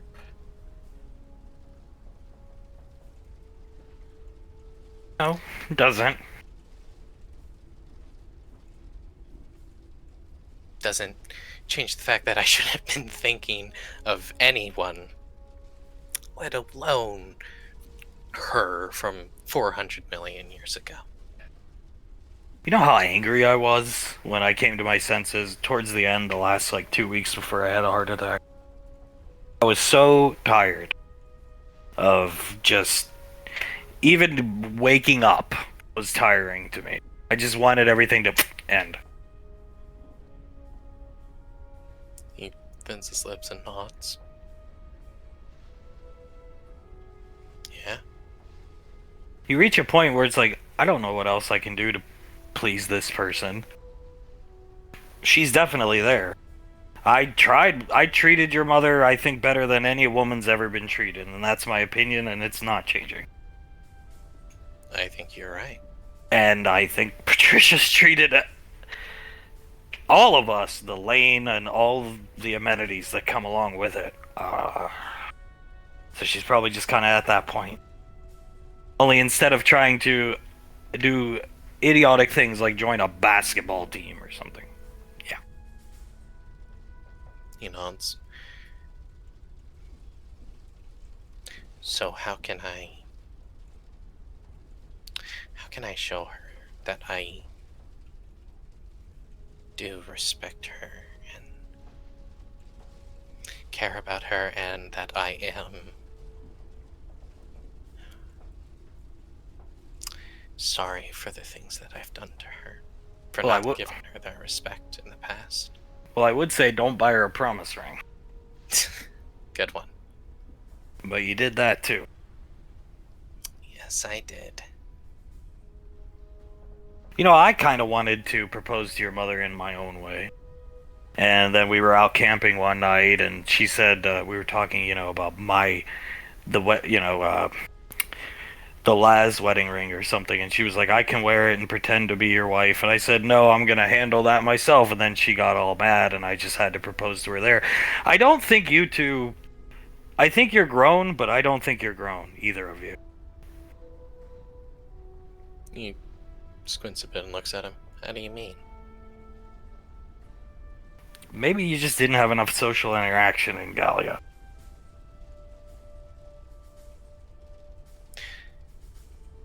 That could have been it, yeah. But you're asking the reason I bought her a promise ring. You were scared.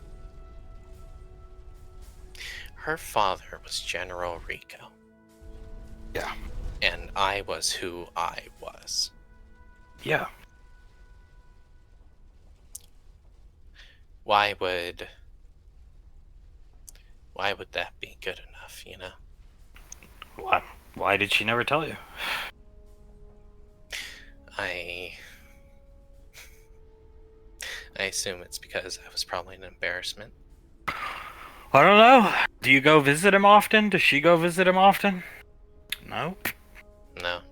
He looks down at the water. Don't think he was ever really a dad to her. She always says, I was the only, verbatim, I'm the only father she's ever had, Julius. Which is, I'm grateful for that, but, He looks down at the sea. Everybody has it rough, Julius, growing up. You know that, right? Even a rich kid.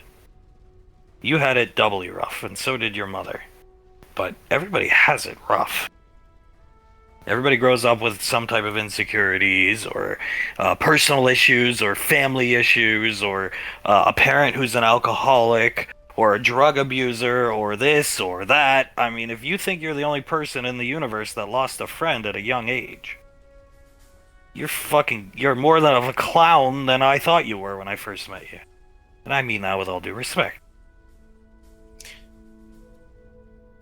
Of course, I realize that everyone has their own issues in life. Well, then you should have realized that probably about halfway through Promise Ring, son.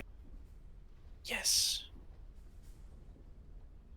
Yes, I should have. The words, promise and ring, right after the promise word.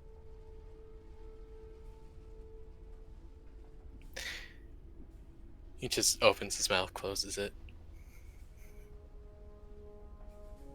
I really wish I did. It's not your fault, but you got her pregnant and then you had to leave. You disappeared. And then you got her pregnant again, and you're still hung up on this stupid girl. She's carrying around babies for you at that point. I mean, Julius. Just come the fuck on. I know. You should kiss the ground that woman walks on. I do for your mother. I should. I really should. Trust me, Dad, if anyone realizes it, that it's me.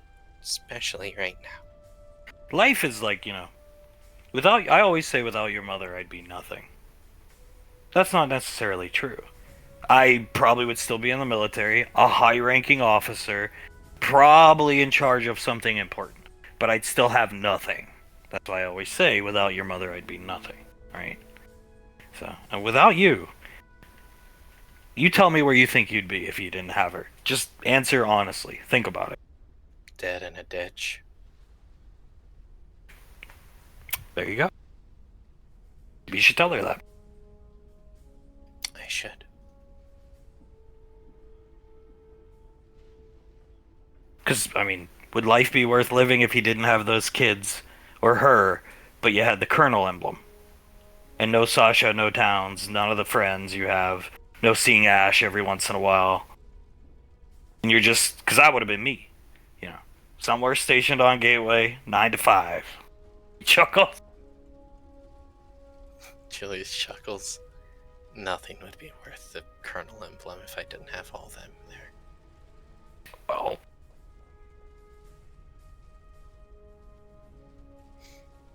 maybe you wouldn't be dead in a ditch. You'd probably be living out on one of these colonies they send Ash to do work. Like living in a dump or something. That'd be worse, I think. Yeah, I think it would be. It would be really bad. I could be living with the old hag. Yeah, there's that too. She probably would have left you if it came to that. Oh yeah, I would hope she would have. Think about it to yourself, where you think you'd really be, and tell her. Write it down. I don't know. Draw her a picture or something. Paint a picture of her. Maybe do something like that. What's the most ho-dunk colony you've ever been on? Ho-dunk. Oh, fuck. There what? It's not around anymore. But it was literally just it was a slum. It was called Imperium. It's not around anymore. When I was 5 years into the military, I got sent there. A second SIS mission I ever went on, actually. It was a real hotbed for UIR recruitment. And those UIR scum recruited everybody they wanted there, and then dropped chemical weapons all over the planet. The planet's still there, but there's nothing there but a bunch of corpses. But the few weeks I was there prior to the drop, yeah, that was it. Literal living in filth. Shit on the streets. Piss. Every building you went to smelled like piss. Julia's nodding. Yeah. Smelled like Gallia, actually. When we went back in the time tombs, Gallia was disgusting. And that's exactly what it smelled like, Imperium. Julia's grimaces. Oh, Jesus. That's what it was. Yeah. I think, honestly, though, Gallia smelled worse. But, from just the time tombs I got to see. But, no, yeah. That's probably where you would have ended up. That's where everybody ended up. Military washouts, UIR, that's why so many, UIR troopers back then, when they were actually competent, they were usually ex-EarthGov washouts. Poor people, disenchanted people. This was before your wife built the relief center on Mars for the poor and impoverished, because Max Tech was in control of Mars back then. So, yeah.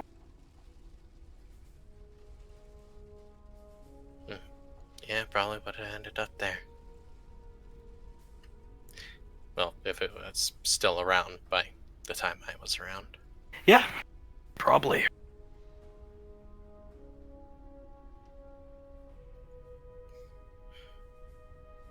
What if I painted a mural for her?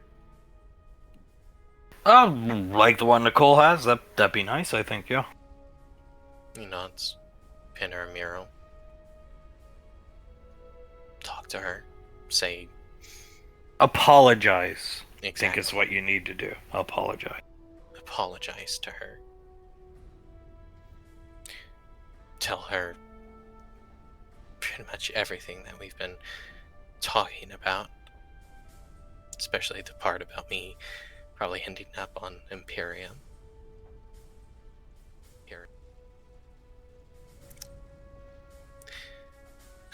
Offer to wipe Izzy out of my mind. I think that's a good one. I think that should have been done by you on your own a long time ago. Not that you're magic, but just should have put her behind you. You should have never needed a vision of the afterlife for affirmation. How many people you think get that? Yeah, 0. You might have thought the military was bad, but you were a fucking golden boy of a golden boy in the military. Integra insulated you. That hag did. Lorelei might have beat you and set you straight, and you needed it. But how many generals take time out of their day to help fix marriage issues? Not many. Big old goose egg. Yeah. Well, one counting General Lorelei, I guess. For you. Getting Yen to do that. You should have never needed any of that. No, I shouldn't have. You could make the same argument about me. Should I never... As soon as I took off that mask, it should have been, alright, yes, this will create drama. Alright, yes, the universe is on the line and I'm about to create drama, but I should have just threw that ring right back in Laz's face and took what I wanted. So, believe me, I don't criticize you from a high horse position. Julie shrugs. I didn't think you were dead. Now, if I knew 20 years of torture were involved, he starts chuckling. I still would have, but oh man, I wish your mother just gave me a chance to explain myself. Julius laughs. Probably would have saved a lot of heartache. Yeah, definitely. Julius puts a hand onto Hunk's shoulder, rubs it a bit. Thank you for helping me with this, Dad. I will do anything you need. I'll help you with to get this corrected. Because I don't like seeing either of you this way, and I think it's only going to get worse. It is. It is. Now, Ash's son is staring at me. Is he just staring at me because he wants me to take that armor off of him and put Tommy in his place, or does he have something he wants to ask me? He wants to ask about getting Fudvis as a surprise for his mother and Ellie. Julius starts to laugh. Take me in. Let him ask. Alright. Are you sure it's not just put Tom in his place and get him out of that thing so he can fight? Oh god, no. Oh, I wish it was. I'd rather raise my voice at Tommy than open Pandora's box. Oh, and Pandora's box you will open. He'll lead Hunk inside. Comes in, looks around, imitates Tommy fixing his belt to try and make people laugh. Benny laughs. Luckily for you, sir, yours actually fits. Thank God. The wife dressed me this morning. He sits down. Alright, I hear you have a question for me. Looks at Ricky. He looks almost like a deer in the headlights for a second, looking around before... that one, sir. Yes, I was hoping I might be able to talk you into letting me have Fudvis come to Palo Alto. Oh my God. Oh no. Looking at Rick! JJ covers his mouth. Oh, you gotta be kidding me, mate. Mom and Ellie are big fans of him, and I thought it'd be something cool to do for my mom and, well, I could say not my girlfriend. Makes that exact sound and just stares at Ricky. I'll do whatever it takes to earn it or to pay it off, sir. I don't care about that. That's easy. You realize you asked me to open Pandora's box. By doing so, Fredvis is not universally loved at the lane. In fact, I find Fredvis insulting, because he's not the king. Not the biggest fan myself, sir. You kind of get tired of it when you grow up in the Fredvis capital of the world. You can thank your mother for that, though. Well, Patricia and your mother, because his music hit the radio. And you were a young kid, of course, but his music hit, the E-net and all this stuff, and your mother was such a big fan.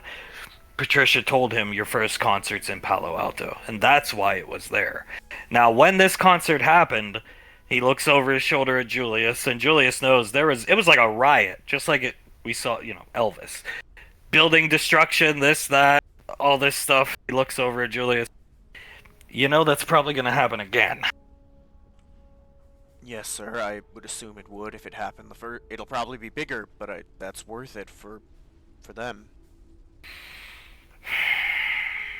He stares back at Julius.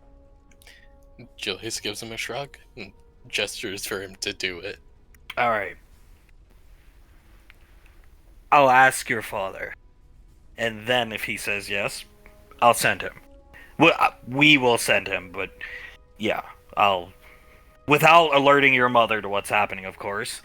But I don't want to send him, and then your mother's very successful business get vandalized, or chairs. They were rioting in that town. That's fine.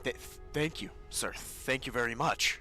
As long as your father says yes, you got a one-way ticket to the King's return to Palo Alto. But I don't know. I know how to operate a satellite phone. I'll get in touch with your father. Will do. You just asking him is enough for me. Thank you, sir. No problem. We'll make it happen. Easy peasy. Maybe just reinforce your windows, board up the building ahead of time, and I think everything should be a-okay then. Will do. Because wasn't it like 80,000 credits in structural damage? Blaze 95. Yeah. But we'll be good this time. I'm sure we can figure out a way to keep the flower shop from getting messed up. Alright, then it's settled. I'll reach out to him, and if I can't reach out to him on my own because he's far out, I have some friends high up in the military. What can I say? Just ring to Julian. Just a couple, sir. Good old Ranger General. JJ's shaking his head. I can't believe it. Fredvis the Pelf is returning to Palo Alto. Sam loves Fredvis. Yes, yes, she does. I think we might just have to go on a date there. Trust me, she would take a Pokemon Center over Fredvis, though. Well, obviously, yes, that's what we're doing today. Just let me know when Fredvis is making his appearance. Will do, man, and if you want a nice getaway, there's a really nice little hole-in-the-wall Japanese place down in the southwest portion of the city. I think you probably should go there. It's always quiet, but that's like the make-out corner of restaurants. Oh, I'll keep that in mind, mate. You should take your girl to Amels. That's a favorite rainfall spot, and just drop your last name, and Fernando will let you eat for free, and give you the best service possible. Me, sir? Yeah. They've all already been there. It's like a favorite spot. We actually we went there like towards the end of our time saving the universe, and whatever. That portion of our lives is what I mean to say. And then we just decided to buy the place because we liked it so much. I'd be happy to, sir. I appreciate that. Thank you. And Good place, ask him. Points back to Julie. is it, sir? Julius turns to Ricky. Oh yeah, it's delicious there. As we went last weekend, actually, and we rewatched the SWOTO World Championships while we were there. It was good line. All right, I'll have to take her. Thank you for the invitation, sir. You just got to get your license and your hover license because it's a trek, but from where you live anyway, it's not too far. Yeah, and no more drunk driving. Colt, he hasn't drank once. Well, he did have a beer, but yeah. Couple celebratory ones, sir, but That's nothing. We're gonna have a couple celebratory ones when we're done with this horse shit. Yes, sir. I got multiple things to celebrate today. We're gonna get this fixed for Carter, and looks at Benny. You were right. Ellie told me that it'd be officially boyfriend-girlfriend if I get home before 10 tonight. Benny's spinning around in his chair, hits Uncle Banksy in the chest because he's looking at everybody for the conversation. I know my stuff when it comes to the ladies. Awesome. Yeah, okay.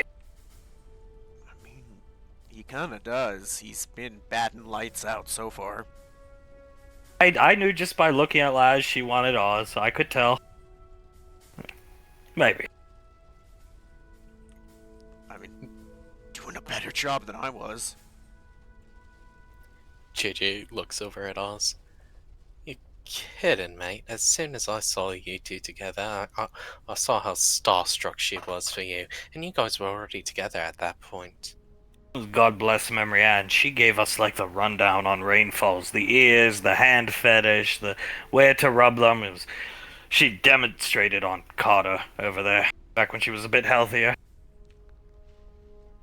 Yeah, she gave you guys all the cheat codes. Thank God. Sure. I don't think you two especially, but all of you, any of you, I don't think any of you needed them. Those girls were into you the moment they saw you. Carter probably misses those days. Getting pampered by Memory Ann. They hear the sharpening get quicker and quicker. Every day, patting her lap, you sitting there, getting massages, pampered like the child of a queen. Benny, maybe wait till we're on the island to ramp him up. Rubbing his ears, kissing him all over the back of the neck, his soft spot. Ah! Banksy starts strangling it! Sorry! He'll let go of Benny's throat. You're good, Benny. Just like Ricky said, let's wait until we're on the island. Easy now. Banksy, well, Elizabeth isn't here. Drastic measures. I'm sorry. Banksy puts his hands on. Gold starts laughing. You'll get your chance, Carter, trust me. Whatever's down there, you're gonna fuck it up. No shit. Hey, Oh. be fixed by the end of today, bro. Yes. He sheathes his sword, turns around. Yes, hopefully it will be. What will be fixed by the end of today? The reason we're going to the island, sir? You mean that island? As it's less than a half a mile away. We are here. You can see it now because we are in rain. He's gonna look out at it. Does it look any different from any islands he's seen? An isle covered in fog. It's a lot of fog. Stands up, looks out the window at it. JJ tilting his head. That is crazy. It really just did appear like that. Glad I brought my infrared sensors in the helmet. All the same. Yeah, that's crazy. Banksy, take us in slow. You can. The shoreline looks kind of deep there. We will be okay. Banksy, alright. It's time, Julius. I will show you how this is done. Yeah, I'm sure you will. Hey, Tommy, do you have the code to launch? He points out that. I'm sorry, I can't hear you, Julius. Your marriage problem's too loud. Betty starts pounding. Banksy. I'm sorry. Maybe I should leave. I want to laugh. JJ covering his mouth. It's really hard not to laugh at that one. I am in charge, Julius. Do not worry. I have everything under control. And I have no idea what you're talking about, nuclear device. I just like to give you a hard time because you're my friend. Mm-hmm. Are you trying to get him worked up because you're afraid of what's on the island? Yes. Where's he pointing the rifle? He's aiming it at the ceiling. It's not a bad idea, Tommy, but maybe wait until we're on the island. Same thing I told Benny. Hunt crosses his arms. I'm sorry, your marriage problems are too loud. That was pretty brutal, man. Just the truth. Julius looks out the window. Yes, just the truth. We'll be fine, Julius. Rubbing Julius's shoulder, trying to reassure him. We go onto this island, we solve Carter's problem, then onto your problem. Mm-hmm. I would feel a lot safer if you just gave the access code to Banksy. I have no access code. I think she launched it herself. Okay, if it's remote, then I'm sure everything will be fine. You know Sasha, she always on top of these things. Yeah, always is. Right. Blaze coming over. Banksy, disembark. Yes, sir. Yes, sir. And they will. Coming off the ship. Here we are. Julius looking around. Ugh, that feels familiar. What do you mean? Looks at Julia. Nothing, just a feeling I'm getting, you know? You've been to magical islands before? Before we become friends? Not magical islands, but islands like this one. You remember when we made Watertown, Julius? Best day of my life. Yeah, of course I do, Tommy. Everything flashing before my eyes now, knowing we're probably all going to die. Benny, looks up at Tom. No, we're not all going to die, Tommy. I don't know, I feel very exposed here. He's looking around. Colt and Blaze are just doing a little scouting into the tree line. Carter looks over. How's it looking out there? Clear. Shrugs, looks back at Julius. His body stance is like a lot like Sasha's was that day on the island, taking Julius back further. Julius clacks his teeth together, looking at Colt. Alright, boys, here's the plan. We're gonna form a protective circle around Tommy, okay? What? Pulling out the satellite phone? Tom, what are you doing? Ash isn't gonna get here in time. Maybe you're right. He'll put it in his pocket. Julius sighs. Okay. Tommy in the middle. Benny, Oz, Colt in the back. Dad, Banksy at his flanks. You three in the front. He'll point to Carter, JJ, and Ricky in the front, in front of Tommy. Blaze, you mind being up at front with me? Oh, no, I would adore being on point, sire. Looking into the tree line. Good. Alright. He just looks around. God. Looks over at Hunk. Deja vu. The time you guys went to had some headhunter mission, I vaguely remember. Told me the one she made comic book about. Is where you saw your first kiss. Yeah, exactly. Those were the days. Putting his arm around Julius's shoulder. She almost died. You thought you were gonna die. You kiss her. She welcoming the kiss, taking care of you. Julius grits his teeth. Just form up. Is it true the raptor jump on her and you see across the bridge attacking her? Yes, that is how it happened. We hand her on his other shoulder. They were good times, son. But these are better times, right, Tom? Yes, I agree. What wonderful times we live in. Farm up. Yep. He'll let go of Julius into the tree line, say. Yes, sir. He's gonna get in position in front of Tommy. They will form up and go into the tree line. They're deep in. They've walked for about an hour. Move up Blaze, taking it slowly, and it is downpouring, like a torrential downpour.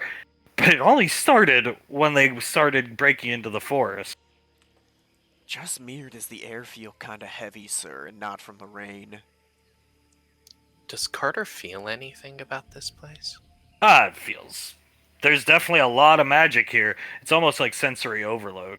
He can't tell the difference between animals and whatever else is going on. I assume it's just like that all over Nova, though. Yes. Carter, like, gripping the side of his head, shaking his head. His normal, like, two-handed sword, he's wielding with one hand. I can't sense anything in Nova and all. I don't know. You doing alright, man? It is probably a lot of magic for you. It's fine. Cold Blaze, anything on infrared? Negative. He's scanning. This rain is strange. What do you mean, sir? Just started when we walked into the forest. Huh. Pull out a compass, JJ, quickly. JJ will pull out his compass. It's spinning counterclockwise so fast that the compass actually popped. He closes it. Yep, so... This is not natural at all. The compass just broke. It was spinning so fast. Maybe something special about the island? Maybe that's why it's lost? Oh, maybe it's a trap. They hear the sound of large footsteps slowly lumbering, approaching, and what sounds like a whale call, whales in our world, today, and breaking through the tree line. Coming. Lion Square, Julia! Oh my god, it exists! Tommy, all time, pulling something out of his pocket. Forgive me, Julius! Wait, what? What the fuck is that? Nuclear weapon. Everybody back to the boat! I will stay here and take on the Latin squid. No. Banksy, take it. Motherfucker rips it out of Tommy's hand. Jesus Christ, Tommy, we're not using a nuclear device. Does it look hostile at all? One of its tentacles goes up, grabs a bunch, like basically the top of the tree, which is glowing, and starts eating it. It's an herbivore. Wow, Jose Ventura was right. Okay, that's actually kind of cool. Like, Let me back in formation. Jesus. Julius rubs both of his eyes. I hear Miss Suletta likes, rare creatures, sir. Maybe we could yoink this for her. No, that motherfucker not coming back to the land. Leave him here. Piece of shit. Critter looks at Tommy. It's not doing anything to us. Why are you so angry at it? Could be playing possum, you never know. Never trust the squid. I've never heard that one before. Carter starts looking all around him. Goes off into the distance. Well, I told you Jesse Ventura was right, Julius. I guess he was. Just land squids don't eat us, I guess. Well, if that's the big scary thing in the island, I guess it should be smooth sailing, right? This will be a piece of cake. Stay on guard, everyone. There's nothing to worry about. Banksy, hand me back the nuclear launch detonation device. Banksy, don't you dare. He puts it in a slot in his armor while Punk pats him on the helmet. Good boy. Thanks for that, sir. I will be launching the nuke. Very good, Banksy. And JJ gives him a thumbs up. Yeah, feel a lot more comfortable with you on having the nuke. You should be more comfortable with me. Look at my M60. JJ looks at it. Point it at the ground, please. The muzzle. You got it. Aims it at the ground. Thank you. Don't point it at anyone that you're not meaning to shoot. I feel very safe like this. In between Julius. Hi, Uncle Banksy. Very safe. Yeah, that's good. That's the reason why we did this for you, Tommy. Good defensive phalanx, if you will. Were you gonna make us all go back to the boat, launch the nuke, and just sacrifice yourself? I promise I would protect everybody a long time ago. If it came to it, I would go down with the land squid. Why wouldn't you just come back to the ship with us? Well, I was panicking, Carver. Understand what panic is? Yes, Tommy, I understand what panic is. Well, I was panicking. Have you ever seen land squid before? Yes, just did, in fact. Stupid fucking creature. It did look like it was pretty dumb. Like a cow. It's like an elephant, basically, or something. That was neat.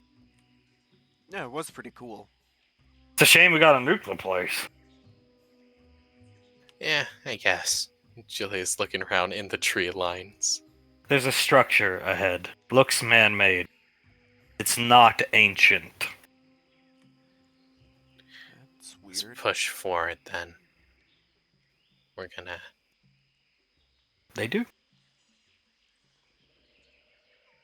That is not ancient, but it is man-made. Julia's looking at it. Looks very, defensively made. Points to the, walls and the spikes sticking out of it. He ignites his thrusters and flies in. Everybody else has to wrap around this direction. Permission to go inside, sir? Permission granted. Go. Thank you. He'll make his way in.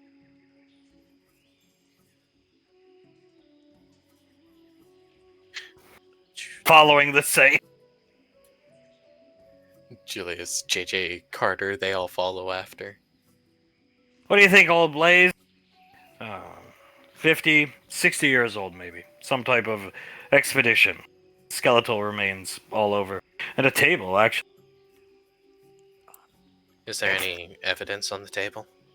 No. Food stores, MREs, very old. 50, I can check by the date. He starts scrounging around in the boxes. Any, brand markings or identifiers on the MREs, sir? Civilian. Civilian? Probably expedition. Jesse Ventura tell you, many people come here and never come back. I mean, I guess, but he also said the land squid was dangerous. That is true. Carter walks over to Colt. Keep on Overwatch, yeah? Yeah, he's already climbing the wall to do so. Yeah, my thoughts exactly. Carter starts looking around, walks over here, keeps an eye out on this gate. Any of these boxes look like they can be opened? Oh, yeah. Ricky's gonna try to open one. Food. Supplies. More food and supplies, sir. It looks like whoever came here thought they were gonna be here for a while. Journal. He found a journal. Julius walks over. What's it say? He hands it over his shoulder to Julius because he wants to keep going through the box. Julius will open it up and start reading. It's just there. It's an account of whoever these people were got lost. Once they got into this island, deep in, they got lost. At least that's the page he's currently on. Says here that whoever was here, were exploring the island and then got lost eventually. Turn the page. He turns it. What does that say? Stalked by creatures. What type? Land squid stalk them, Julius. No. I don't think a land squid stalked them. He starts looking for more information on these creatures. There is a description of the creature. 7 to 8 feet tall. Bipedal lizard with sickle-like claws and sickle-like claws attached to their feet, covered in feathers that glow. Julius snaps the book closed. Was that some type of like a large vulture or something like that? Land vulture, I think they call them. Julius looks over at Hunk. Raptor. Raptors. Pow! Pow! Coming from the tree line! Oh god! Raptors? Dad said he fought those. Yeah, we did. Headhunter days. Julius walks over, looking at this gate. Everyone get ready. Yes, sir. Frontliners here. Hunk points here. There's no gate here. They're gonna get right through. Colt, what do you see? And he's just turning around, looking at the tree line. We have a lot of friends. A lot of friends. Describe a lot. 90? Maybe more? Carter raises his eyebrows. Wonderful. Absolutely wonderful. How tough they look. Very. 7 to 8 feet tall, each of them. Huge ass claws. They're very tough, Ricky. Tommy going prone up on the wall with his M6. So I'm guessing holding out here ain't an option, sir? Julius looks around, sighs. No, I don't think so. Carter looks over. So what do you suggest? We make some kind of line through them?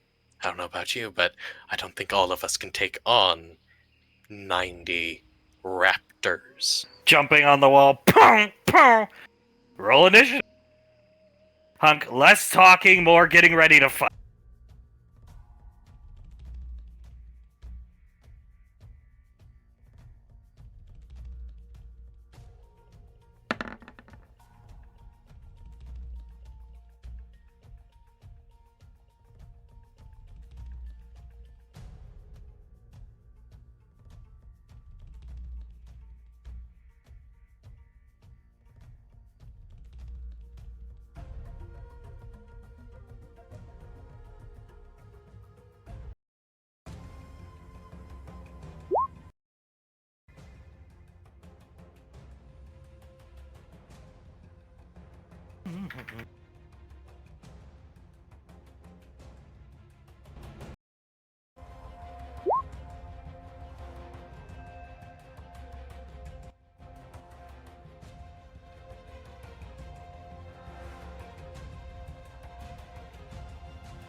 Alright, who is first in our order? Let us see.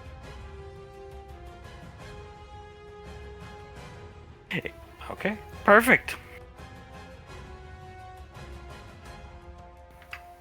Hunk. As he says, less talking, more getting ready to fight. As he says fight, pow, pow! He just shoots it right through the fucking head, and it falls off the wall. Nice shot, sire. Yeah, that was something else. Damn good shot, Dad. Thank you, son, as he has to say it louder, because the sound of the bushes rustling around, get louder and louder. They're gonna encircle us, right? You fought these things before, Julius. Julius nods. They're smarter than they look. They're gonna encircle us and then, well, you know, encroach. Are they smart enough to try a back door? Yes. Wonderful!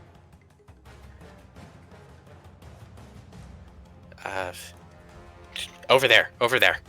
Julius. Ah, huge pack of them. They're not at the gate yet, but they're running up to the gate, basically. You see anybody on the front line sees them coming. Fuck. Sir, we got company! Son, Hunk looks back to JJ. That one. JJ smirks over at it. Off the bat, since he has to build up his ODM dice, he'll do a insight check versus hit. Oh my god. Oh, he wins. And then immediately activate Slice and Dice for 4. Gives him some extra speed, which he will use to go over here and make his attack. Flavor it up.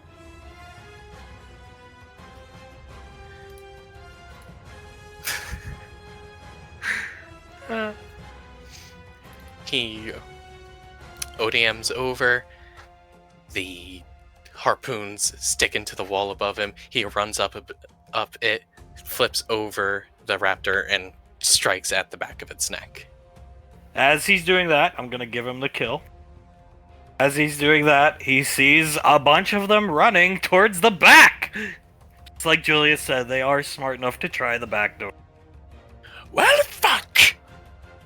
Ricky's up as they start encroaching.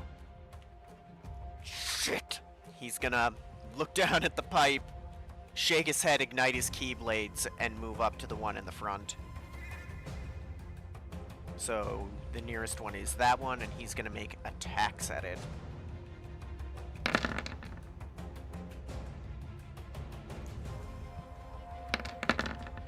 Kills it. First attack killed. And the second attack's gonna be at this one.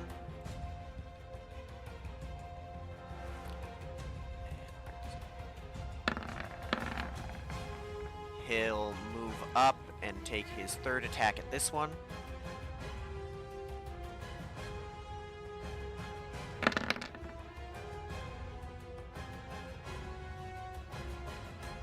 Before backing back in and spending his bonus action to spend a key for patient defense waiting. Alright. Go ahead with Julius, because I can just roll up Colt and Oz myself. I'm gonna actually have Oz get up on the wall. Julius is automatically gonna limit break, and you know what? He is going to Flare Blitz into all of these. Nice. Like that, a boy! Watching his son do work. How far is he going? He goes from here up to 80 feet, so I'm gonna say he ends up like right about here. Tries to get all of these guys right here. He's seeing what a very well-trained Kai fighter can actually do today. Slaughtering the first wave of them easily. That's badass, man. Julius will then fly back and take a defensive position right here. He sees all of his work undone. Some more start coming out of the tree line. Julius just clicks his tongue. Well, shit. I'm gonna have Oz pick off this one. Just one attack per turn for Oz. I'm just gonna give him it. And I will have Colt just blow that one's head off. As Colt... Colonel! Yes, Colt. More of them! Points this direction! Wonderful. Julius looks over. JJ, how you doing over there? There's a lot of fucking raptors! I'm on my way. When it's Blaze's turn, he'll go help Jade. And it will be Carter's turn now. Carter goes into a rage. And, like, the ground around him cracks as he does, just lets out a scream, and rushes in. Carter! He watches him want to run out there. Carter. not gonna listen. Why am I even trying? No, he won't. Carter will first attack. Yeah, he's doing reckless on all these attacks. Alright, flavor him up. The first one, he hits this raptor, cuts it across the throat, and a bunch of electricity pops out its eyeballs. Oh, okay. He attacks a second one. This one, he jumps up higher than anyone's seen him jump up before, lets out a war cry, and just slams down his sword on top of this one's head, piercing it through the head, through the neck, and out the chest. Nice. And then, just for, safe measure... Oh, he can't do that. That is a bonus action. Never mind. He will stay out there, actually. He'll stay out there. And that's all he'll be able to do. Banksy watching Carter beat the shit out of a bunch of fucking dinosaurs, looks at Julius. Yeah, he's your fucking son, alright. Yeah, that's for damn sure. He'll walk out, aim his rifle up. It's in an AoE, he's gonna hit, right here.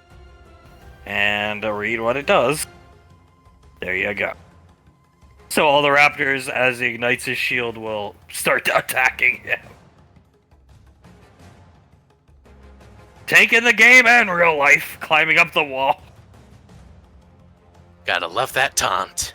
Benny running over to JJ, coming up here. This one's dead. Benny coming up. Wow, that's a lot of fucking dinosaurs. Yeah, you can say that again, Ben. Stop taking them out. I really wish Elizabeth was allowed to come. This whole boys thing, really fucking stupid. Yes! Shoot this guy. I want nothing more than Samantha to be here right now. Just shoot him. He shoots this one. I got him. Yeah, you did. Good job.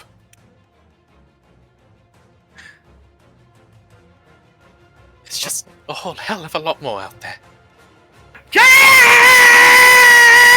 Tommy starts shooting wildly. He starts shooting into the crowd of raptors, screaming Julian. Misses every shot somehow. That's more impressive than if he hit every single one of them. He just keeps shooting. Reload, Julian! Then reload, Tommy. Stay focused, ignore him, son. It's a little hard, too, when, Tommy Wise out screaming your name. The M60 just keeps going, because he is not letting go of the trigger. As Hunk, do you need me back there, son? Yeah, I would appreciate some help. I'll go. Stay. Blaze will come back. Blaze will be last in the initiative order, always. Excuse me? Hand on JJ's shoulder, step up onto the wall.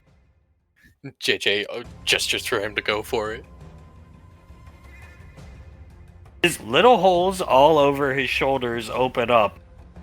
He fires a series of, looks like, kind of like the whistling birds from the Mandalorian, missiles that they blow up in the air, spread some type of substance on the raptors, and they all freeze in place. They're starting to try to break loose out of it, Blaze. Chuckle. JJ looks around. That's very useful, Blaze. Same thing happens again. It's just a different type of missile that and melts them all. Like I said again, very useful. Betty, oh god. Yeah, no, he's terrifying, isn't he? He jumps down the wall to continue his next turn because he's always last in the order after Tommy. Punk, what the fuck? Seeing what Blaze just did. If you can't beat him, join him. He's gonna go out here. he will join Carter, shoving a ripper down this one's throat and killing. Carter looks over at Hunk, a crazed look in his eyes, smiles, and Hunk can see just like a bit of drool coming down his throat or mouth. Damn good. Yeah, damn good. Get him off Uncle Banksy. You want him to get back to Aunt Nicole, right? Yes, sir. Mortis Valorius is. He's gonna look. No, JJ's up. JJ.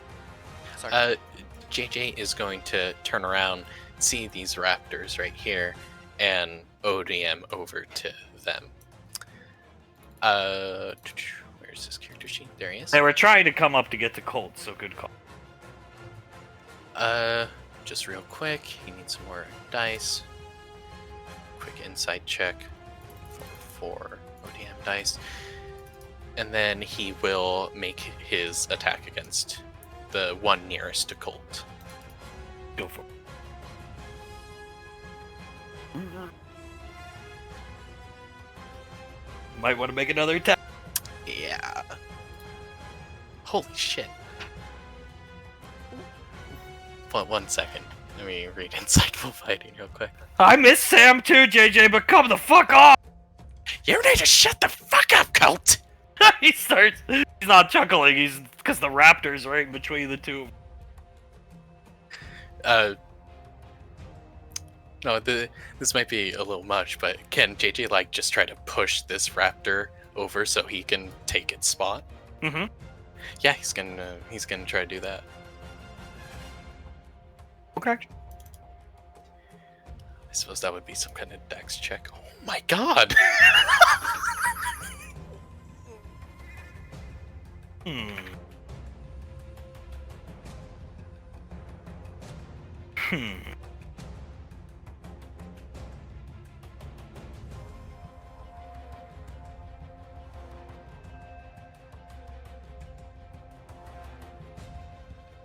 It returns with 20 points of damage to JJ. I gotta give it something. It failed all those attacks. And that right into JJ's shoulder. Ah. JJ will use his counterattack. Please do something. Yeah. There we go. Alright, he's okay. Flavor that up. The damage is also added, and that is also added. So he gets bit on his shoulder, and JJ just stabs it right through, sword coming out, the eye sticking to it. That's kind of cool, actually. Colt, nice! Yeah, thanks! Fuck! He grabs his shoulder. Seeing JJ struggle blows this one's head away. Damn good, Ozzy, damn good. Thank you! Colt, I got that one! This one climbing up the wall. Anything else for JJ? No, he did his counterattack. Mortis Valorius, Cancer Wind. Gonna see the two right here, and swap to his rifle to try and shoot them.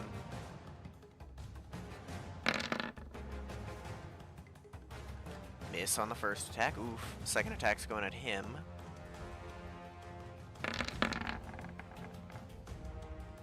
Ripping right through its open mouth, because it was jumping over the wall. And then there's no way he can get up to these guys on his turn, I'm assuming. No, he can. Absolutely. Then he'll run, hop on the wall in front of this one, and spend a key. Bites right into him, and the raptor's teeth is stopped by the saint's robe. It try to bite his shoulder, and its teeth sink in, starts snarling around, and lets go of Ricky. Oh, this is gonna be fun. He will spend a key for Flurry of Blows.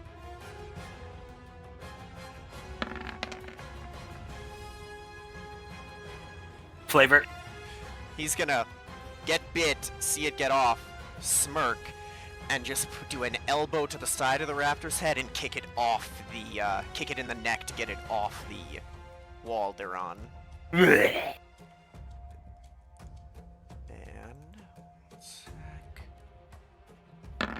he's gonna back up to Tommy, and that'll be his turn. Vargo and Ricky, doing your job as the Saint, protecting me always. Yes, sir. Colt, duck! Looking at JJ. JJ ducks. He, wrapping his arms around the rifle, sniper rifle, and quickly shooting this raptor's head. Exploding, and he will continue his series of shots, killing those other 3. JJ looks up at Colt. God damn you all, Browse. Like mother, like son! Colt gives him a thumbs up, and then turns and sees more raptors encroaching.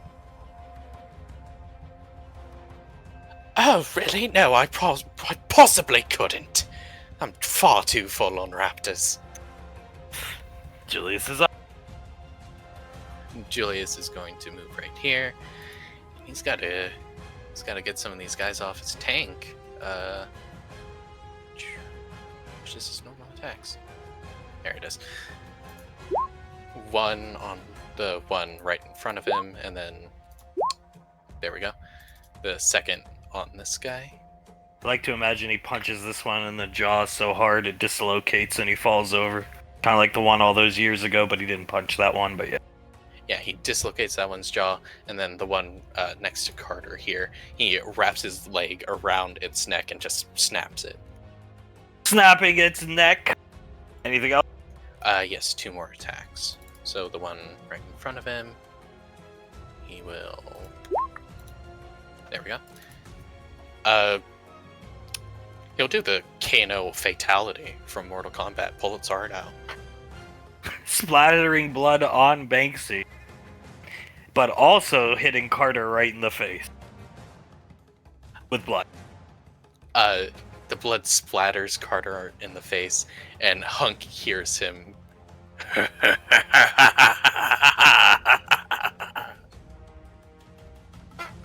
As that's it for Julius's turn. So Carter will start making his attacks. Advantage because of Reckless. First one at the one in front of him. Some extra lightning damage. Stabs it down its throat and electrocutes it all throughout the body. Raptor kebab, grandson! Tasty. As he'll take another step forward. Another attack against the one right in front of him. And bonus action, he will, since he succeeded on the attack, use his static aura against that one and basically just electrocute it. Its eyeballs exploding on poor Uncle Banksy's beautiful armor. Carter's smile has only gotten wider as he starts spinning this 2-handed, heavy-ass sword just around, looking at all the raptors. Banksy nodding his head. Will fire quad barrel. He can take out 4 at a time. From his pulse rifle in a straight line, knocking these 4 out. Feeling better, Carter! Far better, sir. Nice! Betty, wow. Looking at Blaze, there's a lot of raptors coming back here, Julius. Julius turns to look at Benny. Help Blaze out with him. Benny takes his turn to come over here. I think something's wrong with fucking Blaze, dude. No, that's just him when he fights. I can tell you some stories, just not right now, Benny, okay? I don't think he needs my help. Then go start helping out over there. I saw JJ get bit pretty bad. Heals JJ, typing on his wrist like a merc from SWTOR. JJ feels a little bit of the pain get alleviated. Oh, he turns around. Thank you very much, Benny! As raptors are encroaching on him. Tommy getting off the wall. Just use the pipe, Ricky! God. Push forward, man! Going out with the bullets and the bandolier. Get his ass back here!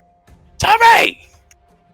Ah! Just keeps firing the M60, managing to not. This raptor jumping behind him, over him, as he just shoots in a straight line missing every single shot. As more raptors hearing his screams start to encroach upon him, seeing that he's quite a tasty, easy target. Does it have to be on his turn, or can Julius just pull him away? Have to be on his turn, and he's getting surrounded. Alright, sounds good. Blaze minding his own business.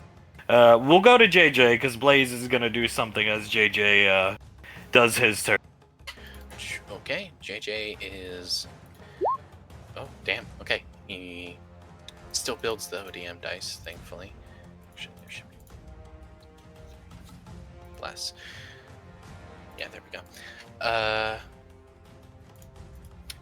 He will just make his attacks against the ones in front of him.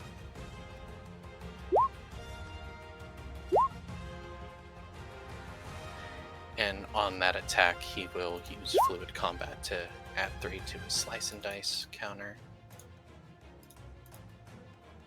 And then make a second attack against the second one that is near him. This one? Yes, exactly. Flavor him up.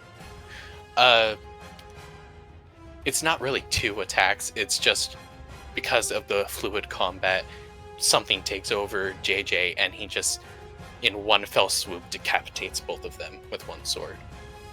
Ricky can see Blaze hand on this one's head, pushes him away as this one comes up and bites him and his teeth break, and he's leading them in a conga line. They're all chasing him.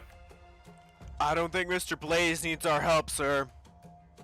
No, he does not. Are you okay, Carter? Yes! Better than ever! Alright, good! Punk. We'll come over in this direction. He's gonna cap this one that was coming for Colt. We will go to Mortis Winge. Well, seeing that it looks like this is covered, he's gonna look at Tommy, and jump down here. And looking at the 3 in front of him, he'll pull the pipe out and take a swing at this one starting off. Lets out a shockwave. A shriek of pain like nobody's heard from these things before because it's the RC-infused Saint Pipe. The RC crystals igniting on contact with one of them, letting off a shockwave that kills all of them around Tommy. Did you see what I fucking did, Julius? Check that out! Ah! As he goes forward. Fuck. Tommy, stop pushing forward! Ah! He's gonna continue his movement. And take a swing at these guys.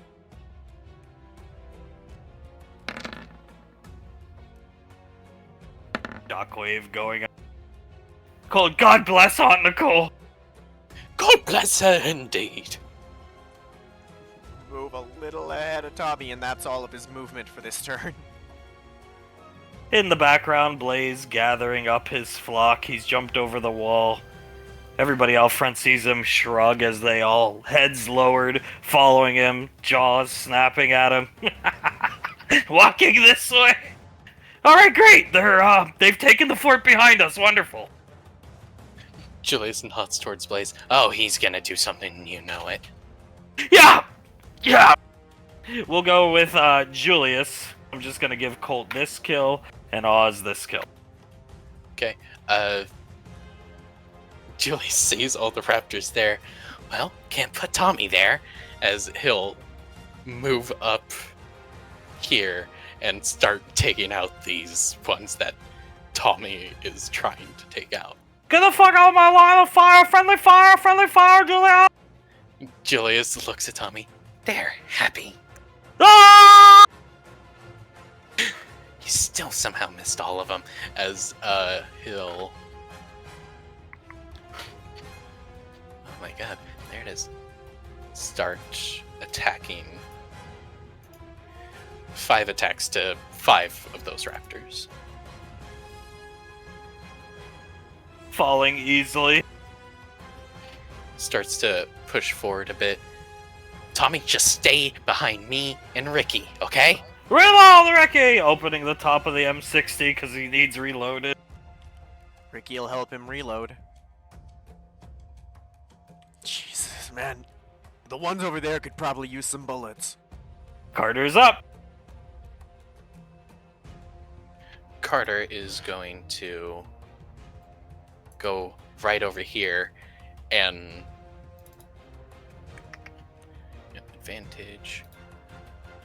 Oh, he actually missed that one. He missed both. Wow. Okay, luckily electrical charge is still built, and he looks all around, steps right here, stabs the sword into the ground, raises both of his hands and slams his hands into the ground for electrical discharge. What's the range on that? 10 foot? Yes, in a 10-foot radius. Oh, Carter's getting covered in blood and guts, mostly eyeballs. Carter looks back up, his head was down, looks up, sees the raptors coming towards him, stands up and takes the sword out of the ground, looks over. You good, Oz? That was incredible, Carter. I'm great. Thank you. Do it again. Encore. He starts clapping. Colt slowly clapping. If I must.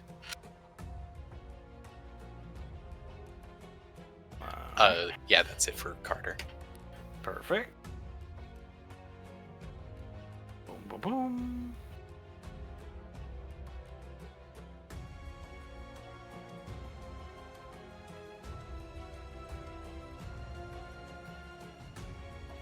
Uncle Banksy, watching out for Carter, is just gonna chuck a plasma grenade here, melting those goons.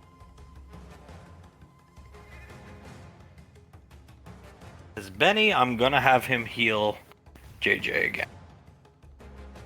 It's what Benny does best.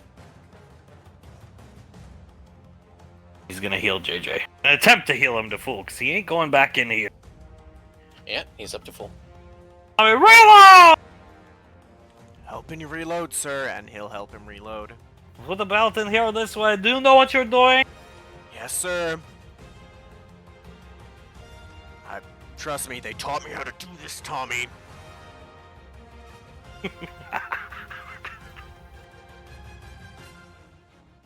Please. He's gathered up his flock. JJ feels an intense amount of heat coming from behind him. Does he turn around? Yes. Blaze has given himself a lot of upgrades over the years. And he starts spinning around 360 degrees and torching the fuck out of his gathered flock.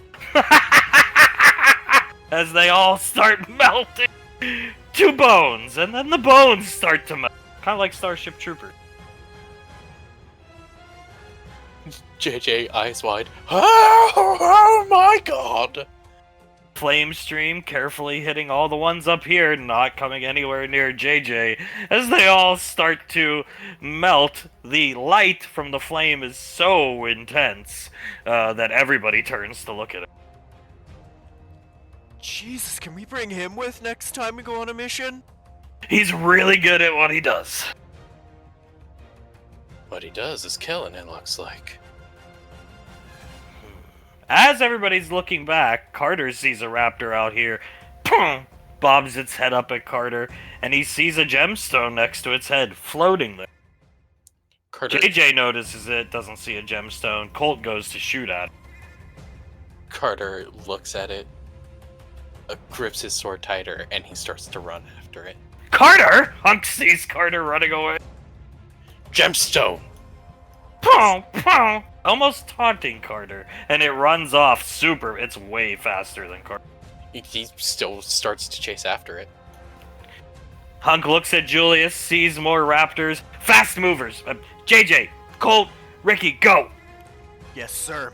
Forget about his goddamn M6. Yes, sir. Heard the man. He's gonna take off after Carter. JJ, ODM's over. catching up to Carter easily. Yeah, they follow Carter. This thing has been burning rubber. It stops here to make sure Carter is following it. Turns around. Boom, boom. And Carter is. He is most definitely following it. It scuttles its way into the cave. He'll continue to go after it, trying to go into the cave. As Carter, wait! JJ. Carter, wait up, damn it! Come on, bro. Why are you chasing that thing? That thing, points into the cave with his sword, had the gemstone. He looks back at Ricky, because he didn't see a gemstone, and neither did Ricky. Carter, that thing doesn't have anything. What did you see? It had the gemstone floating around its head. Are you all blind? I thought I was the blind one until recently. JJ squints his eyes. Carter, there was no gemstone, as he pulls up both of his swords and starts looking around. Yeah, and that thing kept stopping to look behind it. We just It was- walked some- It was taunting you. Carter inhales through his teeth. Well, obviously it worked. Shit. I think we should wait for the others before we go into the cave. I don't think we're going in the cave. There's no fucking as roll initiative, hitting Ricky like lightning quick, tackling into Ricky, shield bashing Ricky, sending Ricky all the way this direction into the base of the tree. Is some figure. Fuck!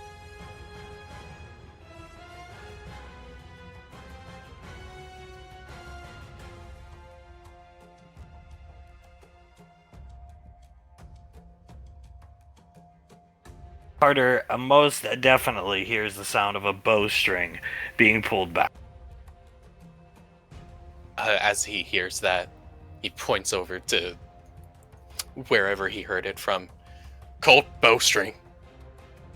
Colt looking around, nobody can see where she is. Colt, get that fucking sync gear off and fight! That's the plan. I will allow Ricky to at least take off the rope.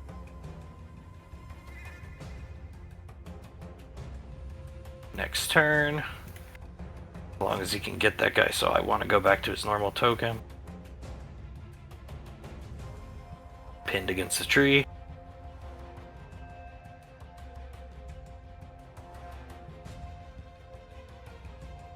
Now Colt is looking around, but nobody can quite see where she is. Yet.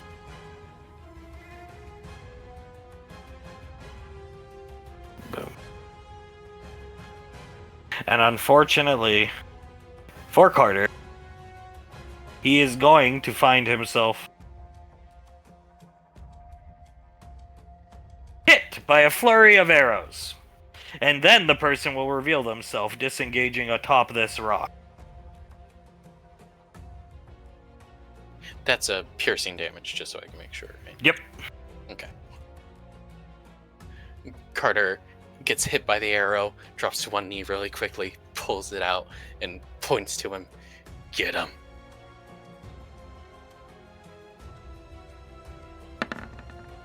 Let me roll up Colt real quick.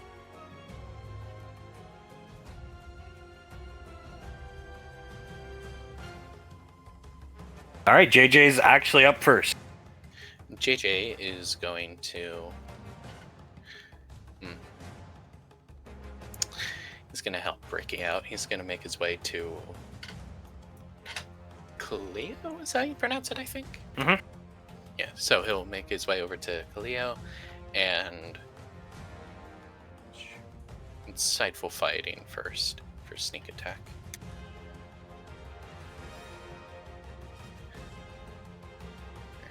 And... Oh, shit. Oh, damn. So sneak attack is added, and JJ will spend 6 of his ODM dice for some plasma damage.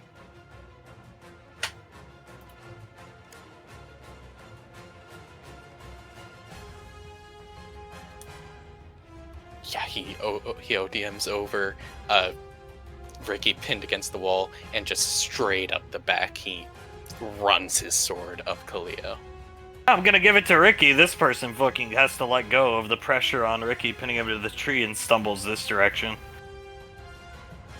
Ricky's free. Thank you. Yeah, no problem. Get after it. I'm gonna fuck him up. It will be his turn. He'll whip up quickly, putting his shield up in front of him or her, whatever it may be. Presenting a sword and spinning it in his hand. Move towards Jade.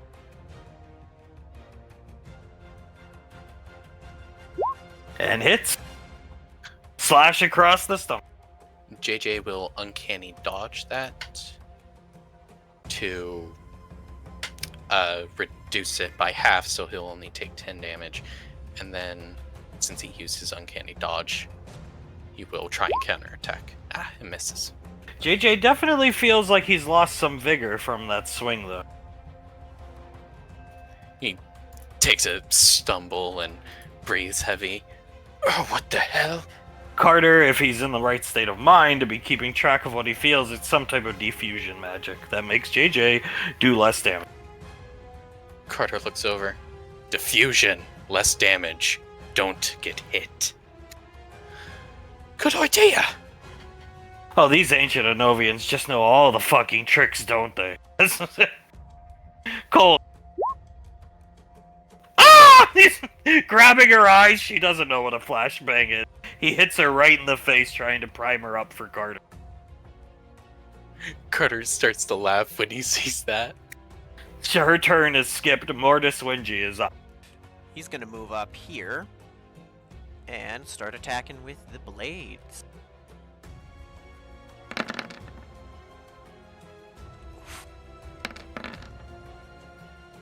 All right.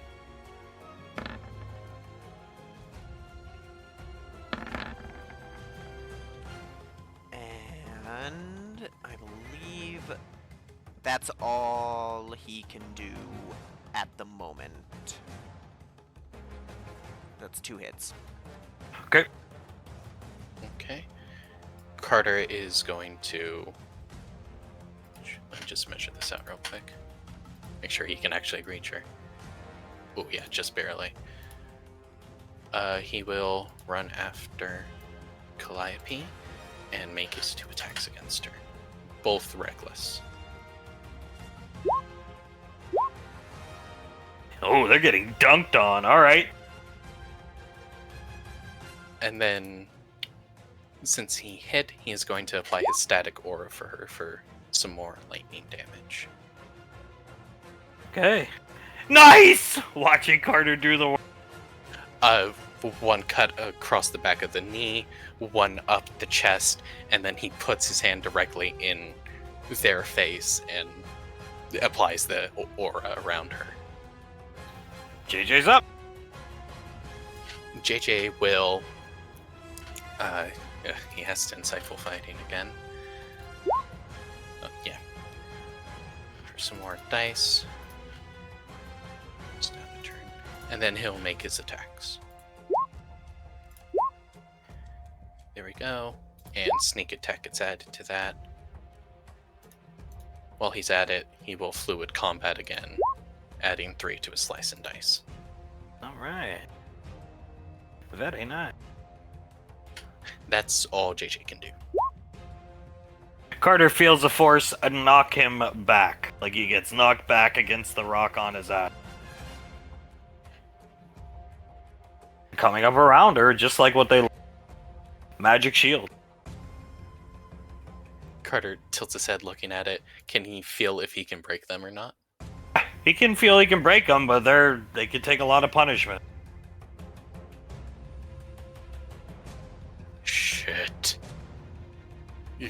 Carter nods towards the shields. Shields around him. A shield bash right to Ricky. That will end his or her turn. We will go to Mortis as Colt is going to try to give his best man an opening. He sees the shot hit that shield, and it weakens it, starts to crack, but does not break it.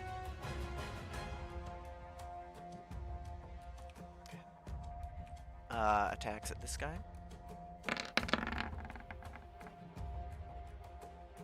That'll do. One hit. One moment. Nice. He will then, for his free action, expend all 3 stacks of Mushin energy for... where is it? This. Alright, and I believe that it's evens, right? Yeah, it would be evens. So that means 3 of these.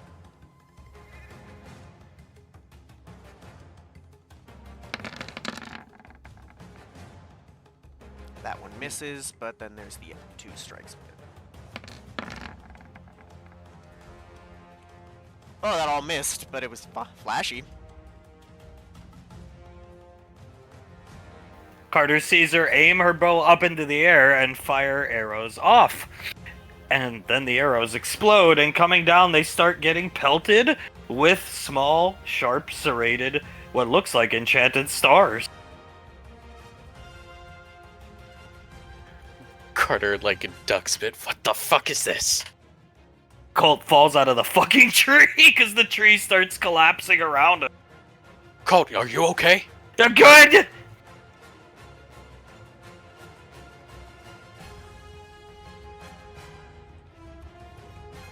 Boom, boom, boom. Take your turn, Carter. Sorry, I'm just doing a bit of math.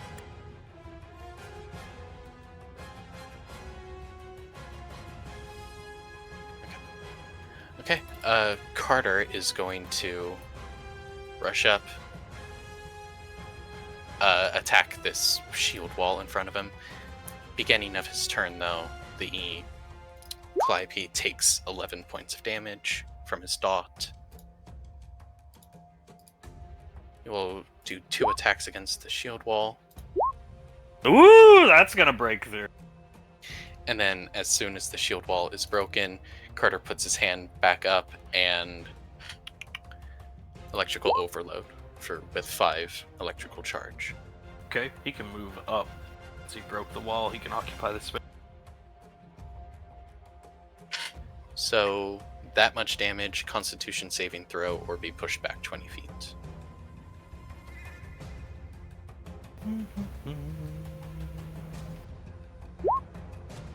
Boom.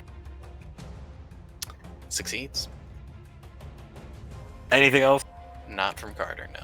JJ gets pelted with the starfall damage as well, and notice Ricky goes down.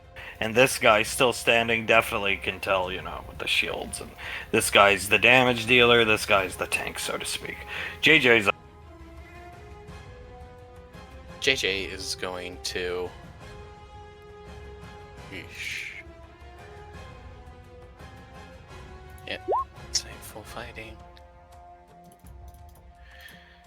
He's going to spin around over to this way, get on his backside, and attack twice.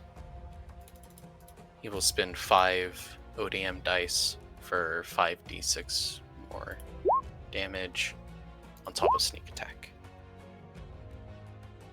Alright.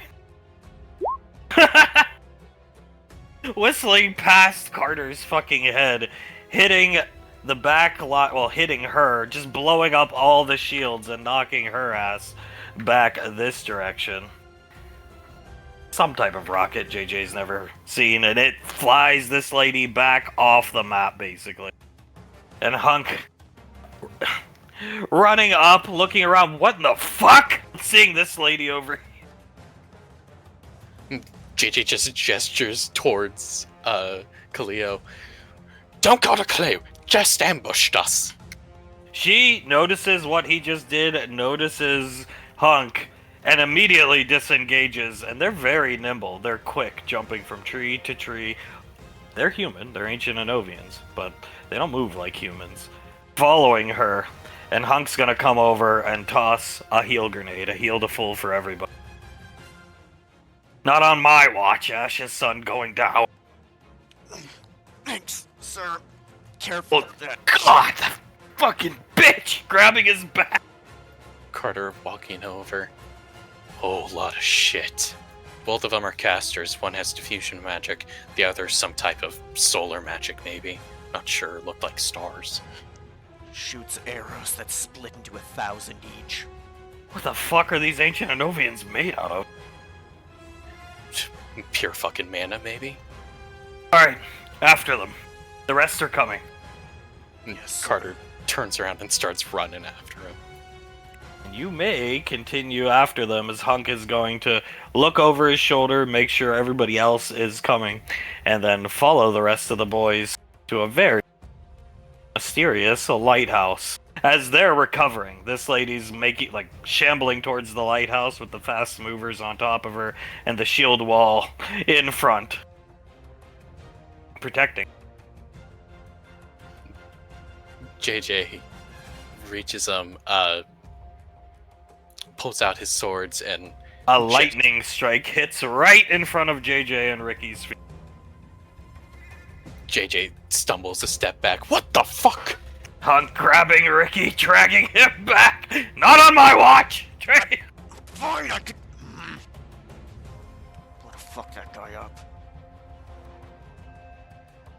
Carter starts looking around for the source of the lightning. Carter, as everybody else finally makes it, Tommy sat phone out, M60. Julius, everybody sees this figure stand atop the lighthouse, sword drawn up to the air. That's the sword. Carter, looking up at this person, grips his sword tighter and tilts his head. One moment. Go ahead.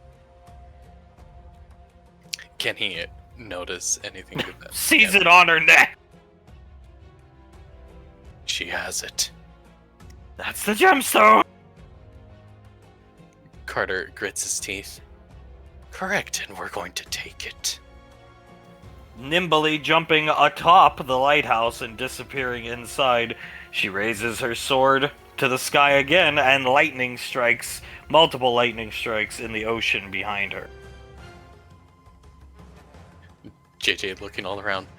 Okay, that's not normal. Emerging from the water, some type of creatures, Tommy, water elementals. Yeah, water elementals. Hung not on my dragging Ricky back. Seeing them rise from the ocean. I think we got bigger problems than the lightning, sir. Yeah, I think so. He'll let go of Ricky. JJ starts to take his steps back, regrouping with the group. RC blades, RC ammunition. He starts reloading his pulse rifle. JJ pops his swords out of their, holster things. Glad to see you out of that ridiculous fucking outfit. Looking at Ricky, you still got the pipe. Yes, I do, actually. It'll do a lot to these fucking things as they start making their way onto land.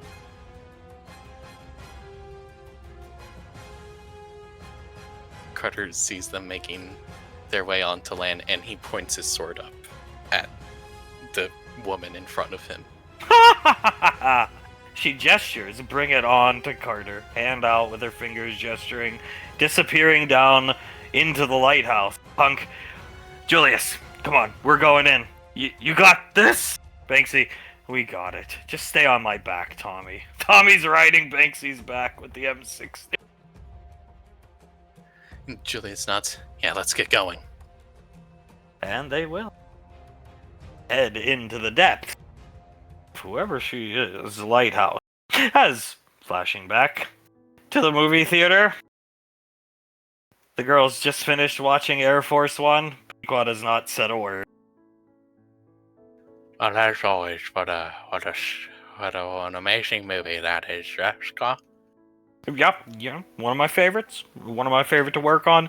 Personally, think Hunk does I really think Hunk should be kind of like our A-list star at Rainfall Lane, personally, but that's just my opinion. Rainfall's 11, George Clooney, can't beat it. Oh, yes, I completely agree. I absolutely adore him in all the roles he's ever been in. How about you, darling? Gestures towards Pequod. He's my dad. Yes, yes, he is, darling. She rubs her knee. Soul holds Pequod's hand and smiles at her. Only dad I ever knew. Davine, Me too! I see rubs her shoulder. Davine tilts her head, leans forward a bit. Can I ask you a bit of a personal question, Pequod? Sure. I am aware that you never introduced Julius to your biological parents. May I ask why? Why would I introduce the man I loved and took care of to parents who weren't parents to me? Just like I told her a long time ago, that's a fair point. An extremely fair point. She holds Pequod's hand. But now you do have parents that are parents to you, yes? I was raised by our nanny that lived at the mansion, nice lady, and then Red Gauntlet Squad, Spartans, red armor. They were more parents to me than my own parent. Scar. Ugh. Soul purses her lips, scoots over a bit, and hugs Pequod. But you know, other people had to have such. My problems don't matter. If you grew up in Gallia and you had it rough, and then you had to live on the streets, and oh no. It's all about other people who had it worse. Scar looking at the back of her head. It's not like everybody has their own problems. Of course, if we let them define us, then we turn into complete total fuck-ups. Like some people I know. I agree. As do I. Holding Pequod's hand, squeezes it a couple times. We go through trials and tribulations and we are not mature, then we torment my father for 20 years. We are hung up on a dead girl we knew nothing about who was already factually speaking dead, Elizabeth! She screams into the back of Elizabeth's head. Elizabeth lets out a squeak and, her shoulders go up over her ears. Just because we had it worse than some others. Well, you know what? There's people that had it worse than you and Julius, mother. And you know what? They achieved and matured faster than you and achieved more than you. No excuse. No excuse at all. If you ever do that to Dad again, you're out. I would encourage you to kick me out if that ever happened again. I'm sorry I'm taking my anger out on you, but you know what? He's the only dad I ever had, and watching that for 20 years really pisses me off. But you know I love you because I've wanted to strike you so many times over the past 20 years, and I can never bring myself to strike the only mother I ever had. Okay, woman? Davy nods. I understand, darling. And now I'm going to be a good mother and go check on my daughter-in-law, because Suletta did last time. I'm gonna stare at her exposed spine, her spiny you know what? I'm just gonna go check on my daughter-in-law. Move, Scar. Scar will move, and she'll climb over the seats and leave. Sol and Laz both call out to her. Love you, Mom! She storms out, Scar. Hands shaking, gripping the movie theater seat. Davine sighs, turns back around, looks at the empty movie screen. Gripping the base of his throat. I see, it's okay, Scar. Rubbing his shoulder. Clive is breathing into a paper bag. Suletta comes over and rubs his shoulder for her. Davine staring at the blank screen. I don't mind that she's taking out her anger on me. In fact, I believe I deserve it.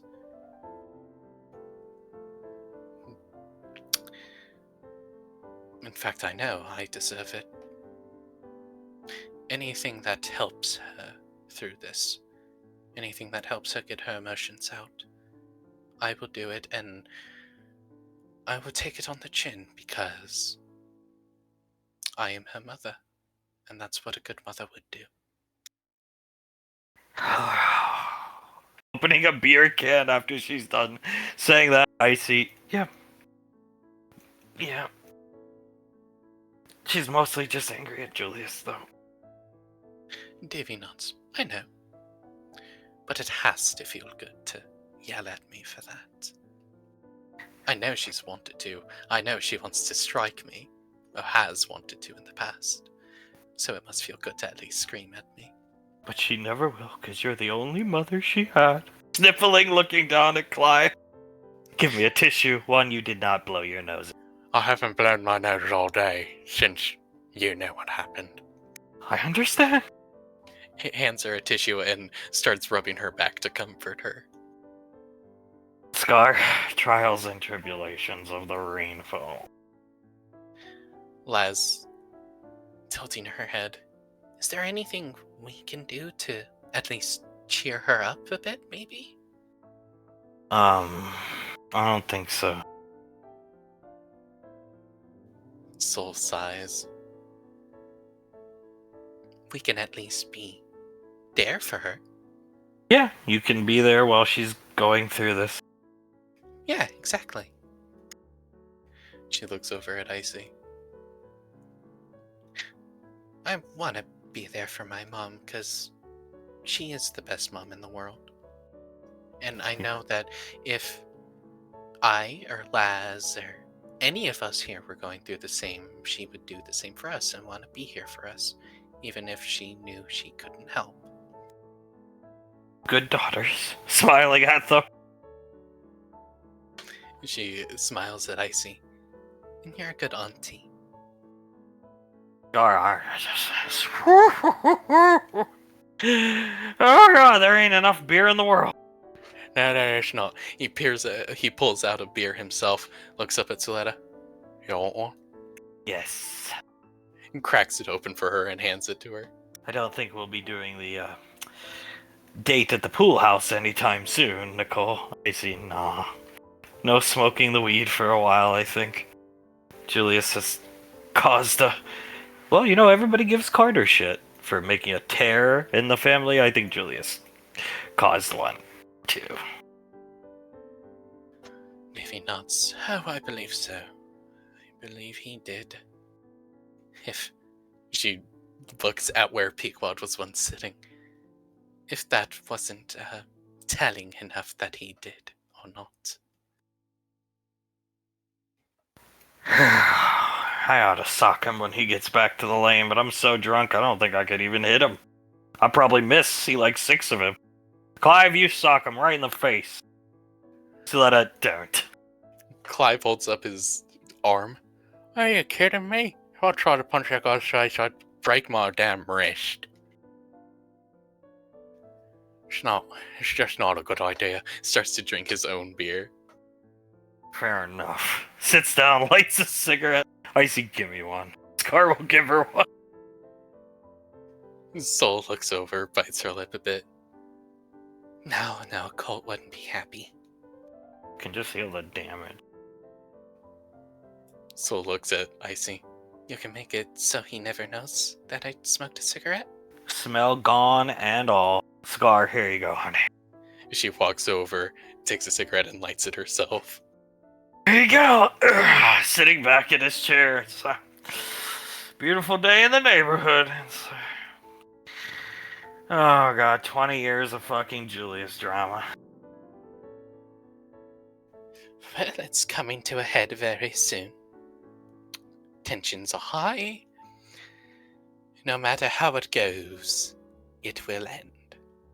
I'm an outsider looking in, but this Izzy woman must have been incredible. No, she wasn't. I see. Nope! Devian shaking her head.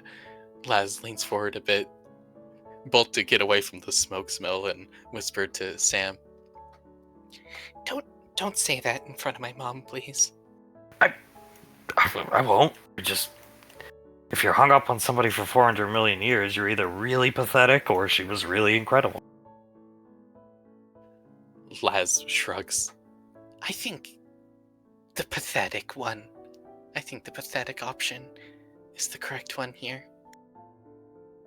Oh, she looks down at her lap with Mr. Snuffle sitting there. At least that's my 2 cents. Yeah, I just think it's all Pathetic! Drinking her beer. Thank you, Auntie. Just wanted to make sure. Soul taking a huge drag off her cigarette. Very useful that we can heal the damage off these. Might as well just name it Izzy Lane. Davine sighs. We are not going to do that, Scar. Shakes her head. Looks at Soletta. I surely hope that boy can patch all this shit up. Well, you did, so he should be able to. And I had quite a bit of help.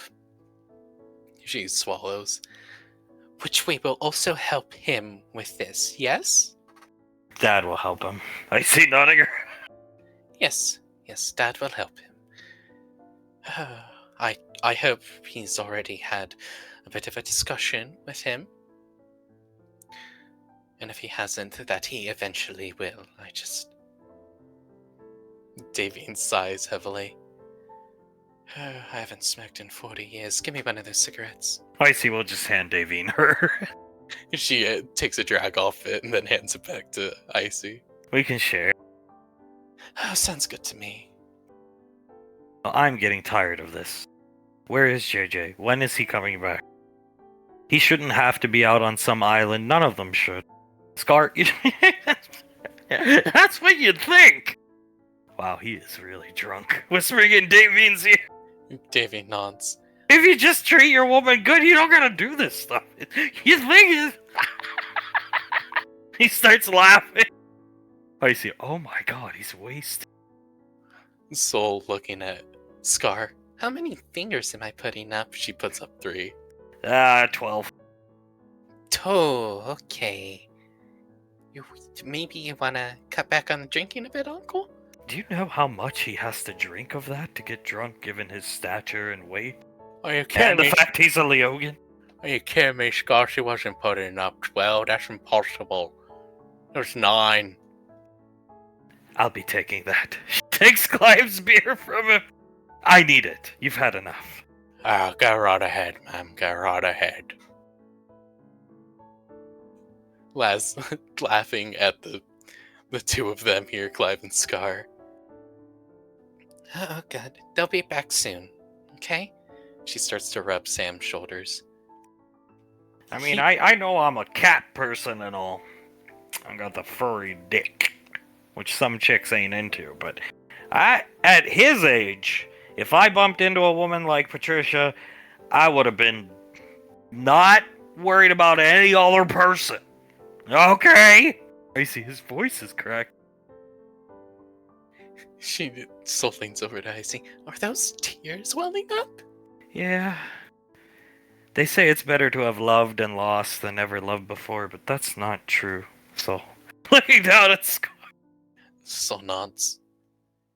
Makes the hurt so much more. Yeah. If you loved and lost, yeah. It's not true at all. Yeah. You never do stop grieving, it just lessens over time. Still rubbing Clive's shoulder, walking where Pequod stormed off. At least she didn't destroy the movie theater. She's saving that for tomorrow. Wonderful! More stuff a man's gotta fix. She's gonna destroy the whole goddamn lane and we'll just clean up after her, and then she's gonna destroy it again and we'll just clean up after her, and then that'll be that. And then maybe in another 5 years, Davine will wound what's left of Hunk's self-worth and we'll be back to square one. Davine clears her throat loudly. And then Julius will have another dream about maybe they'll be having sex, and he'll scream out Izzy's name and we'll be back to square one. I understand. I got very fed up with it too, Scar. I lost my husband. Seeing people squander it is aggravating. Lost my fucking wife. She got killed. Icy just smacks her lips and looks down at the cigarette and will hand it to Davy. Davy takes a long drag off it, hands it back. Shakes his head. Just gotta treat your significant other right. That's all you gotta do. Be nice to them, give them gifts, talk to them, whatever their love language is, you accept and you act on it, and you act on your own love language. And if she loves you back, she'll accept it and she'll love you back. Or he, or them, or her, whatever it is you're interested in. I don't mind. Wait a minute. Wait a second. Was Hunk right? Did she build this whole place to, like, compete with a dead girl from 400 million years ago because Julius is that much of a dunce? Was he right? Icy. Oh. Looks away from Scar. Davian looks back at Scar. Yes, darling. He starts cackling. Oh, this shit just keeps getting better and better. He leans back fully in his chair. Icy, technically, yes. She also did it for all of us because she loves us. But the original motivation of becoming Primarch was to compete with Izzy. Yeah. Davian pinches the bridge of her nose. It's about that I want to kick his ass. No, Icy looks at Davy and I. Maybe you should. She'll shrug. Give him some motherly discipline. He probably didn't get enough given the situation you guys were stuck in back in the day, yeah. And Integra might have been hard on him, but she was always soft on him when it counted. Because she had to be. Icy nods her head. Davy nods. It was Integra or you. You know that last cunt wasn't gonna ever do anything for him. That is true. Well, I won't rough him up as much as Pequod would, but I'll give him a good few slaps. Made him a movie studio! You hear that? Points at Clive. Oh, I hear it, brother. Right there! Right fucking there! Pointing to the completely blank screen in front of them. Just to compete with some dead cunt. Oh my god. Shakes his head. Looks up at Soletta. This is the stupidest thing in the world. This dearest guy, you know what I'm saying? She shakes her head and looks at the ground.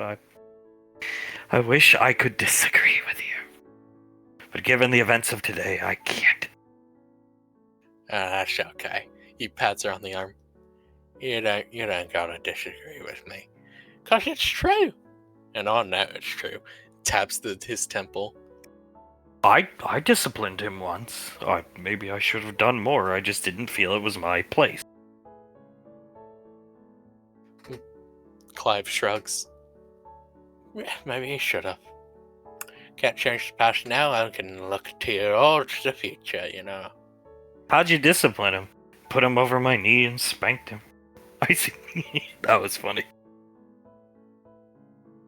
Davine chuckles a bit. Should I put him over my knee and spank him? It might not hurt. She looks like she's considering it. Okay. I'll definitely keep it in mind. But at the same time, I'm sure he's gonna get far more than a spanking.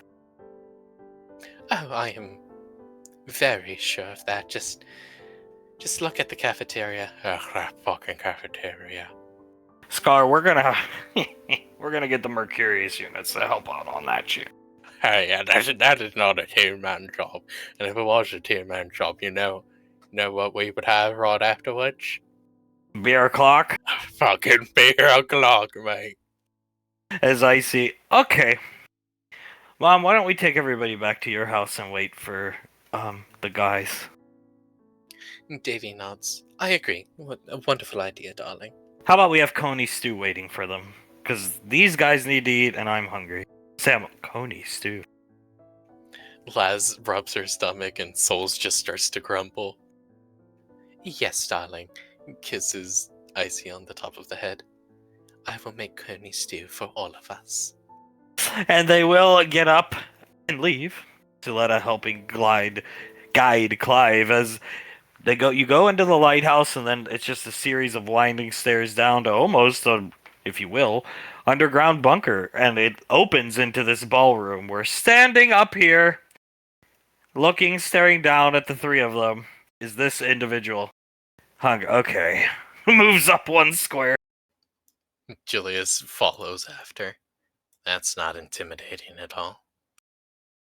Look, lady, we come in peace. We should have brought Clive. I am Hunk Rainfall. This is Colonel Julius Rainfall and my grandson, Carter Rainfall. We'd like to find some amicable, agreement. Carter tilts his head at her. All we want is the gemstone. Dragging her saber down the stairs, making a screeching sound.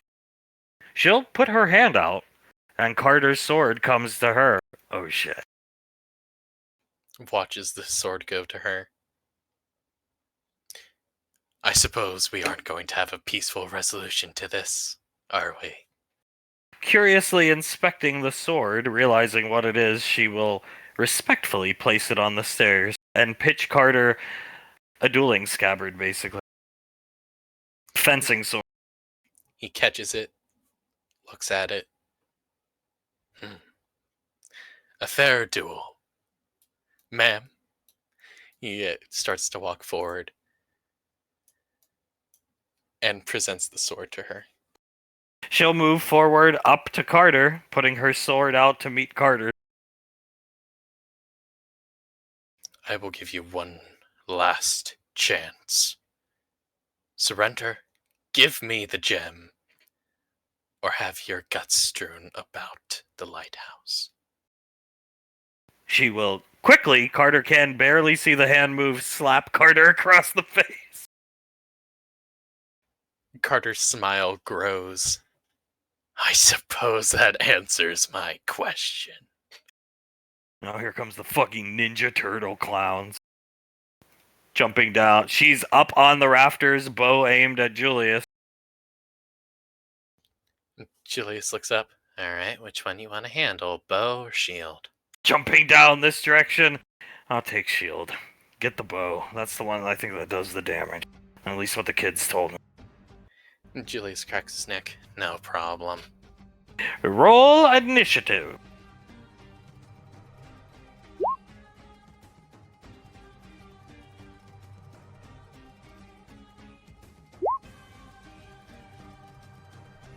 Oh, that was JJ. My bad. JJ. And Jacoby.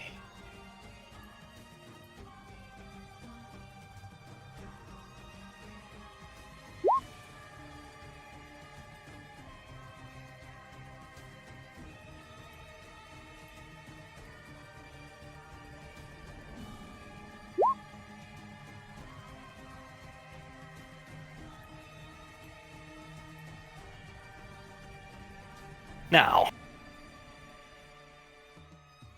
we will start with Hunk first, but Carter's initiative roll will not matter.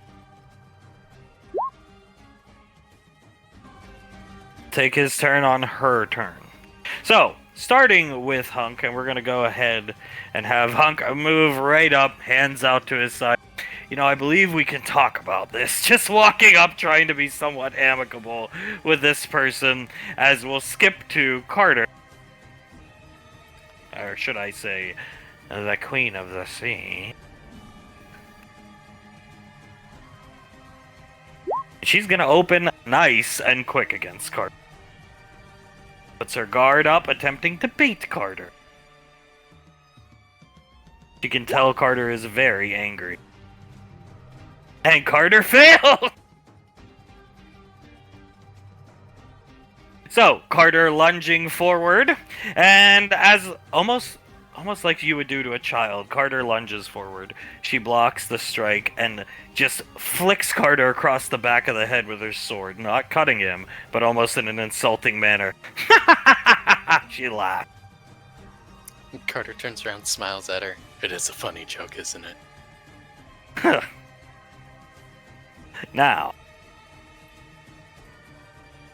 Julius sees the bow woman, because they are women, notch a huge arrow, and that arrow is pulsing with energy. He's aiming it at Hunk. Takes one full turn to channel up here. Julius is... Okay, Julius is going to rush for her immediately. And then 5 attacks against her. Each hit up. You could throw her off the balcony if you want, whatever you want. Yeah, Julius flies up to her. Fitting description, a flying knee right to the jaw area. Palm strike to the throat. Pushes her back a bit. Julius has to take a step forward and then wraps his leg around her back and yanks her off, throwing her off the balcony area. She'll fall down here on her face. As Hunk trying to be amicable with this person, but it isn't gonna work. He's walking up, trying his best. Now, really, I think, we fought Kamul, and back when we fought Kamul, as she bashes him in the face with the... Okay, cunt, it's on, as he stares down at her. Carter's turn will be skip.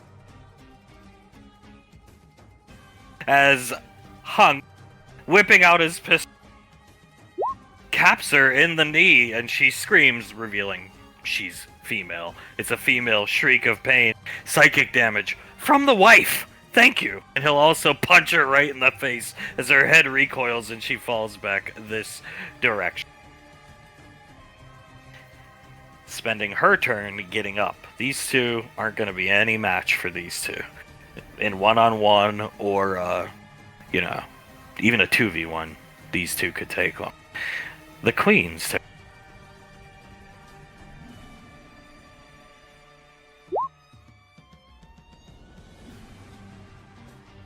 She tries, since Carter's got her back to her, to deliver a flying strike to Carter. Oh! You've got to be. Oh, God. A strike hitting Carter, but she's hitting Carter with the blunt side of her blade, insulting him. She'll actually come behind Carter, grab Carter's hair, and throw Carter face first up the stairs. Come on, Carter, pick it up! Carter starts to grit his teeth, stands up, brushes himself off, and just presents the sword again. She's spending her turn to get up, so Julius flies down to her, and yeah, no, he's going to... Let's see if this will hit. There we go. Reckless uppercutter. Damn! She goes, you can flavor it up where she goes fly. It's not like a gentle lowering down. No, he slams down. She's just getting up, her knees weak, sort of dazed, and she looks up just in time to feel a fist hitting right onto her jaw and sends her flying up in the air. She'll just get pushed back a couple spaces. Anything else? No, that takes Julius' entire turn. And a good turn it is. Now, seeing their capabilities, Hunk, because he was the first one there, she goes to lift her shield. The shield starts to glow. And Hunk, no, I tried to be nice. No, I'm sorry, no. Grabbing her exposed wrist on the non-shield hand, and he ignites his RC gauntlet, and the shield wall can't be summoned around. RC energy! Yep, ancient Novians didn't know about that one, did you? As this person's staring at him, shocked expression. And Hunk being Hunk.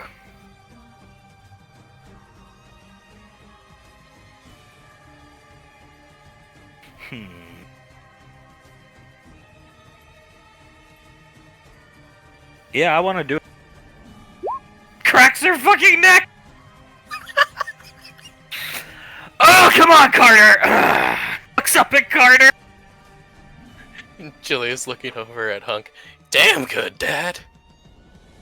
Moving towards Carter. Swiftly moving towards Carter.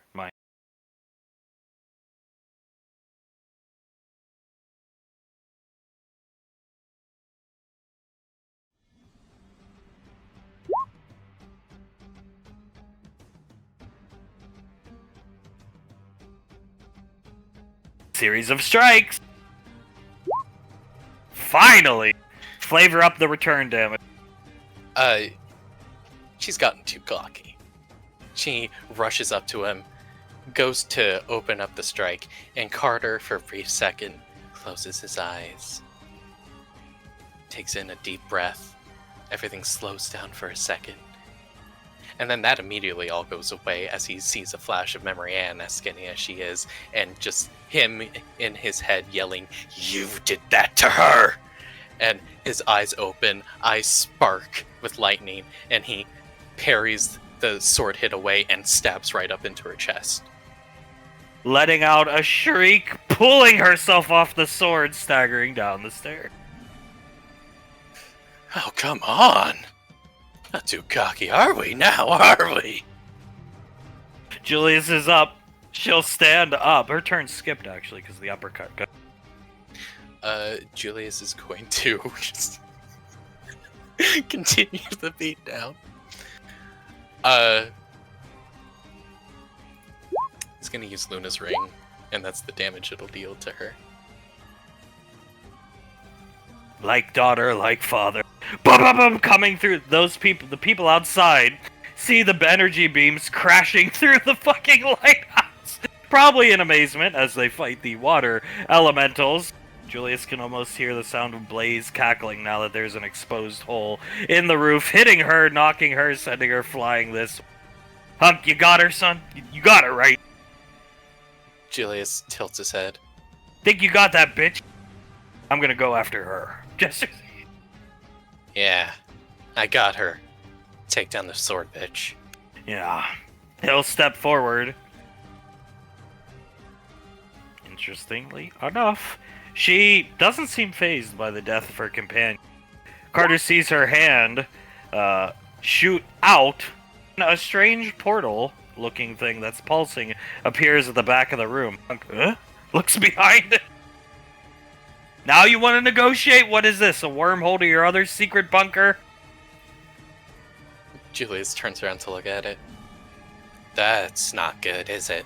Carter can feel it's some type of teleportation magic as she rushes towards Carter, because Hunk stopped to look at the rift. Quite angry now, she seemed, because Carter's not only made her bleed, but insulted her.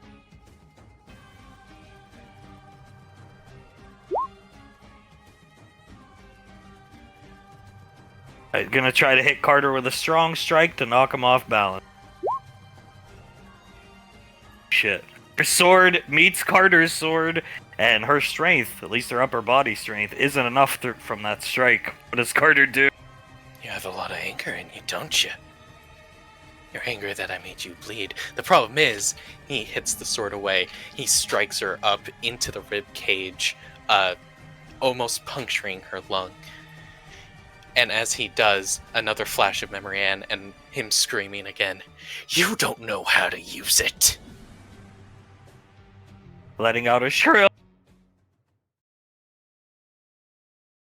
Julius can see this person is on their last legs as they stagger up. There's a reason they ran away when they saw Hunk.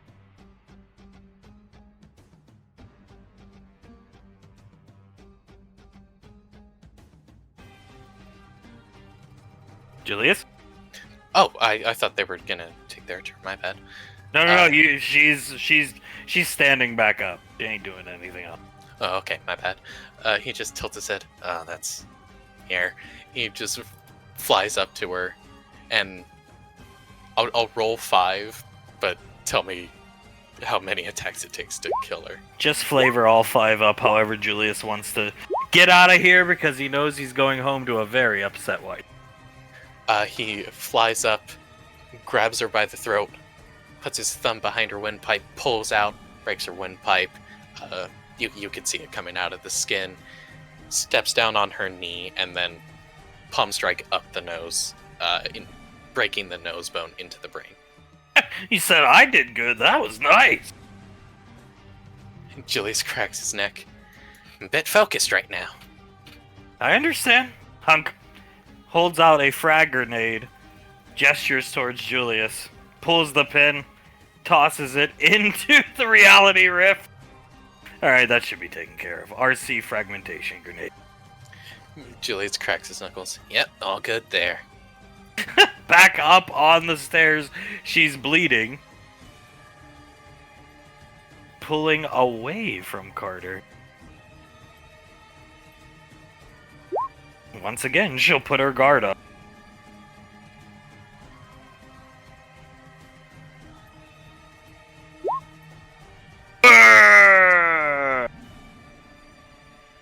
Carter charging forward, only she's not slicing with the blunt edge of the sword. Now she slices Carter right across the stomach as she goes through it.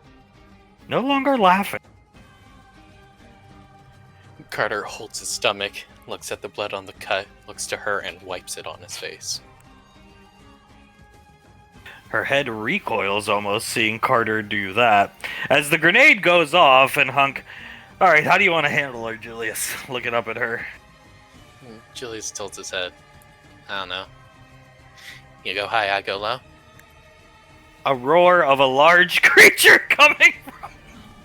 Hunk turns around. Oh god. Julius turns around. Is that a fucking dinosaur? I threw an RC fragmentation grenade in there as the portal closes. Oh no, oh god. This bitch is desperate. Yeah, that's for sure. This is probably her trump card. Hunk will ignite a flare and walk this direction, and the dinosaur, whatever, risk computer if you want to scan it, it's an Allosaurus, does not pay attention to him. Oh fuck. Uh-oh. Work in the movie! Julius starts waving his arms wildly with his lit up hands. It starts charging towards you. Well, it certainly worked for me! Key blast the motherfucker! Yeah, sure! He'll let a charged key blast go. It hits it, but it keeps charging towards you. Dad! Kinda reminds me of your wife when she was pregnant. You know what? Yeah, a little bit.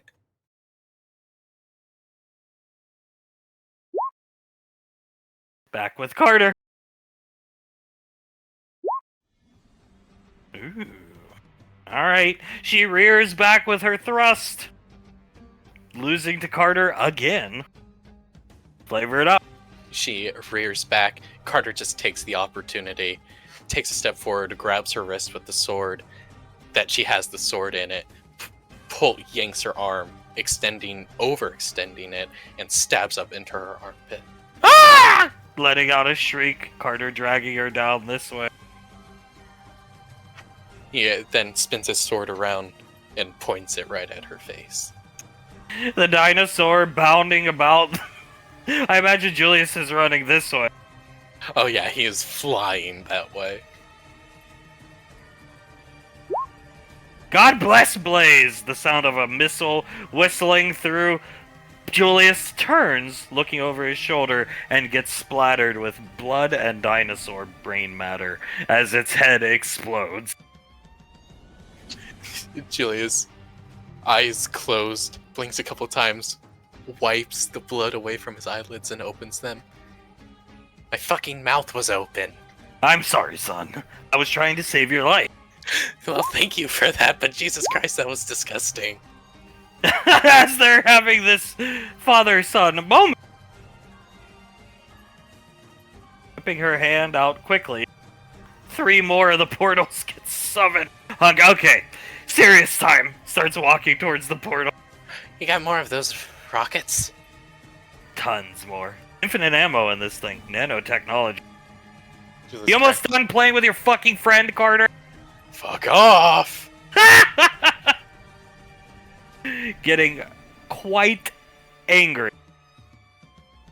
She will collect herself, come this direction, and as she moves away from Carter, she slaps Carter across the face. Carter, head turned that way, slowly turns his head back to her, and in a eerily calm for how he's been acting this entire time, walks up to her. And he will make his charisma.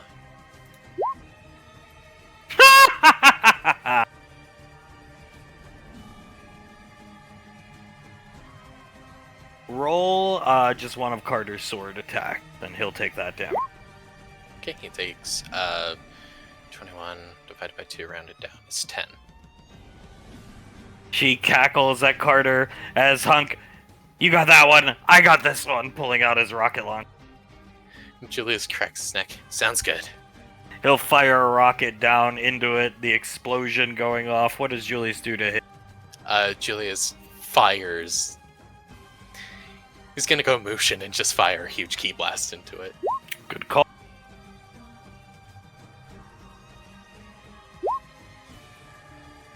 Back to Carter. Oh shit. Alright, what does Carter do? He lets her lunge towards him, sidesteps her, lets her go forward, and a lot like how she did to him, he hits her with the blunt side of his sword. Oh damn! She's gonna do another attack, actually. She's gonna try again, spinning around quickly after he disrespects her. Oh god! What does he do now? She spins around, tries to attack him, way too wide open. She swings wide with the sword, he ducks, kicks at her knee, drops her to one knee, spins around and stabs her right through the collarbone, up through the shoulder. Carter notices the gemstone fall off with that stab and roll this direction. Over here. Carter smirks at her as he pulls his sword away. She will back up the stairs as Hunk's gonna fire a rocket into this one. Julius killing this one.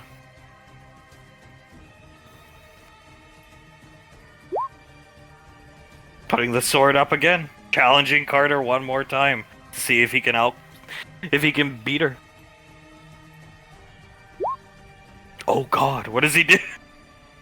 He sees her put her guard up, takes 2 steps forward, and acts like he's going to do exactly what he did time and time before, but as she starts to, dodge and parry, he sidesteps, just like the Matrix, bends backward using his knees, sword goes wide above him, and he stabs up into her, thigh, trying to go for her femoral artery. She falls over face down on the ground and vanishes. Carter whips his sword of the blood, starts to look around. Where is she? Hunk coming over to the gemstone with Julia. Carter feels a pair of hands resting on his shoulder behind. He turns around ready to strike. Carter, I'm so weak. Come home, Carter. Hunk, turning around, picking up the gems. He starts to grip his sword tighter. That isn't real. Please, Carter, come home. What does Hazel have that I don't? Just tell me and I'll do whatever it takes for you. Starts to grip his sword tighter. You aren't real. What does he do? How does he kill Memory? He has to close his eyes and It's as quick as he can do it, just a simple pierce through her heart. Lets out Membriade's scream. And the illusion fades quickly. A much taller, longer, almost ethereal-looking entity that, whoever this person is bent over Carter, letting out a gasp. Before she dies, he twists the sword into this person. How dare you copy her?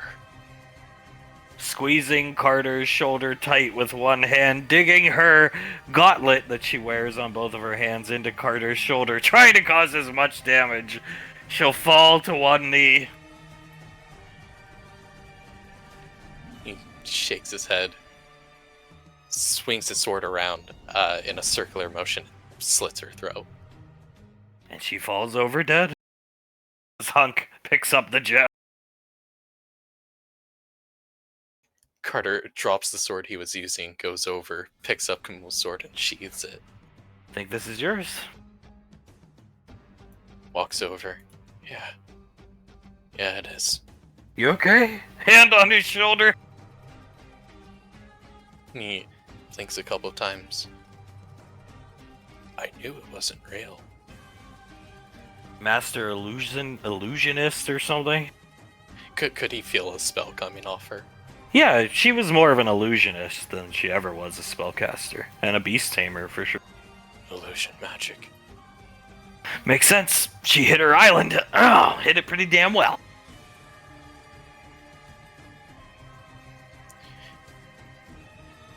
I had to stab her while she looked like Marianne. Yeah, you did. If I had to do something like that to Grandma, I would be broken. But it wasn't her. No, it wasn't. And now that we have this, you're going to get to go back and sleep next to Memory Ann tonight. Yeah, I will. I'll get to hold her and make sure she's, still alive and not stabbed through the heart. Sounds like the fight above's over. You ready to get out of here? He smiles down at Carter. This is going to pinch a little bit, and we'll heal him to full with a med pack to the neck. Carter hisses a bit. Jesus Christ, that hurt more than anything she did to me. Sorry. He chuckled. He chuckles a bit. Yeah, let's get out of this godforsaken place and nuke this place to hell. Put that somewhere safe. He puts it in like his pack. And they will quickly leave, regrouping with everybody who fought outside or completely covered in water. I'll get the proper Ricky token. And they make their way back with Carter. Colt comes up to Carter. You got it? He opens up his pack, pulls it out, and puts it back. Nice, mate. Thank you. Hell yeah, man. Good shit. Yeah, thank you. He looks towards the boat. Oh god, I can't wait to get home. Come on, Rambo, let's go. What is he doing, Julius? Tommy's scanning the tree line. Julia's squinting towards Tommy. Not sure. Tommy, is anyone following us? Boom! Boom! One lone raptor presenting itself, because Tommy's filled with a lot of mana, and he looks like a tasty... Ha! Julius, check this out! Drawing a knife from his boot. Oh god, wait, what? Check this out, Julius. Going to punk on this thing, just like Austin Kutcher. You ever hear of him? Who? He whips the knife quickly over his shoulder, and it goes flying into Ricky's sleigh. Fuck! God fucking damn it! Oh, come on! Turning around. Carter looking down. Holy shit! A sniper rifle shot going off. Blowing its head off from Colt. What the fuck, Tommy? Kneeling down, Hunk. I guess it did happen on my watch. Oh my god. Julius walks up to Tommy. Tommy, we are leaving. And don't throw throwing knives anymore. You know what happens. What happened? He took... Oh my god! Wow, is that the same spot I hit Ash? Yes, I think so! Bite down on my gauntlet. He puts his gauntlet up to Ricky's mouth. He's gonna bite down on it. Rips the knife out of Ricky's leg. Alright! Boys' day over! Back on the ship! Yes, back on the ship. Hurry. They have to drag poor Ricky onto the ship. We'll just leave him. I'll get the right token. Everybody gathered around Ricky as Benny is working on Ricky's leg. It's not that bad, Ricky. He'll start healing Ricky. Went all the way through, man. Yeah, I know. That was a good throw, though. I mean, thank you very much.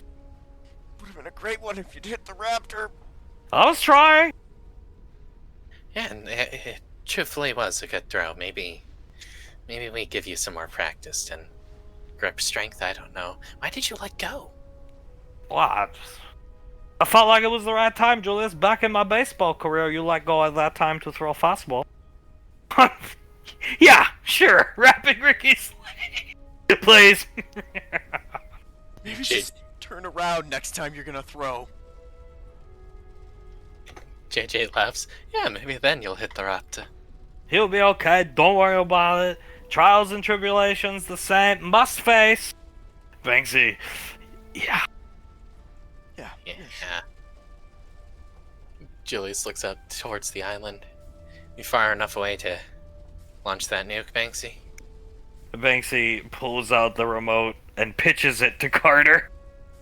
Carter takes a look at it, presses the button. The nuclear missile fires off the boat. Banksy, give it 40 seconds. Carter can put the remote down. JJ looks at his computer, nudges Oz a bit. 40 seconds till some serious fucking fireworks. Oz standing next to him. Colt wants to come see. Hunk done wrapping Ricky's leg will stand up. Benny, here, I'll get out of the way so you can see. He'll stumble to his feet, leaning on Banksy because his leg still is hurt, and watch. It's gonna be sore for a couple of days, Ricky, but it'll be like nothing ever happened come probably like Wednesday. That's good.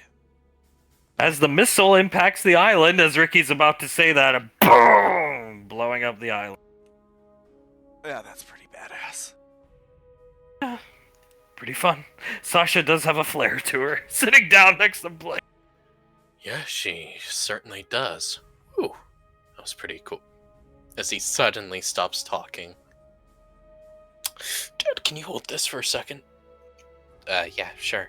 He takes the gemstone from him. Yeah, just give me 1 second, guys. Walks over, puts his head out the window, and they can hear him. Time away from him around. Jeez, he didn't even feel it. It's been a few hours already. He was a very angry boy. Rage can, or I suppose adrenaline, was what he was feeling the whole time. Adrenaline can do a lot for you. Calm, Carter, I have man of water over here. Sits down. Carter takes his head out of the window, rubbing his mouth, walks over, takes the man of water. Thank you, Tommy. It will even you out a little bit, but we gotta get you back to Memround. That will take some time. Hunk leans back in the chair and finally relaxes. Come on, son. JJ, sit next to Dad. JJ will walk over, take a seat next to Hunk. Not bad for a boys' day expedition. Colt, what happened to the bow lady and the shield punk? Hunk, I broke the shield punk's neck. We tried to be nice and talk it out, and Julius, a more flashier way of killing the bow lady. Let's just say she's gone for good. What about And the I tall one? Yeah, Colt nodding his head at Ricky. Carter took care of that bitch. Carter looks away for a second, then looks back. Yeah, took care of her. Good. Doubt there's anything left on that island now, which is great. Sit down next to Tommy so I may rub your shoulder, Julius. Oh, sure. He sits down next to Tommy. Rubbing both their shoulders. Banksy, that's, yeah. Go ahead, Benny. Sit down. Benny will sit down. JJ leaning forward. Now that is an interesting sight to see. Comforting them both, going through a lot. Yeah, they are. Rest in peace, Land Squid. I think he's the only one on the island who did nothing wrong. Ah, good riddance if you ask me. Jesse Ventura vindicated. We got footage of him, right? Hunk, yes. Blaze, yes. Banksy, yes. Colt, Oz, everybody with a helmet, Benny, yeah. Carter shrugs. I have a recorder here on my shoulder. Pauldron thing. Points to it. Tommy, I believe probably some type of ancient creature from a Nova billions of years ago. She probably take the last one when she go to this island. Yeah, well, then we just killed an endangered species. Maybe we don't mention that to Sasha. I mean, I know she's the one that told us to nuke the island, but yeah. Oz, no, I don't think we tell her. Isn't it against EarthGov policy to cause extinctions of animals? When I was still in, yeah. Oh yeah, it's a big thing nowadays. After me, Icy, and Sasha killed all those poachers, we upped the penalty for it. Well, we could have captured it. Oh, fuck that thing. I would love to hear you say that to Sasha, Tommy.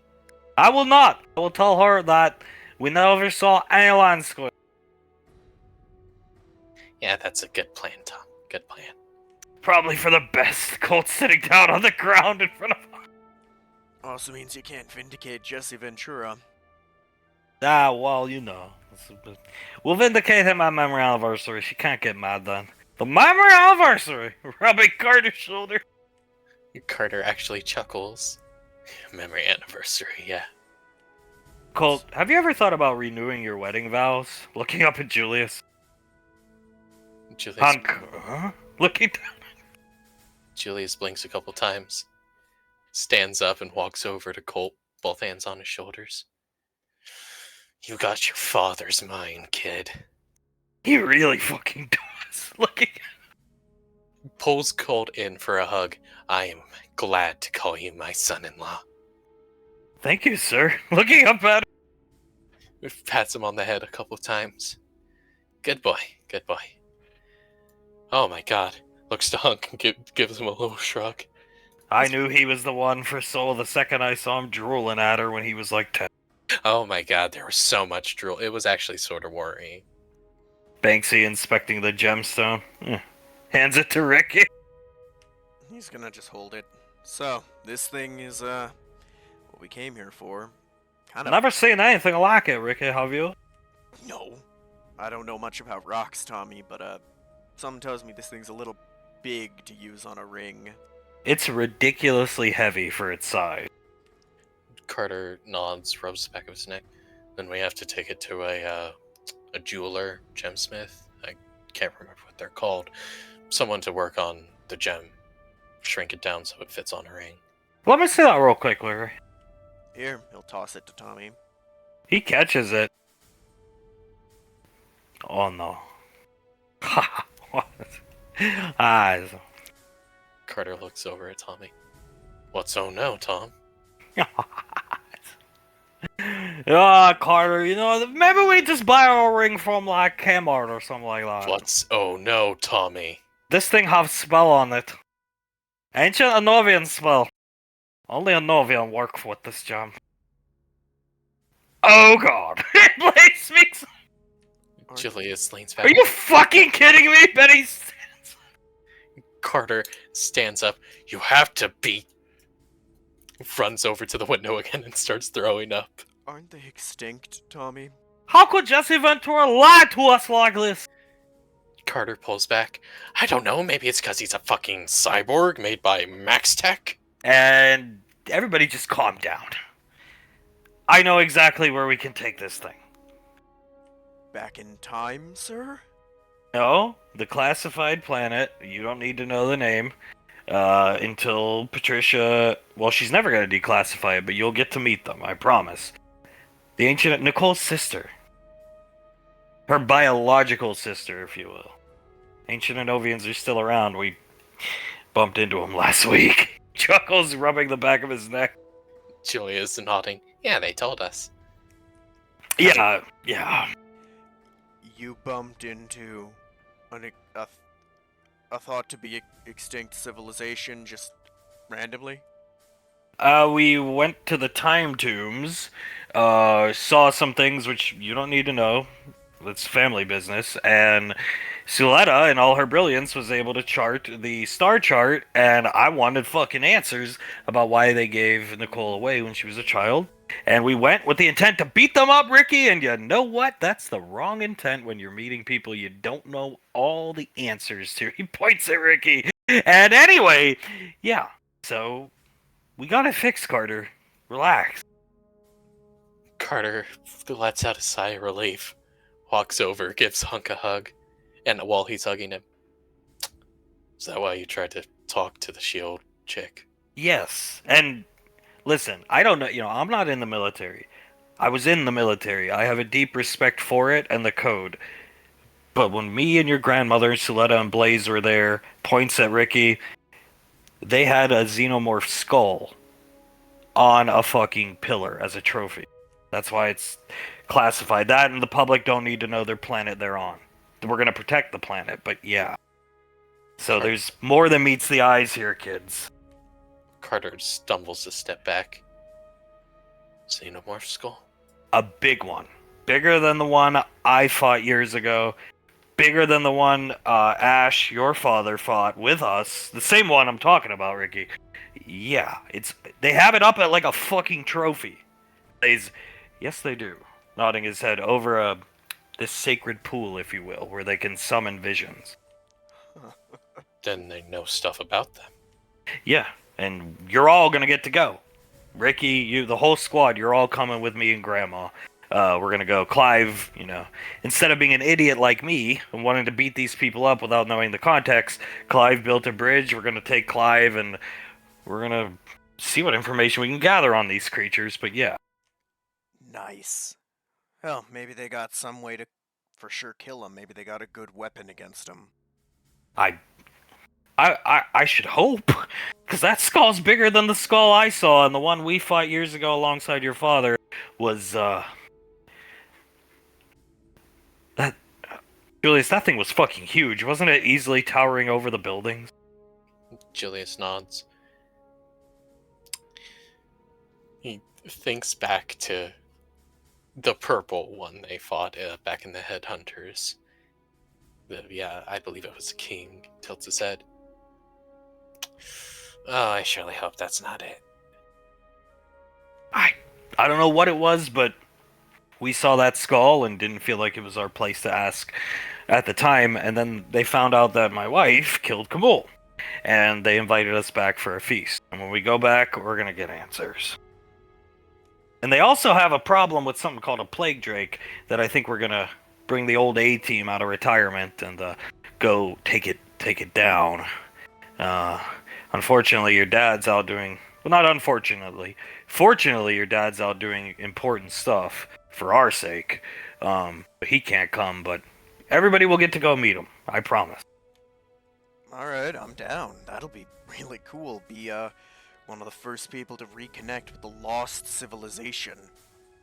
Sounds like a blast. Laying down on the floor, arms and legs spread. Carter sits down on the floor, crisscross next to Colt, grabs a bucket, and then just puts it onto his lap. Like an absolute blast. Keep drinking the mild water.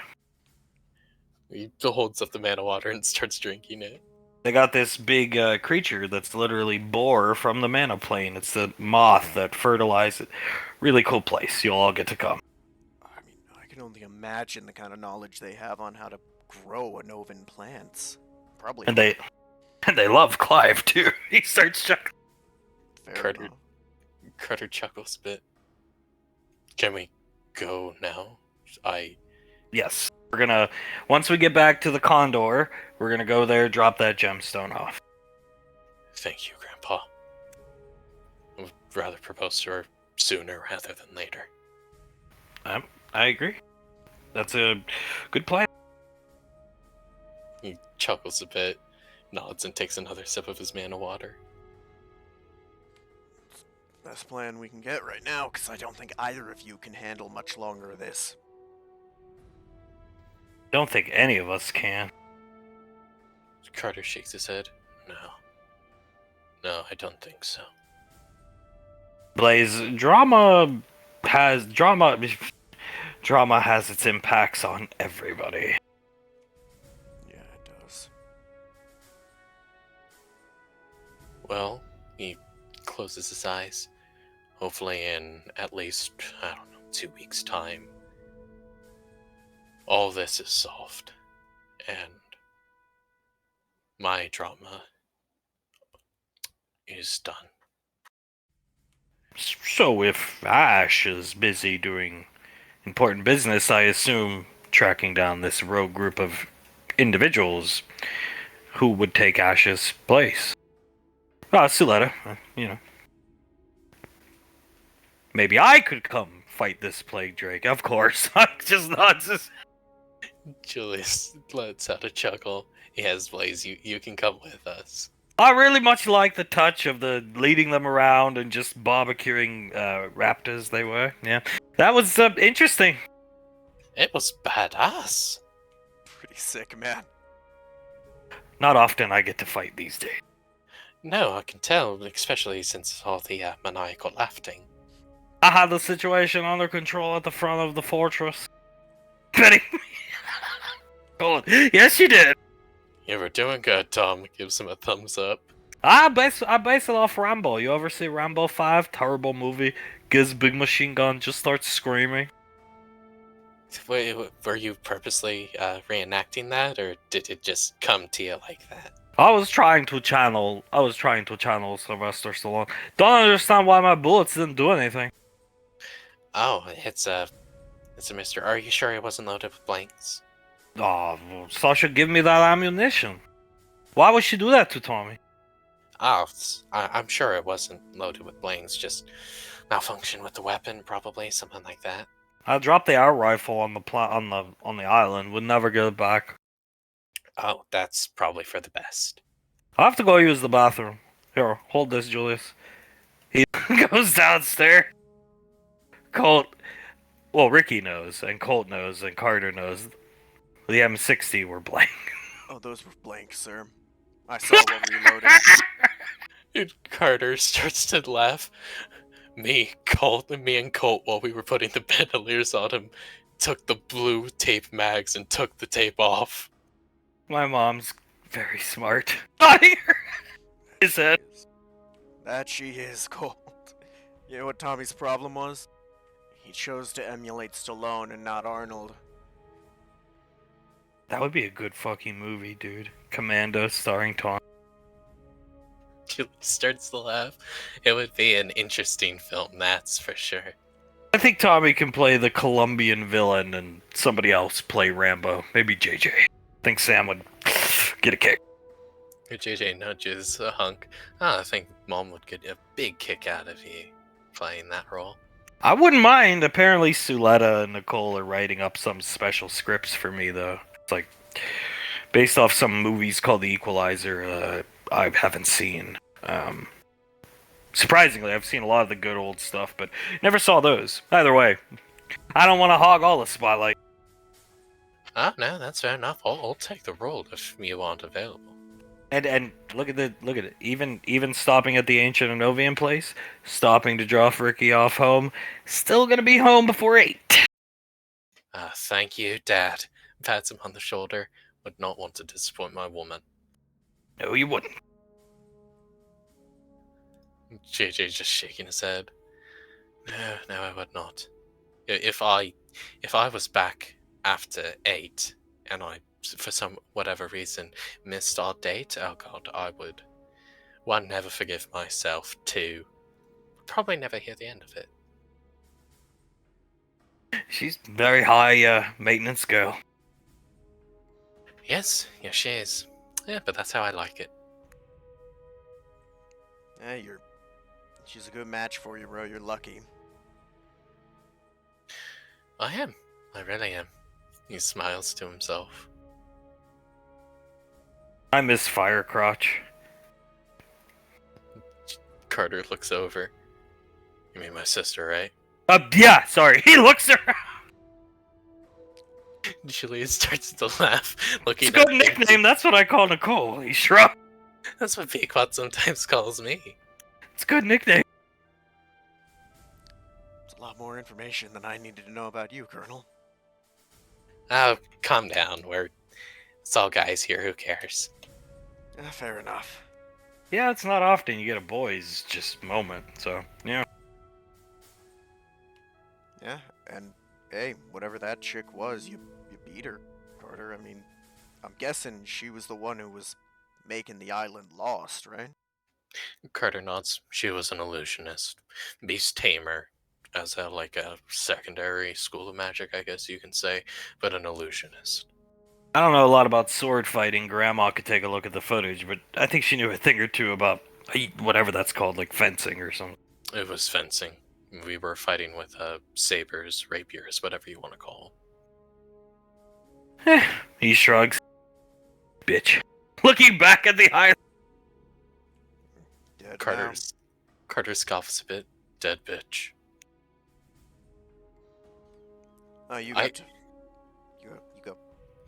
I haven't practiced my fencing in years, so I was a touch rusty during it all. I understand. Handing him another bottle of mana water, sitting down next to Julia.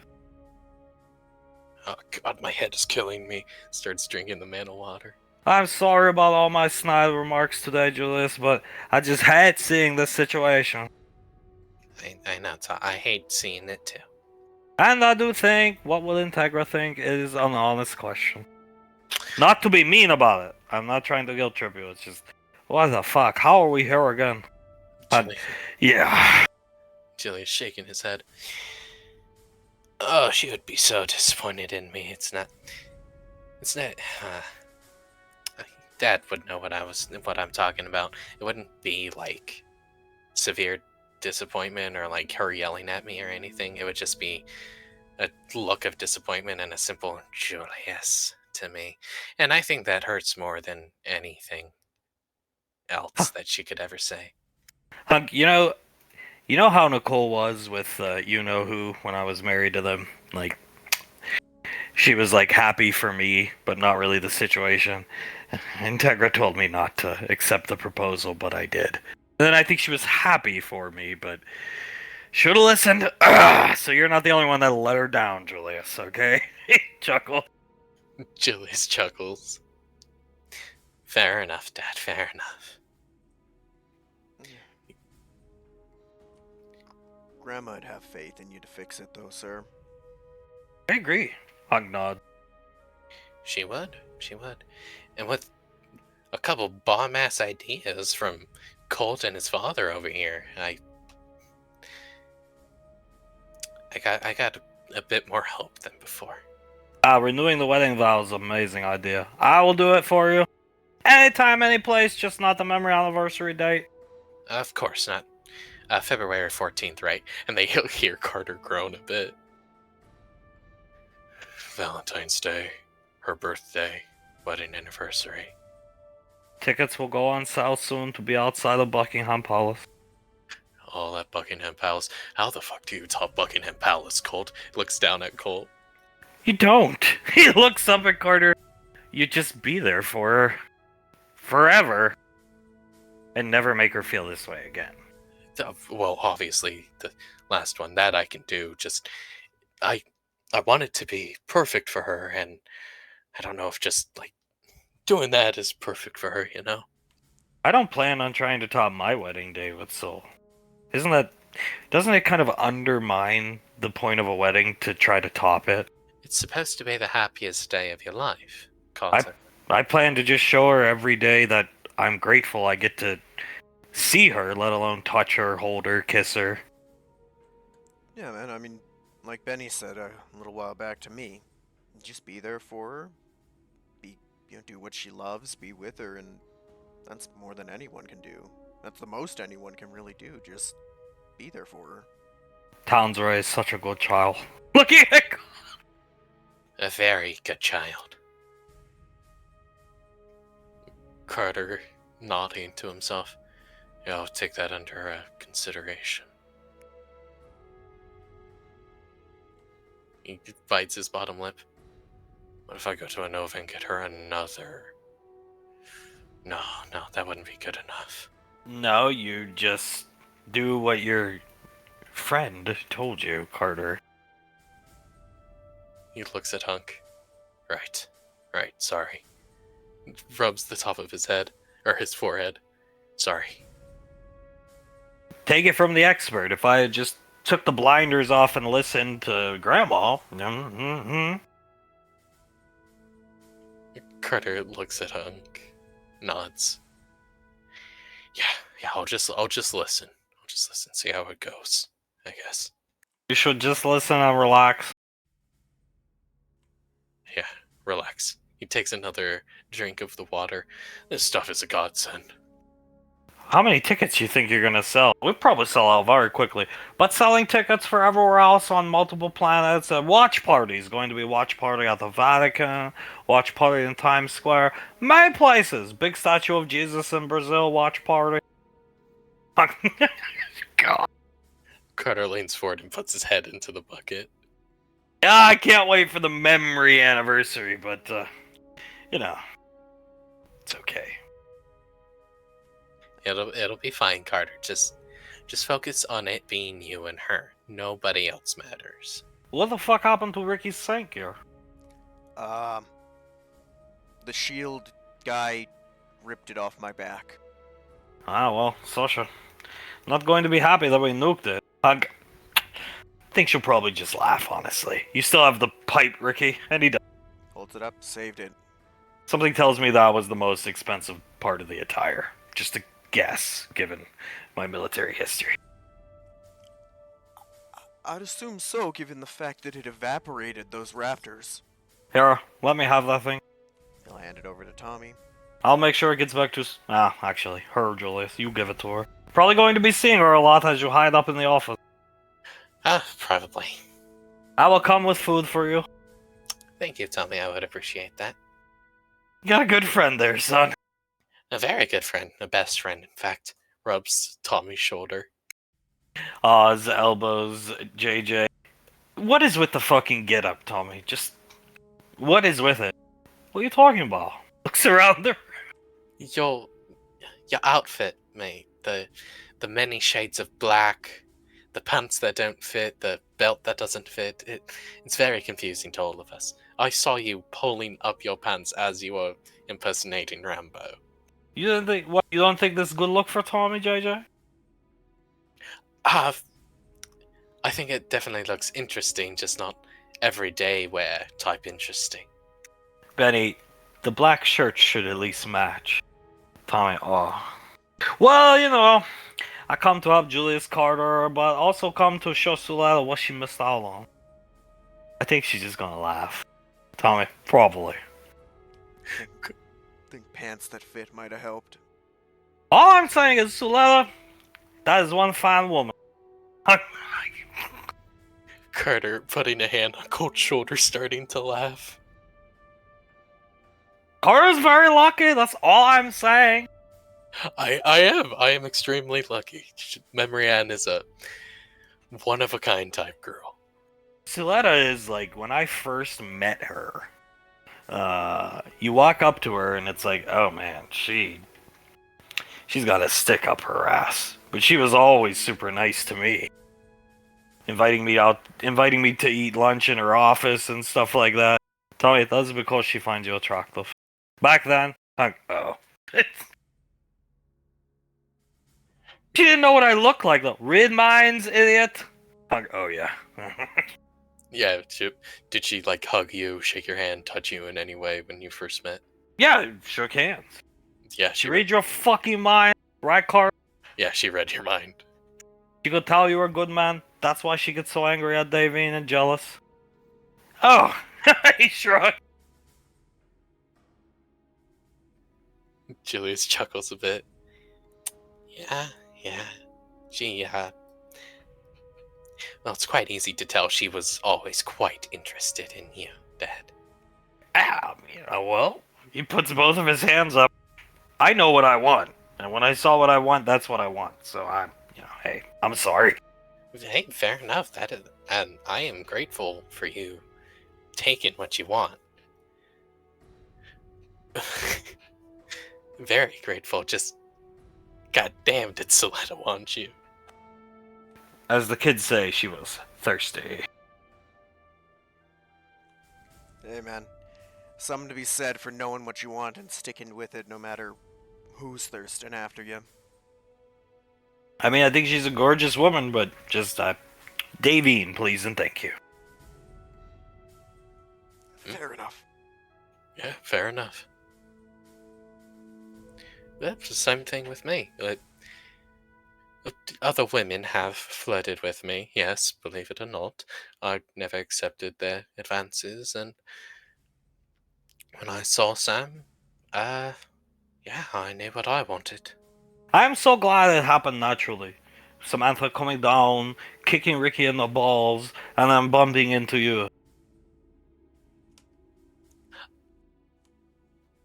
As am I. I am very glad it happened like that. A lot better than. Well, I assume you had something planned for me and Sam, didn't you, Tom? Yeah, hurricane in a bottle. Ah, yeah. I'm much more glad that a hurricane didn't come across Woodbury. And it just happened more naturally. Julie's nodding. Yeah, sure, I am too. Jesus. Hurricane in a bottle. Yes, Master Yan gave me one long time ago, said it might come in handy. Plan was, once she joined the squad, and I know she joined the squad, cause natural disaster to happen that forced her to go to Fall Lane. And so, going to take Ricky out on boat with Yuri, open bottle, cause natural disaster. Oh my god. Yeah, I'm really happy we didn't go with that, because I think Sasha, or Sam or Sasha would have just killed me if I got arrested for that, Tommy. I'm pretty sure she would have been like, doesn't she look at her drones a lot, son? Oh, yeah, all the time. Well, not recently. She had most of them removed. But yeah, a lot. Keeping an eye on Woodbury, seeing you guys a couple miles off the coastline. Oh, look at that. Tommy's taking Ricky fishing. How cute. Open the bottle, because those drones most likely have audio. And then a fucking hurricane started by Ricky Valorius. Tommy, well, yeah, you know. I wouldn't be the one to open the bottle. You would have been short a saint. He starts chuckling. What can I say? Desperate times will have called for desperate measures. Thankfully, JJ like his father. Yeah, thank God desperate times didn't call for desperate measures. What category of hurricane would it be? Like 10 or something, I think. Oh my 10? god! It goes up to 5, Tommy. Master Yun say only use this in the most desperate of times. Category 10 hurricane. Okay! I am so glad you are like me, son. Thank you. JJ pats his father on the shoulder. Yeah, it's no problem, Dad. I'm glad I'm like you too. Yeah, thanks, JJ. I'm really happy to be alive. Going to keep an eye on fucking Ricky and his little girlfriend down at the flower shop, right? Cause I was very worried she told me about Ricky ruining everything. Yeah. How do you ruin a flower shop? I, Tommy, that's what I tell her. as fair as it is, it's gonna be fine. But you just forget to water them for like a fucking month. Well, I don't understand. She is a good mother, she worry. She's more worried about me fucking up the customer service side of things. The flowers are no issue. Customer service can't be that bad. I was never a good people person myself, but I became one over time. Just more interactions in the military just becomes normal, and then when you're talking to civilians, it's almost, in a way, difficult because it's like, damn, look at this fucking loser. I'll chuckle. You keep the energy up, act a bit confident, be helpful, be cheerful, and it's fine. It's not that hard. We'll keep an eye on him. Yeah. We'll keep an eye on him. Dad, would you mind checking in on him every once in a while? Yeah, no problem. We got more free time. Tell me, I feel like I should have went with Ash after my performance today. I think he need me out there. What if something bad happened to him? Oh. Yeah, I'm sure he'd love to be looking after you while hunting down smoky dudes, shadowy organization. You have no clue what those xenomorph, whatever they are, can do, Tommy. You really don't, man. Those things are Those things are something else. Maybe I'll plot to Rangers. Ash needs me out there. Moral support. You know, Tom, I would say yes to that, but I think Earthspace needs you just so much more. You think he'd name the ship after me? Looks at you. Maybe you should try to reach him. What do you think I've been doing all day, Julius? Playing with satellite phone to talk to Gagoth? Yeah, well, yeah, I know you're trying to reach him, but you should try some more. Maybe he's in range. I will have a meal prepared for him. Special meal when he come back. Oh yeah? You should be fun for him, Tommy. Special date for him and Cyrus to celebrate their victory over whoever this person is. Yeah. I've started calling him in my head Smoky Dude, shadowy guy, black lung son of a bitch. I've called him a lot of things. You know those rangers that were working on this boat and all this stuff, they like me a lot. They love being around Tommy all the time. I'm sure they did. Yeah, I'm sure they had a fun time, Tommy. I pay them a little side money. They work even better for me. That'll help grease the gears. Yeah, I bet. Staring back at what's left of the gigantic, where the island was, I should say. Yeah. How much did you grease the wheels, Tom, if you don't mind my asking? A million. Yeah, a million credits each for all their hard work. Yeah, they love your ass, man. I told them they can have the money, but they can't retire us, so she get angry at me. They agree. Hey, good deal for all of them, I think. Very good deal. You guys know that episode of Mr. Frederick's Neighborhood is the top watch thing in the galaxy right now? I wonder why. Julius starts to laugh very hard. Is that the one with him standing by the window? Yeah, so if you saw the live broadcast, then you also saw me and the wife hit the ground in the edited one that Blaze thankfully edited quickly thereafter. Blaze nodding his head. You just see our feet and some, I don't know why they left the dirty talk in. Blaze Sletta requested it. But anyway, Frederick with the condom and banana was great. It was absolutely spectacular watching him use the condom on a banana. You'd never think that guy was an Elvis impersonator.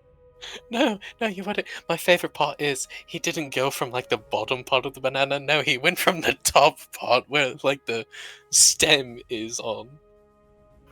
I don't want to call him dumbass because I care deeply for him, but what a dumbass. He thought decently well on his feet, at least. I don't know. I mean, Nicole was the one who teleported the banana and condom into his hands. Thankfully, she was there. Yeah, thankfully she was there. And, you know, if he didn't think quick on his feet, I would be worried because he is an android who was sort of made for that kind of thing. Yeah. So, what was up with the window anyways? Oh.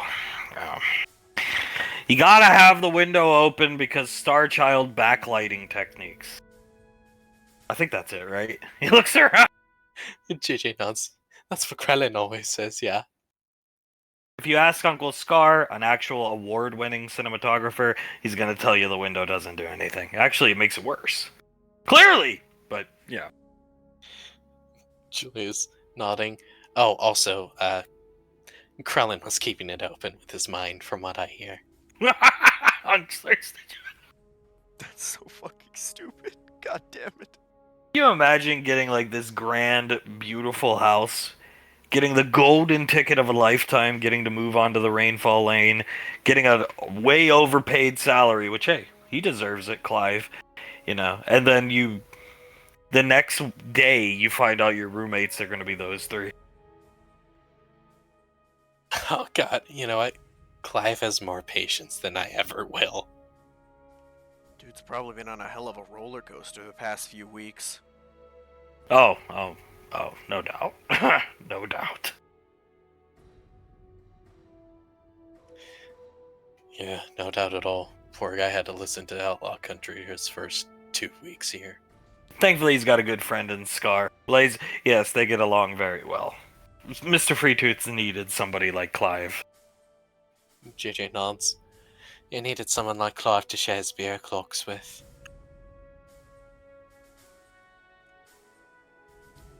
You just said something that damn near is gonna make me cry. Huh? What's that? We're gonna be free of outlaw country soon. Yeah. Oh yeah, definitely. No more blasting it around the lane. Oh my god. I've heard enough outlaw country for 5 lifetimes, man. Well, don't go anywhere near Zap's house, because he did say it was somewhere growing on him, didn't he, Colt? Yeah. Colt sitting up straight. Yeah, he did. Oh no. What if when we go to his house, Outlaw Country is playing? Go home. What if he starts playing his training music for the SWOTOR training? I don't know, he takes that shit so seriously. I'm getting uncomfortable thinking about it. He's really locked in with that stuff, man. I don't think he'll play any music. I think it's borderline life or death for that guy. Benny, clearly. Oh yeah, 100%. He had me with a thermometer in his water, keeping it at exactly 45 degrees. You know I like my water cold. I expect better out of my water, boy. Except he got mad when I made it too cold as well. Like he wanted it on point. Yeah, he takes it extremely seriously. I would prefer Scar never to be on our training sessions. Yeah, the All Galaxy. You know what Grandma used to call him in private? The All Galaxy turd, not tank. Carter starts to laugh. Well, he is pretty crappy at the game. You do realize he doesn't guard anybody, right? He thinks guarding people is just standing next to them. He never actually puts guard on anybody. So that's why he told me I was too mobile. Yeah. Nods his head. He used to tell me the same thing. That explains a lot, because, how many abilities are on his bar again, Carter? So like 3, 4 maybe? One of them being his auto attack? Shouldn't be there in the first place, and I've barely played SWOTOR. But I did watch my beautiful wife play it a lot and learned a thing or two. It shouldn't be anywhere near your quick bar, but you know what? He has it, and it's the one button he knows how to click. Yeah. And I could do without hearing "yeah" every few minutes. I just want to get home and bury my chest in Soul's breast. Not a bad idea after what we've been through. That's Colt. Very smart man, that one. Always Hunk lightly kicks him in the side, always interested in her, huh? Colt, yes sir? Worst ways to spend the evening. Remember when you used to ask me all those questions about Soul to learn more about her? Yeah. What's her favorite food? What's her favorite music? What's her favorite clothes? What's her favorite color? Oh, man. I should have just told her that you were asking me all those things. Probably would have gotten you guys together way sooner. Most definitely. When I was a kid, when you're young, you don't know what beautiful means to you, right? But I'd always find myself looking at Aunt Nicole. It's just like, so, I don't know the word, but vivacious. Like, just exotic looking, and I couldn't stop. And then as I got older, I realized I was same thoughts, but looking at Soul. And it was like we were like 12. That's only normal. Oh, yeah. It's only normal for that kind of thing to happen. I used to stare at the senior high elven chicks on recess in 8th grade. So yeah, and I usually found myself staring at the brunettes, not the blondes. Carter looks at Colt. Around that age, you had to slap the back of my head every so often so I would stop staring at Memory Ann, remember? The hottest babysitter to you. Oh, the only babysitter, while also being the hottest. He chuckles a bit. Yeah. You used to ask me a lot of questions.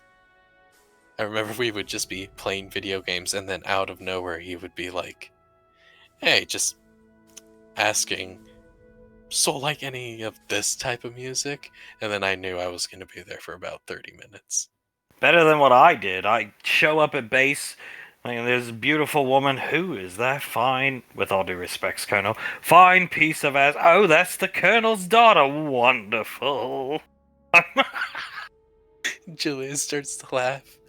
Oh, Oz, truly, you had nothing to. I approved of you from like day one, kiddo. When you said that comment about my wife, I knew like you had good taste in women. So Back in the day when the old quad would, in a bathing suit, be lying up on your bunker elevator thing. yes, sir, that's the one. Miss those days, I bet. Oh, more than you know. Julius rubs the back of his neck and shrugs. Those days will be coming again soon enough. Yeah, you'll figure it out, sir. I mean, you save the universe. You can do anything if you can do that. Renewing wedding vows is a fucking fantastic idea. Very good idea. Colt, I ever tell you you are very intelligent? Yes, sir. He looks up at Julius, smiling, helmet off. Good. Don't let me ever forget it. Is that guy still problems in Palo Alto? Like, still? Yeah. Yeah. He got kicked out of one of the diners, doing some drug, and shoplifted a TV. Apparently I didn't beat him hard enough. Tommy, we will make our move on him in due time. Don't worry about it. Please do. The guy's a piece of trash. Is it just me, or does Frederick seem sort of excited about it? Well, you have to look at it from Frederick's standpoint. Do a lot to help the rainfalls, and then just the problems persist. So going to put Eric head in vice, pop his eyes out. Holy shit! Are you sure we're talking about Frederick here? Yeah, that's not the... Frederick is a lovable dude. Like, he was kind of weird at first, I get it. Especially walking around with a shirt with my wife's fucking face on it. But, he's just a big teddy bear. You want to just hug him. Tell me, yes, normally, yeah, that's what he is. But you fuck up his hard work, he gonna fuck you. Oh, well, okay, I won't fuck up his hard work then. Yeah, good to know. I'd like to keep my head out of a vice. Even have Hawaiian shirt all picked out for the occasion. Hawaiian shirt. Hawaiian shirt, that the most low profile thing one could wear. And the most intimidating, I guess. What's the plan on, Eric? We pull up in Palo Alto, Yuri hit him overhead with bat, put him in the car, take him to warehouse, do the thing. That's a lot better plan than the Hazel one. Yeah, you're telling me. Breakdancing, Frederick. Julian starts to laugh. Oh god, breakdancing Frederick. Nods over to JJ. He was very good in the Count Globula commercial, can I say? Yeah, he was excellent, and Count Globula is fucking, I think, the #1 selling cereal brand. At least the past month, somehow. Those poor kids. JJ's shaking his head. Oh god, I'm going to be responsible for so many kids getting so many stomach aches. Colt, me and Soul ate some. I think it's popular because the actual cereal is really fucking good. You just don't put the gabagool at the bottom of the bowl. Huh? Okay, yeah. But you know for a fact, at least a handful of these kids are putting the gabagool in the cereal and then having like the stomach flu for weeks afterwards. Most grocery stores apparently are selling it as like a combo deal because you get luncheon meat and breakfast cereal. I. That's a good deal, actually. That's a good deal. That's what we should have pitched it as. I don't know if Sam liked the Count Globula. It's whatever she wants. That is true. That is true. She does love herself a good Count Globula. When are we going to make Count Globula children's cartoon?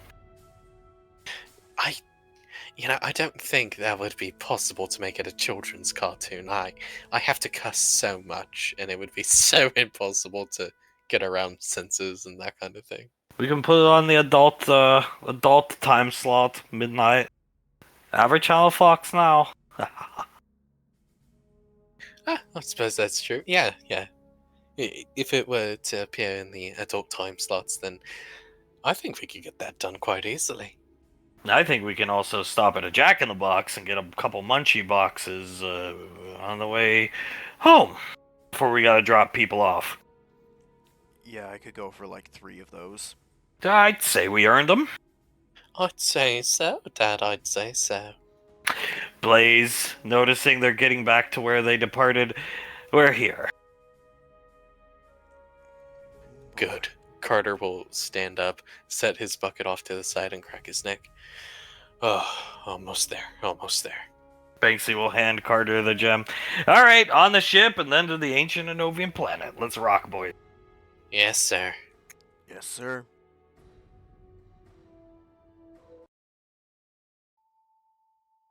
Crashing to the planet, Carter sees the gigantic moth-like creature up on the building but sleeping. Hunk, welcome. This is the place. Oh my god. All 3 of them can see Carter's shoulders are completely untensed. His eyes closed, looking up at the sky, and he seems completely at peace. Oh, this is a beautiful fucking place. And they don't attack you when you show up? Hunk, no, it was the other way around. Julius pats him on the shoulders. Trust me, I'm sure Nicole appreciates you wanting to do that for her. Yeah, no. If this lady takes off her helmet, you are gonna be shocked, Julius. If her sister takes off her helmet, you're gonna be shocked. I'm sure I will be. He chuckles a bit. The resemblance is uncanny. As the guards just nod at them, they don't even try to welcome them because they're used to seeing Hunk. Tommy, very beautiful place. I feel at peace around here. Good, you feel good, not sick, anything like that? Who is that, Tommy? Carter nods. Yeah, no, not sick at all. I feel calm. Is that Aunt Icy's sister? Yeah, that is. She's in charge around here. Julius leans forward. What was her name again? Natasha, right? Yeah, thank God, easy to remember. Nodding his head. Yeah, Nicole and Natasha, thank God. He starts walking up this way. You've returned already, Hunk. Yeah. She looks around. Where is Davine? Davine was not able to make it today, ma'am. Where's Clive? As was Clive. I actually have a special request for you, ma'am, if you don't mind. She looks over at Carter, taking off her helmet. What the fuck? Julia's both hands on Hunk's shoulders, squeezing them. Oh, you look just like Nicole. It's just like an older version of her with like sharper features. Julia's nodding. It's uncanny. And Carter blinking at her a couple times. You look just like my aunt, ma'am. She smiles at Carter, coming around looking at the sword on his back. He watches her look at the sword, which he'll unsheath it slowly and present it to her. Cool sword. Yes, ma'am. I use it in combat. Passed down by your grandmother. Correct, ma'am. If you would like something done with that sword, I could easily make that happen. It's the least we can do. These guys nodding their head. Really? Yes, I'm a blacksmith by trade. He looks down at the sword. Would it be possible to keep it a sword, but use some of the metal from it to create a mana conductor that I can use to harden my mana and create a shield? Bring it when you come for the celebration of your grandmother's feat of strength, and yes. I would like that done then, ma'am. Wow. Are you married by chance? She looks up. Looks at Julius and then hung. We're sorry, ma'am. He's a bit forward with pretty women. This is Mr. Wiseau. Yes, this is Tommy Wiseau. A good friend of... What's wrong with his pants? He's fixing his belt. Good friend of Master Yan. Yes, very good guy. This is Carter. We just come back from a Nova. Gemstone. Fighting people, everyday stuff for Tommy. I see. Looking down at Carter. Julius leans forward to Tommy. She can read your mind. I am married, Oh. Fate is a cruel mistress, Julius. He pats Tommy on the shoulder. We'll find someone for you, Tom. Oh. She looks at Carter and starts rubbing his ear. Not in a memory Ann way. Half elf, half man. Yes, ma'am. I'm a half elf. Huggy. His dad. Gestures back to Julius. Julius nods, pushes some of his hair back. I'm also half elvish. I suppose you can even call him quarter elf. We didn't know that elves even existed up until Master Yen came with his knowledge machine. Wrist computer. Wow. Tommy he's on site. Well, May elves. May elves out there. Davina elf. That's how she beat Kamul. Yeah, my grandma's an elf. My father, all my siblings, my three sisters, I should say. And how do you have one of those? Well, ma'am, we just came back from a Nova. I defeated an illusionist. I was not aware of her name, I apologize, but an illusionist in one-on-one combat. On an island covered in fog. Yes, correct. Do you know what I'm talking about? She puts up her fingers. Her finger. We have a library, would be your word, here. Yes. Her name was Averia. She abandoned her post, her duty station, long ago, during the siege of our planet, and escaped somewhere, and took that with her. Oh, I see. So this is an important part of your culture, then. It was. She levitates it in her hand. One of the crowning jewels of Kamul's treasures, let's just say. A portion, she'll spin it around, a portion is missing. He made his wife's ring out of this. The rarest gemstones, they only come from the center of the planet. So it took a great remote viewer, and or wizard in our case, to find one of these, interact with it to drag it through the earth of a Nova. Hunk. Ha! You don't say, crosses his arms. Well, that is very interesting, ma'am. I was coming to you today to ask if we could take a piece of that gemstone and make it into a wedding ring for my, what I hope to be my fiancé. Done. She nods her head. May we keep the rest? Of course, ma'am. Then a gemstone made for a ring you shall have. I can even make the ring. Thank you, ma'am. Greatly appreciate. If she were to come here while you were to slip me the ring, would you mind keeping it a secret, please? Oh, absolutely. She'll wink and place the gemstone in a pouch she wears. I'll have it done for you in a week. Sometime next week we want to round up the squad. And me and the wife are going to come out here with Clive. And that's when we can have our feast. We'll have Clive contact you on the knowledge machine the morning we're coming. Sounds wonderful. Making sure the gemstone's safe. Yeah, it does. I am not sure if I'll be able to join in that bit of an endeavor. I'm Julius Rainfall, by the way. The Primarch's wife. Primarch. Primarch. You'll get to meet Nicole. You'll get to meet Julius, well, Julius's wife as she comes over and shakes Julius's hand. He is quite handsome. Thank you. You look just like Nicole. She's my sister. She chuckles. I'm 25 years older than her, but yes. Julius's eyebrows go up. Wow. Do all Novian women look like you? Not like me, but our beauty is legendary. So it was wrote in songs of eons past. I like this place. Look at her. Carter starts to laugh.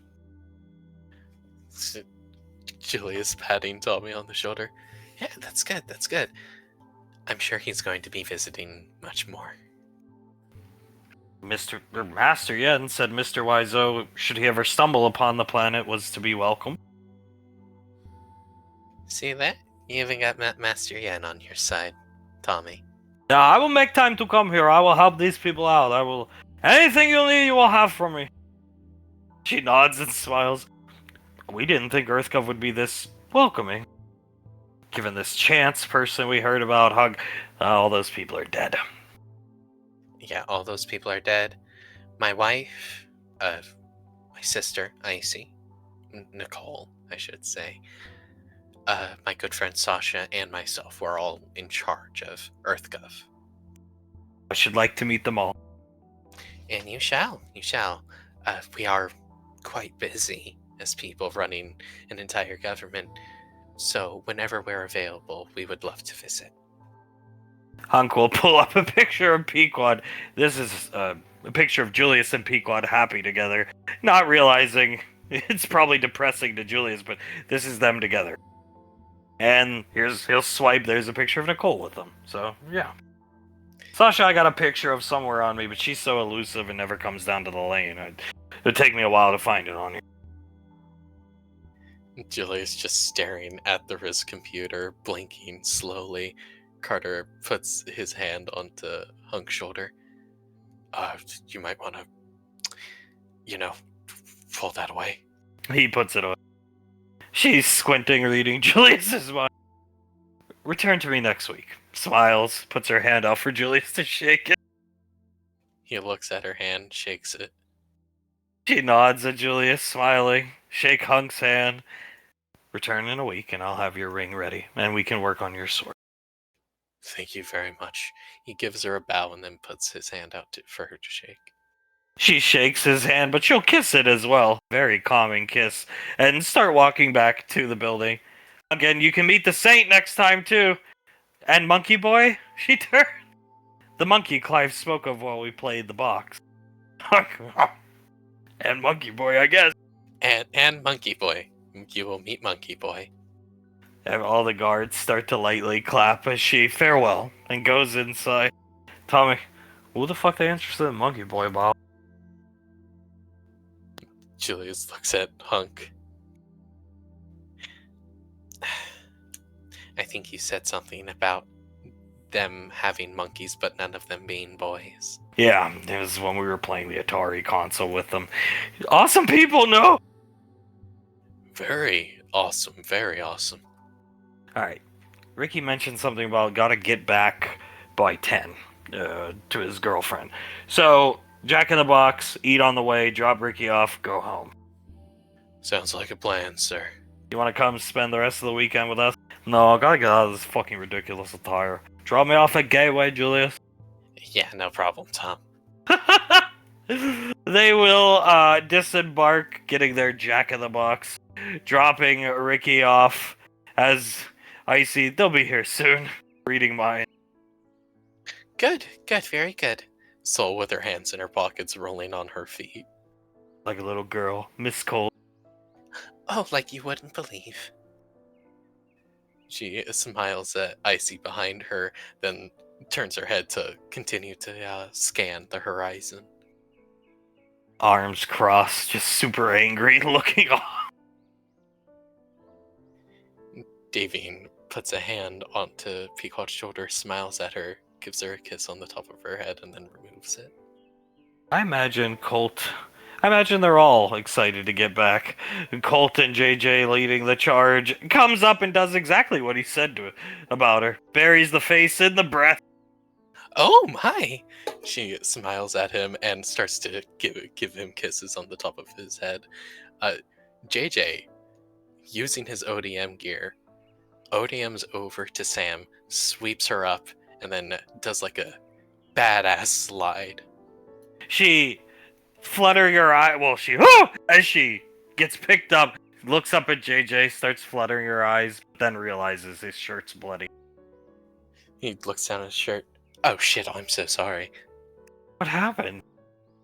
He sets her down. He got bit by a raptor. Comes up, picks Elizabeth up, kisses her.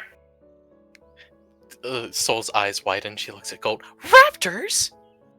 We had the situation under control, Raptor. Yes, love, Raptor. No more of these boys' adventures, JJ. Yes, ma'am. No more of them. Nope, that's, quite alright. One boy adventure for the, millennia's good for me. Comes up, hugs Davy. Davy hops up, wraps her legs around his waist, and gives him a kiss. Oh, it's coming up. We got the gemstone, love. Went well. It was kind of intimidating, kind of scary. We made it through. Laz, on her tiptoes, gives him a kiss on the cheek. Thank you for helping my brother. Anything for him, and anything for you. Sticking his tongue in her mouth. Oh, she completely reciprocates. Really?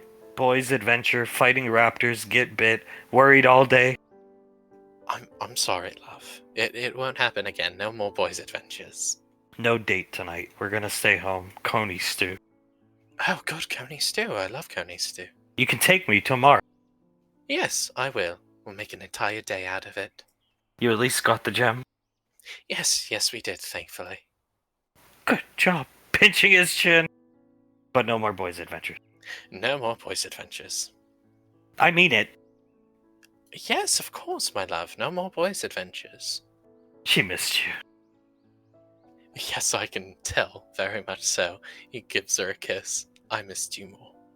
She'll hand on his cheek and kiss him deeply back. He reciprocates, dipping her forward, holding onto her thigh, and giving her the kiss back. Letta will come up and put her arms out to Carter. She sees him, like with a stuttered breath, walk up to her and give her a very tight hug. Have fun. She feels him shake a little. Got the gem.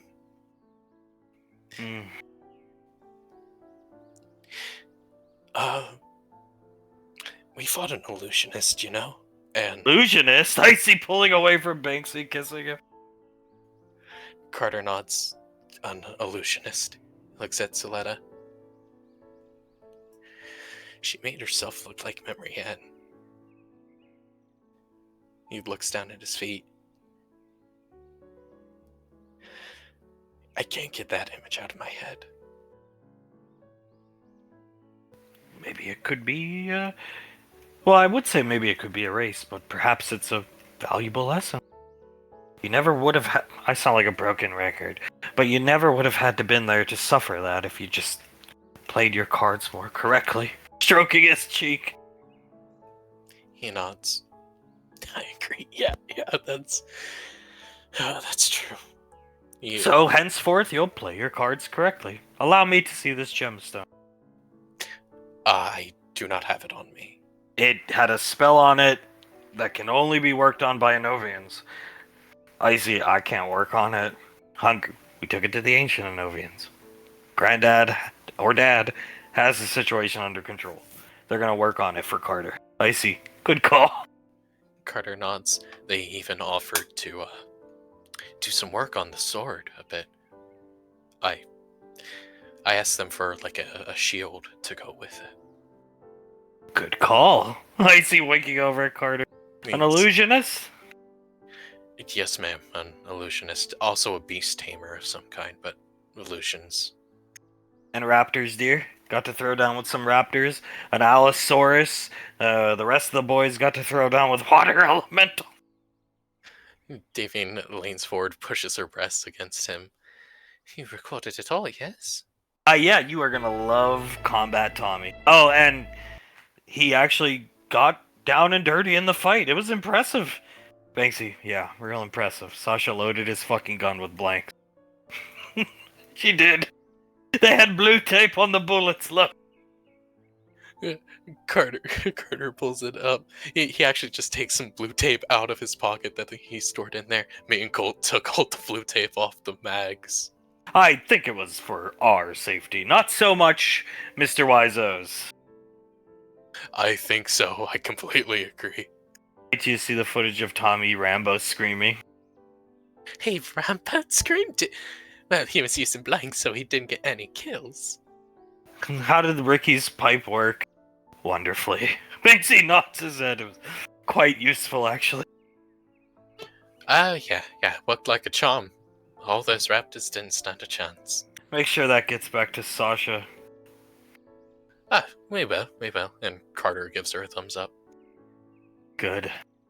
No more boys trips. No more boys trips, love. No more boys trips, looks at Davey. No more boys trips, please. Puts both her hands up his shirt. Yeah, no more boys trips. How's things here? As Colt passionately forcing his lips onto Soul. Oh, she reciprocates. Davian opens her mouth, closes it, looks at Pequod and nods. I have something for you, Julie. Yes, my love, what is that? Step back, I don't want you to fall. He tilts his head, takes a step back. He starts going through her back jean pocket, pulls what looks like a piece of paper out. He purses his lips. What's that? You can sleep with this tonight. He'll unfold it and slam it into his chest. He takes a step back from the slam into the chest, looks at it. Oh, Jesus. There you go. You can sleep with that. And we'll finagle some magic Time Lord shit, and we'll get her here for you, and we'll age her up for you so you're not a fucking creep, and you can have the lane with her. Julius tears up the picture. Uh-huh. She's just, I'll be at Nicole's. Don't come find me. And she walks off. Guess we have a roommate. Julius lights the paper he tore up on fire. I guess that's his. Just clicks his tongue. I'm still gonna be sleeping on the couch. I feel like I deserve that much. That was brutal. She made me do it. She choked me, dude. Looks at Julie. Julius puts his hands up. It's fine, Nicole. Whatever helps her. She was on a tirade all fucking day. He laughs a bit. I don't doubt that at all. She gonna destroy our house? Banksy, it's fine if she does. Julius shakes his head. Well, luckily me and Dad had a conversation, and Soul, she perks up at him. This guy right here, points to Colt. Very intelligent. Pats him on the back. We got some plans in the works.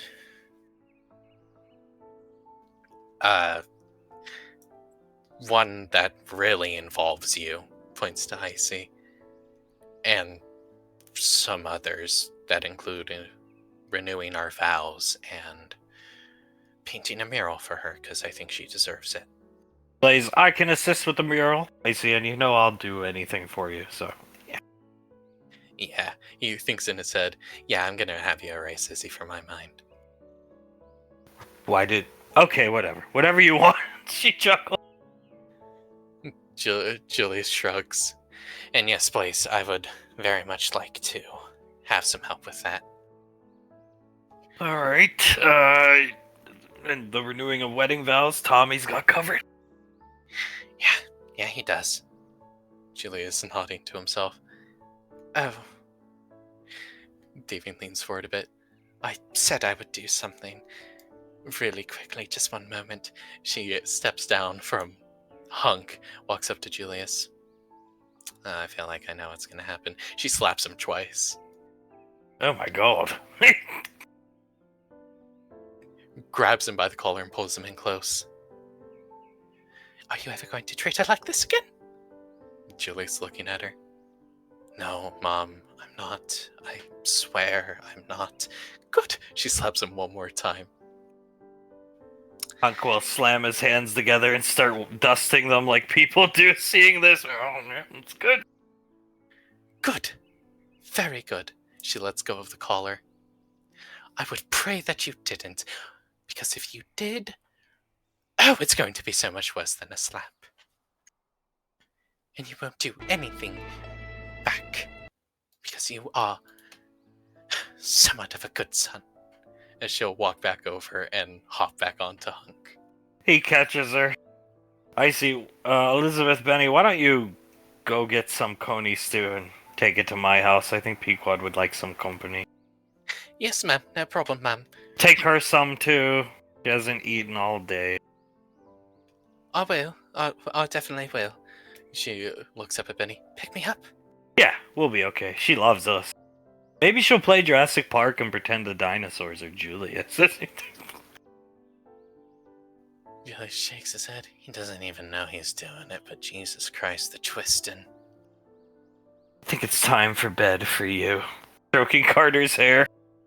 Yeah, I need to. He almost goes completely limp in Suletta's arms. We brought Memory Ann here, so she's in the bedroom in Grandma and Grandpa's house. Okay, I need to go see her very quickly. Go to bed. He'll go to Memory Ann as quickly as he can. Hunk hand down his face with his free hand, then props Davine up. Alright, let's go have some stew and relax. We've earned it. Okay? Yes, we have. And then first thing tomorrow, we're just gonna start the wheels on this whole fixing this thing, right, son? As soon as the sun rises. Before the sun rises. Alright. Whose idea was the picture of Izzy? I see hers. Oh my god. Yeah, that was... Holy shit, that was rough. It's only gonna get rougher. And we'll cut there.